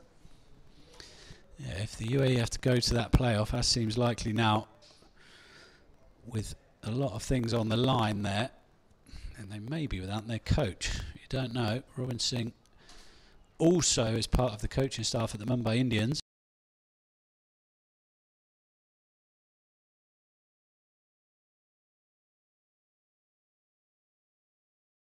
He departs from 20 from 43 deliveries, and it's pretty innocuous stuff. Acevella just getting it to gently turn into the right-hander. It's straight, it's full, it's out. UAE 6 down.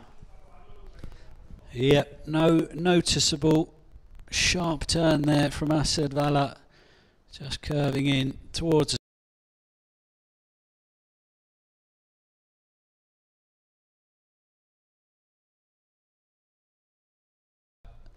given what went on between him and Vritti Aravind for the previous wicket, bowled by Acevella.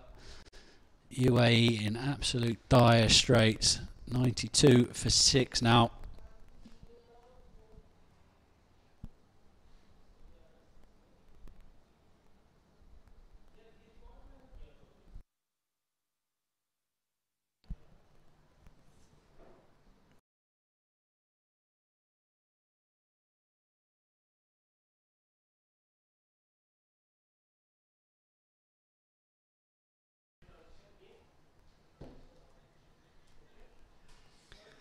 And he's there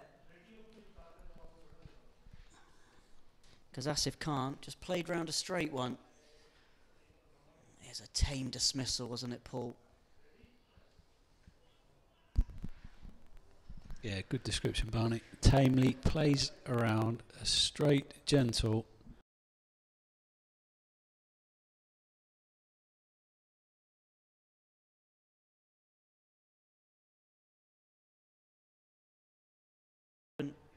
Straight away.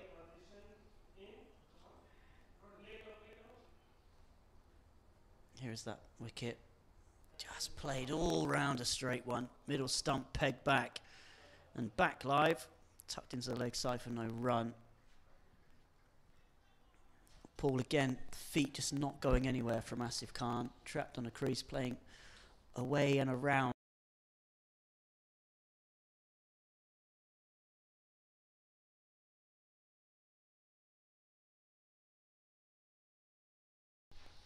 Yeah, nothing shot. It's quite right.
Right, the last of the UAE batters. Digs out a Yorker, a very good Yorker from Khmer as well. Yeah, last of the recognised batters anyway, Sharafu. Might can bat a bit low, Paul. Fair to say? Yeah, I think if these two can take it very, very deep and then hope Junaid Sadiq can whack a few, I still think they'll finish a long way.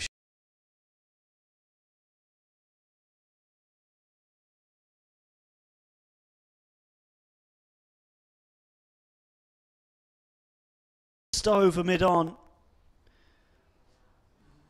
Sharafu, a little bit of luck there. Picks up 2. UAE going to need some luck.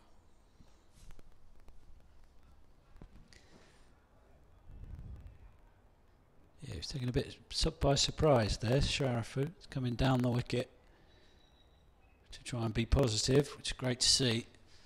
Just came through a little.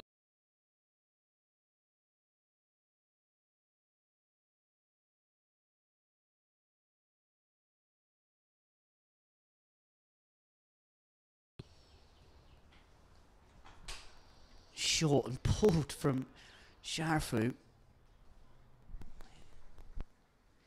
Got himself into an odd position there.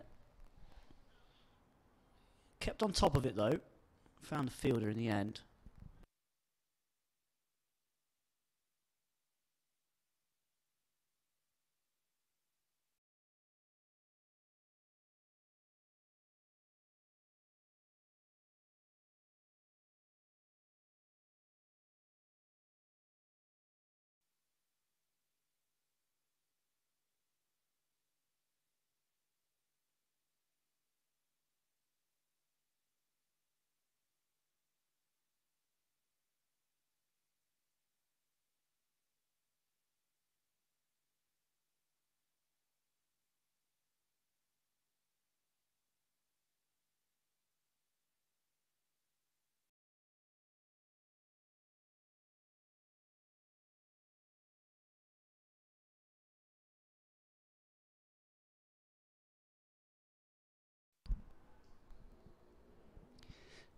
Quickly taken single there from Kantipur. These two quite in tune with each other. Alishan Sharafu and Kantipur, former UAE under-19s colleagues together. Don't know how much they'd have batted together, with Kantipur batting down the order. Alishan more of a top order player, even though he's there 7 and 8.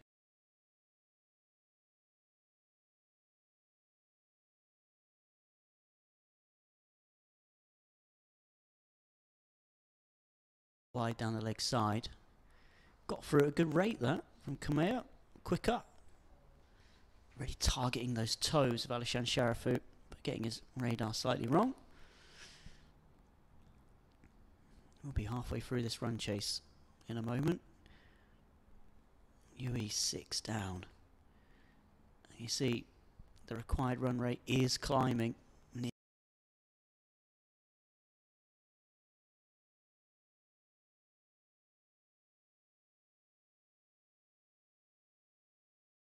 Midway point of their 50 overs in this run chase.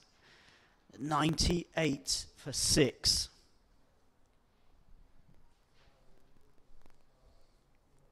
They're a long way off as it stands.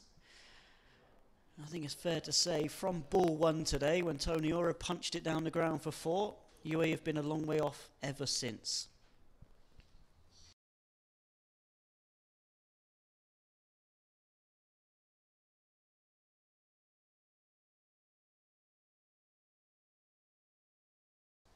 When they just ran through the PNG tail, but other than that, it's been one-way traffic today's game. You've just got a little wave from Charles Amini, Paul. I'm very jealous of that. Sadly, it was a plastered hand waving. Injured his fingers yesterday. Very innocuous bit of fielding.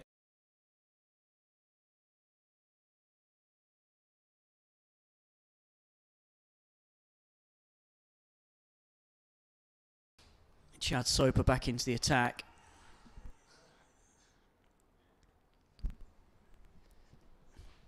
Seems today like UAE have just totally forgotten the very basics of cricket.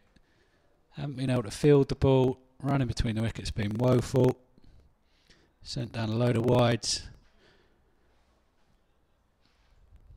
They're going to have to consign this game.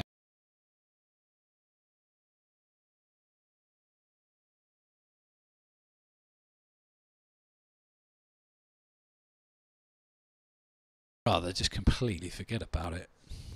So the complete opposite of what I said first time round. Chad Soper back.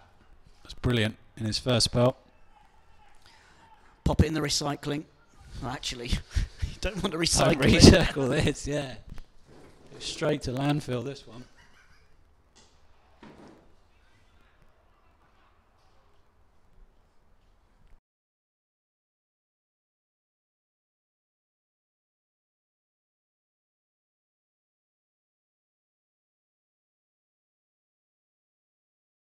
Good to see.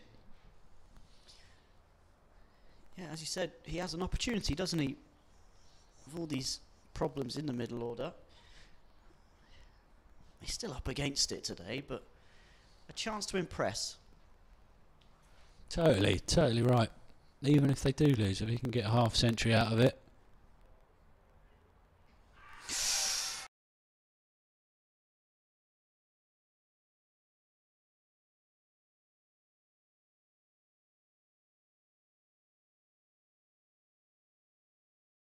Sharafu won't be making that half century, won't be making an impression today because he's gone for 14. Chad Soper does it again. Chad Soper yet again. He looks absolutely delighted too. The complete opposite to Alishan Sharafu, who has to trudge off dejected, having made 14 from 20. Felt like there was a good opportunity for Alishan Sharafu today, but he's caught.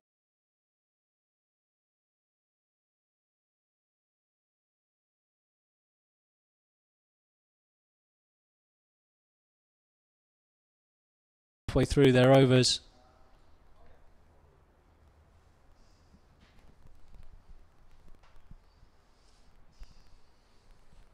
Well, it's a great take. Hilavare up at the stumps. Cracking take. UAE 98 for 7. Junaid Sadiq comes out.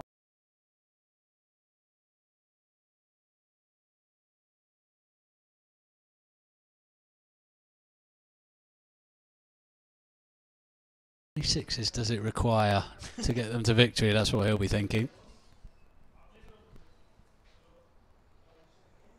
That's the wicket again. Great take. Back live, Sadiq. He's got a little inside edge on that. Gets a single.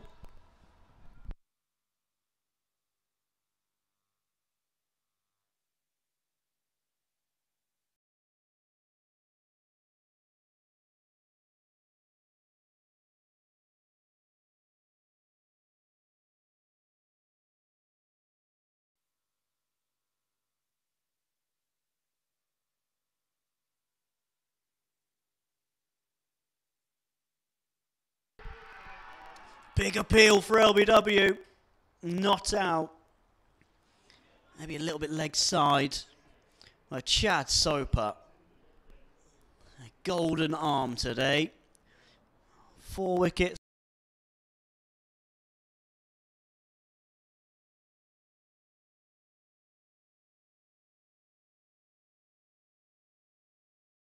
Impact took 3 in his opening spell. He's come back. Needs just 1 over, take 1 wicket. And open up the door again. Yeah, and he'll probably be thinking there's a few more still out there for him to take. Plenty of time, 4 overs left for him. 3 wickets to take. It's going to be Vanur at the other end.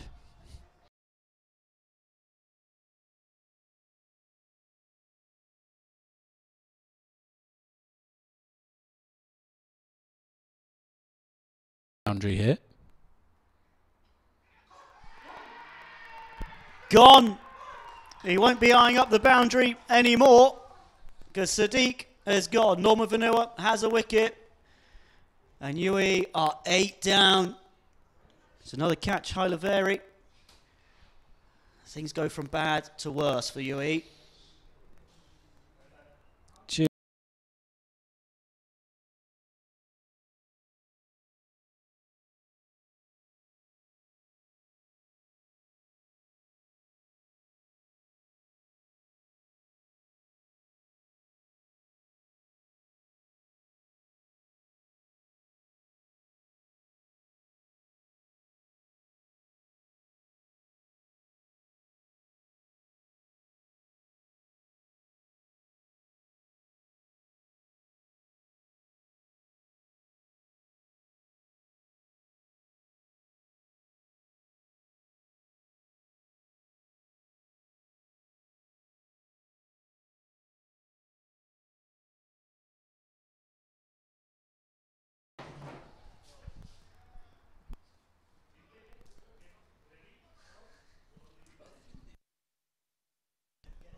Yeah, well, Sadiq, we said, was going to bat one way.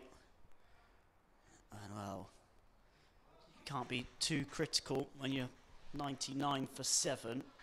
But it's an ugly, ugly dismissal. Norman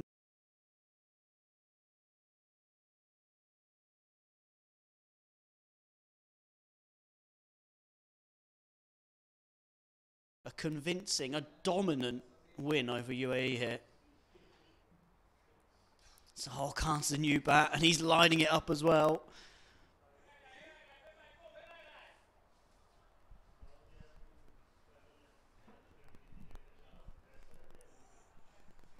Paul, as you said, UAE have got some important cricket coming up. Where do they go from here?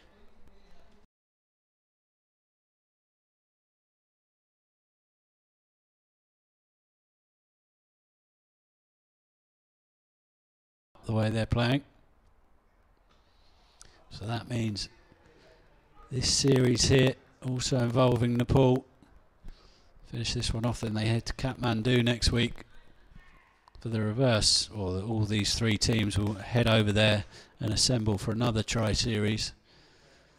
And then, the way it's looking, UAE will be heading to the qualifier.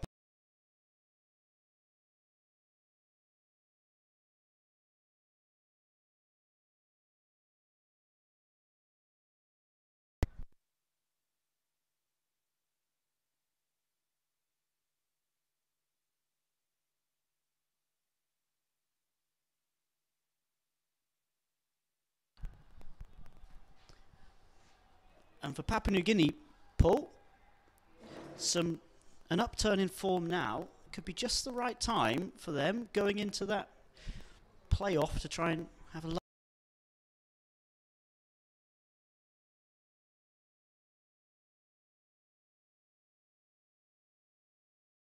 Drift at the bottom of League 2.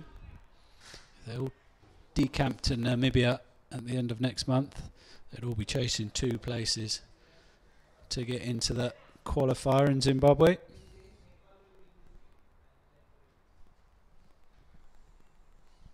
last ball, the 27th.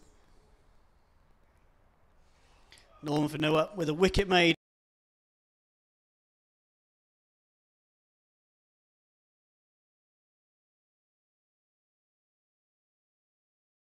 They're 164 runs adrift of victory. Papua New Guinea just need 2 more wickets. And if they can collect those 2 wickets, that'll be a 3rd win in the ICC Men's Cricket World Cup League 2 for Papua New Guinea.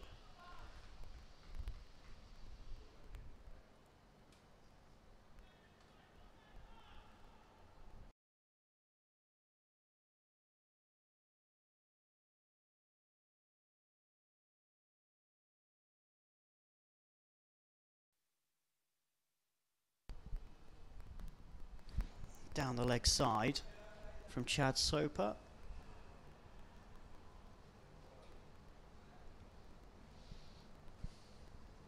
Giving us runs.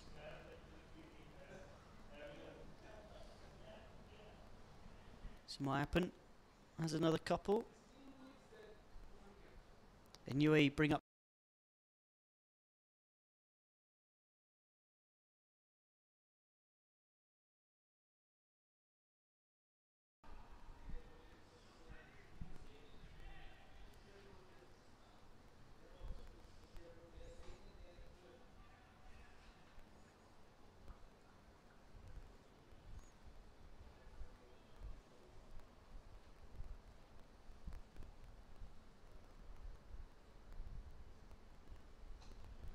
Soper again, full and straight, targeting those stumps. Nearly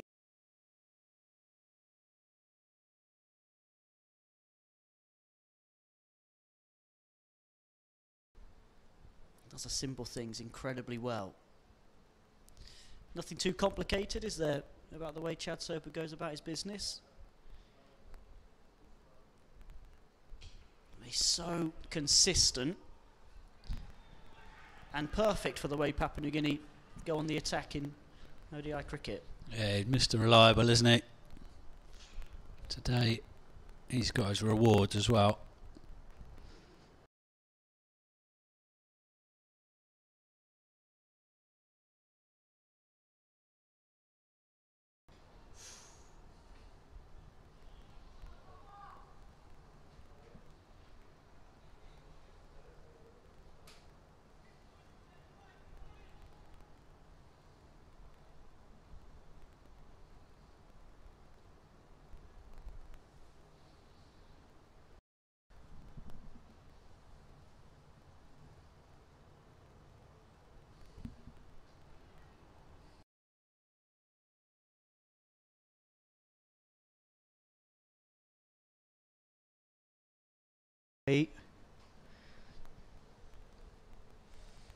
Way going about things now, it feels like we're just delaying the inevitable.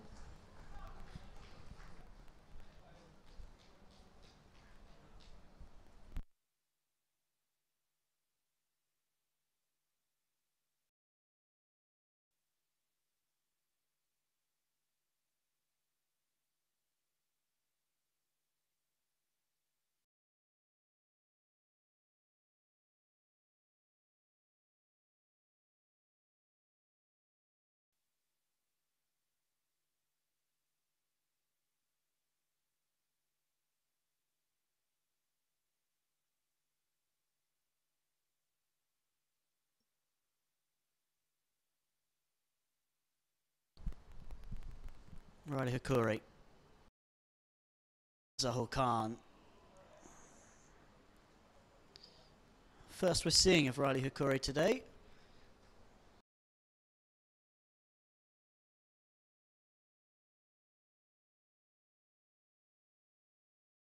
As much as Soper does. Maybe the same ploy. Target those stumps.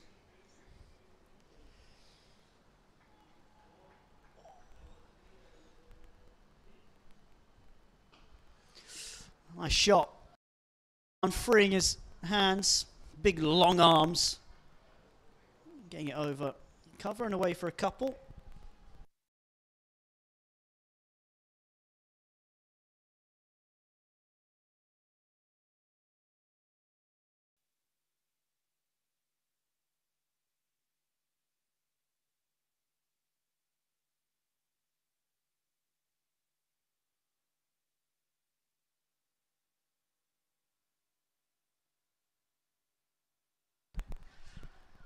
Zahul Khan now really getting four. Seema Kamea with an outstanding piece of fielding, keeping the ball in, and gets a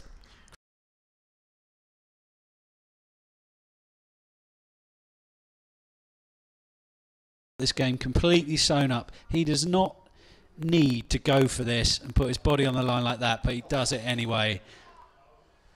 And the wonders that will do for team spirit. Playing a different game at the moment to PNG, to UAE, I should say. It's fantastic stuff. Speaks of a very happy, buzzing dressing room, that one. Superb bit of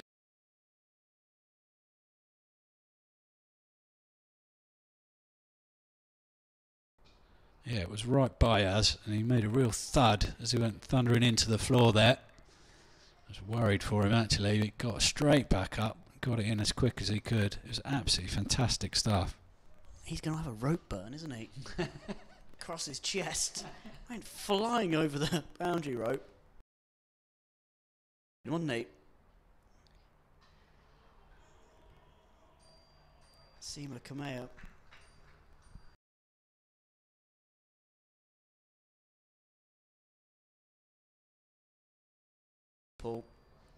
this stage of the game,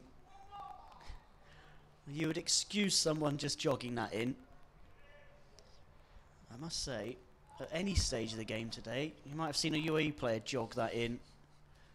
I can't think of too many times you've seen a UAE player chase and purpose and desire. Yeah, I think that moment has just summed up today's game.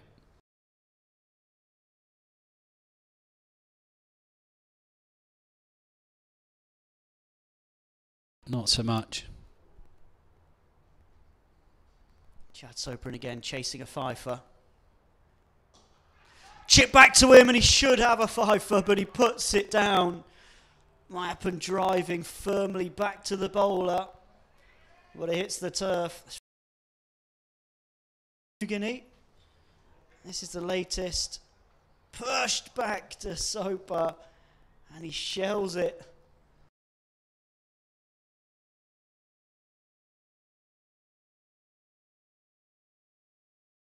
Actually.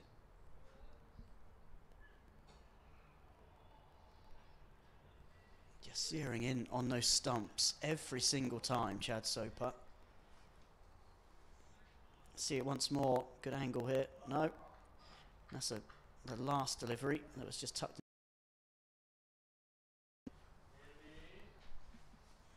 I thought we were going to see the drop catch.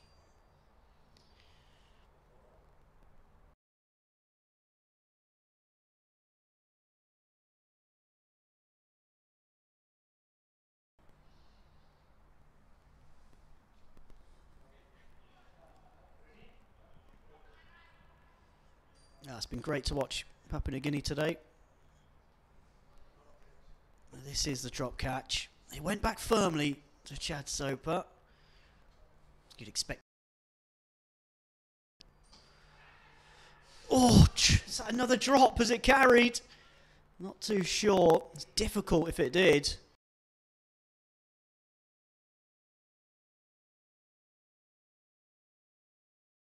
Was this another chance, Paul?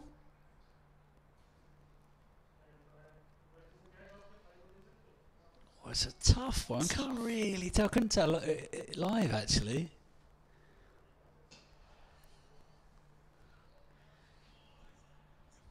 Wow, how's Chad Soper not got off?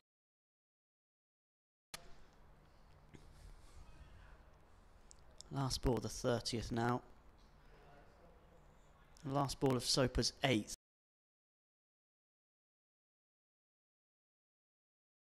Catching on the leg side. Dot ball to finish. One from the over. Again, brilliant from Chad Soper. He should have had a 5th wicket in that over. 106 for 8 UAE after 30. Got 12 balls left to try and do it, Chad Soper. He deserves it. The way he's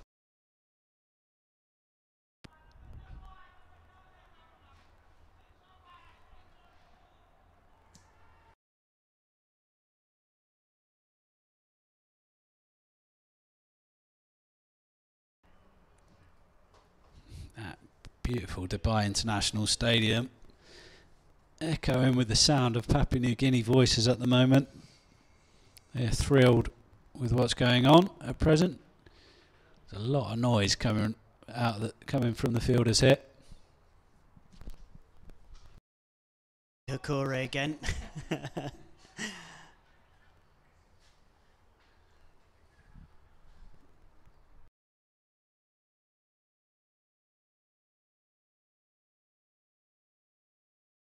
Ilavara, the wicket keeper there. Is that a groan? It feels like it deserves more than a groan. Yeah.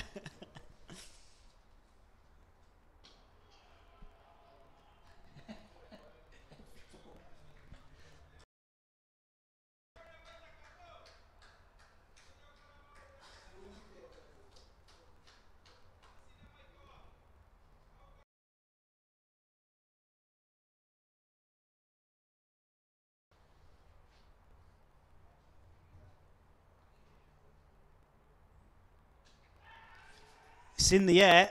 Oh, out into the leg side, but no one's there. Kantipur Mayappan chipping it into the leg side, gets 2.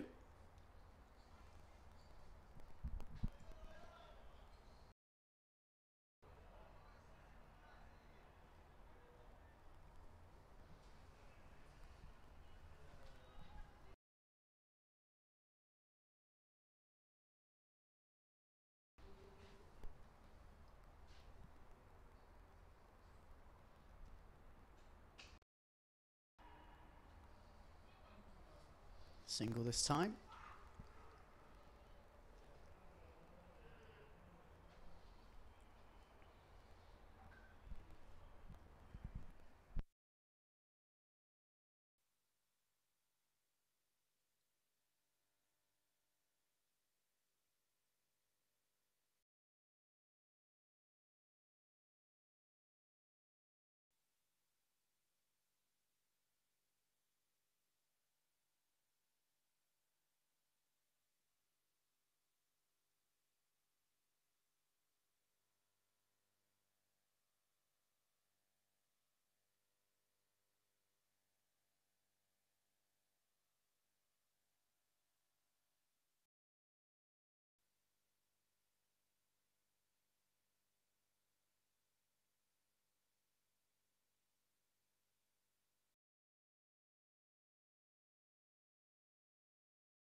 .31 overs gone, 19 to go, 111 for 8. The UAE. We're now just plodding towards their demise, it feels like. The game's not really going anywhere. UAE aren't able to score at any rate. PNG just targeting the stumps, waiting for someone to miss.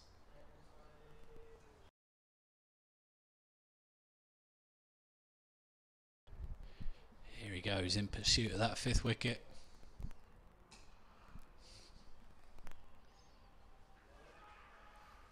We just saw the UAE team sat outside their changing rooms.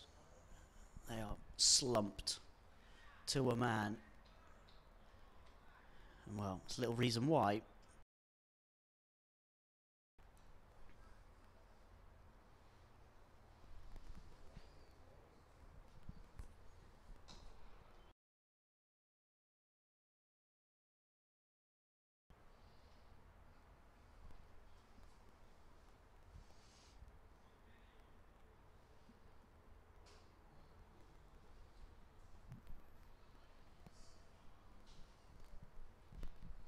Chad Soper, 10 balls left now of his set of 10 overs. Again, Mayapan fiddling outside off stump. Another wonderful take from Hilaveri.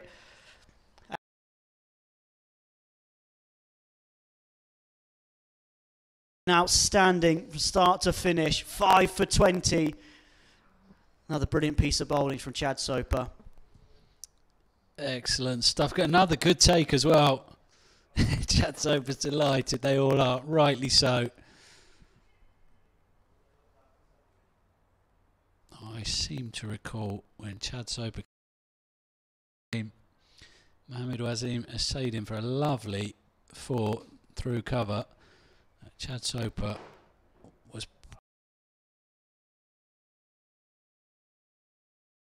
crikey, I couldn't have called that any worse. He's destroyed the UAE today, been absolutely brilliant. 5 for 20, so well deserved. Cut it up and tried to stick it out. Has to go for 8. UAE, 1 wicket left until they're put out of their misery. They've just managed.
They got one of their 2 wins earlier in the competition against UAE at this ground. Their first win, in fact, in this competition. They are heading overwhelmingly towards another here. And Chad Soper, been saying he's been looking for 5. He's now looking for 6.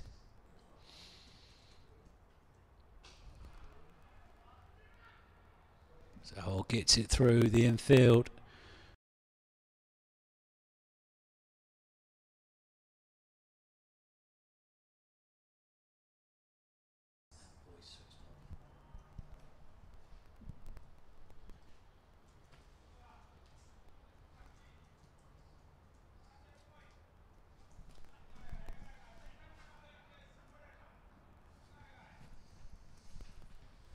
Chad Soper again.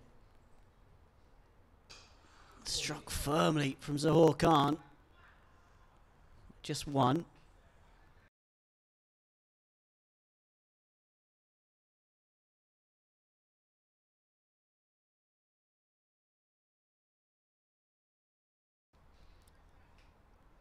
Being a senior partner in a batting partnership, not something he's used to.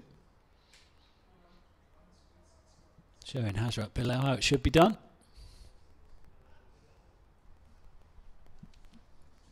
Four balls left in a quite brilliant spell from Chad Soper. Can he get a 6th?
Another dot ball.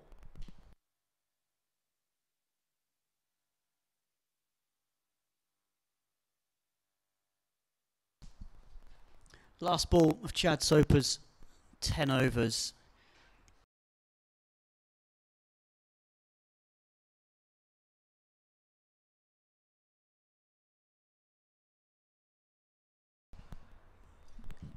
Gotta be, hasn't he, Barnes? I'd have thought. Tese Bow was superb, but a lot of the PNG batters were, and he's getting a massive round of applause, pat on the back from all of his teammates. The PNG dressing room, a rousing ovation for Chad Soper. Absolutely fantastic. 5 for 25. Chad Soper, the difference maker.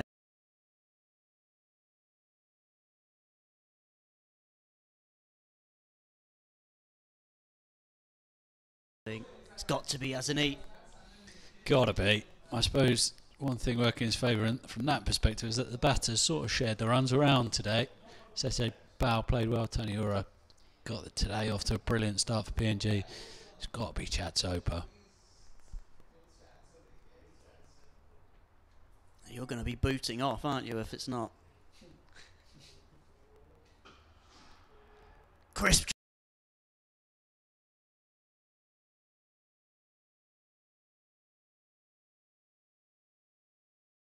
Hard. He's still gone for 4. As Zahor Khan is enjoying himself. Whacked at Vanua, just taken big piece of him. Still gone for 4.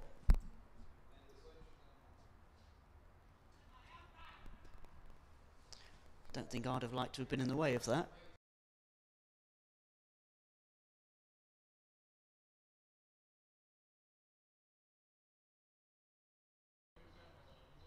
And bowled. Papua New Guinea wrap up a dominant victory from start to finish as Riley Hakure bowls Zahor Khan.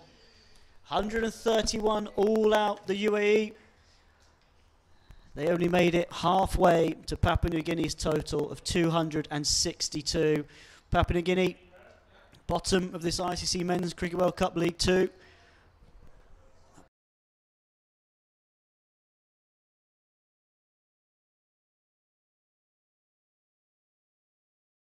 Qualifier for the World Cup later this year. And I've got to say, it's another disappointing performance from the UAE. They're on the slide at the moment. Things are not going in their way, and they need to address it quickly, because these final games are coming thick and fast. Papua New Guinea, a stunning victory, one of the best in their ODI history. With bat, with ball, they've been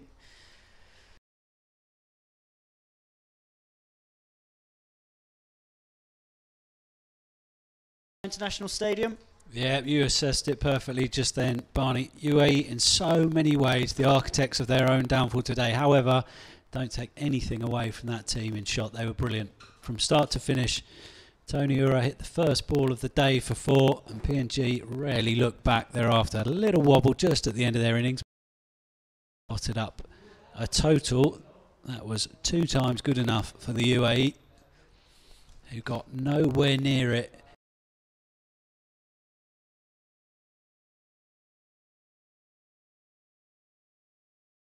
Well-earned pat on the back from Asad Vala. UAE heading out to do the customary handshakes at the end. Yeah, back to the drawing board for them. They're going to have to rip up a few of their plans, I think, and start again, because struggling at the moment. Papua New Guinea, there it is, the bottom line, 131 run win.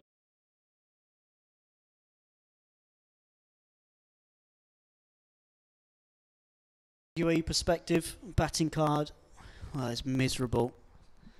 A couple of starts in there.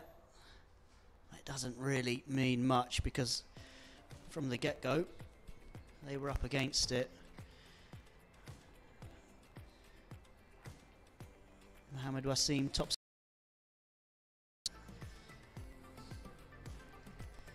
That seems like a long time ago that he had made a solid start.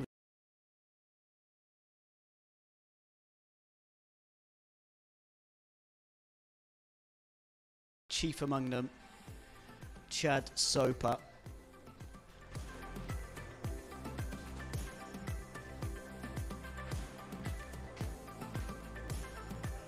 They were brilliant, Paul.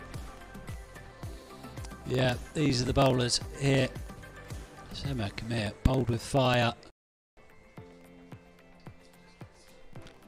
Left arm, bustling pace at the top, got a wicket.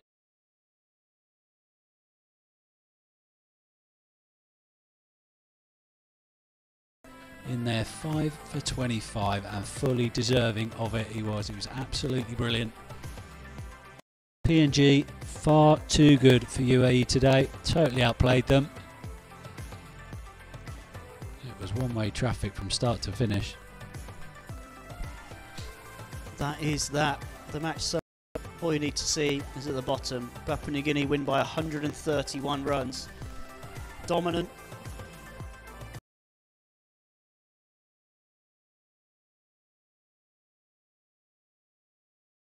Two captains. I think one of them is going to be a lot happier than the other. So please do bear with us, and we'll be back shortly. Captains, and our man of the match, who we believe should be Chad Soper.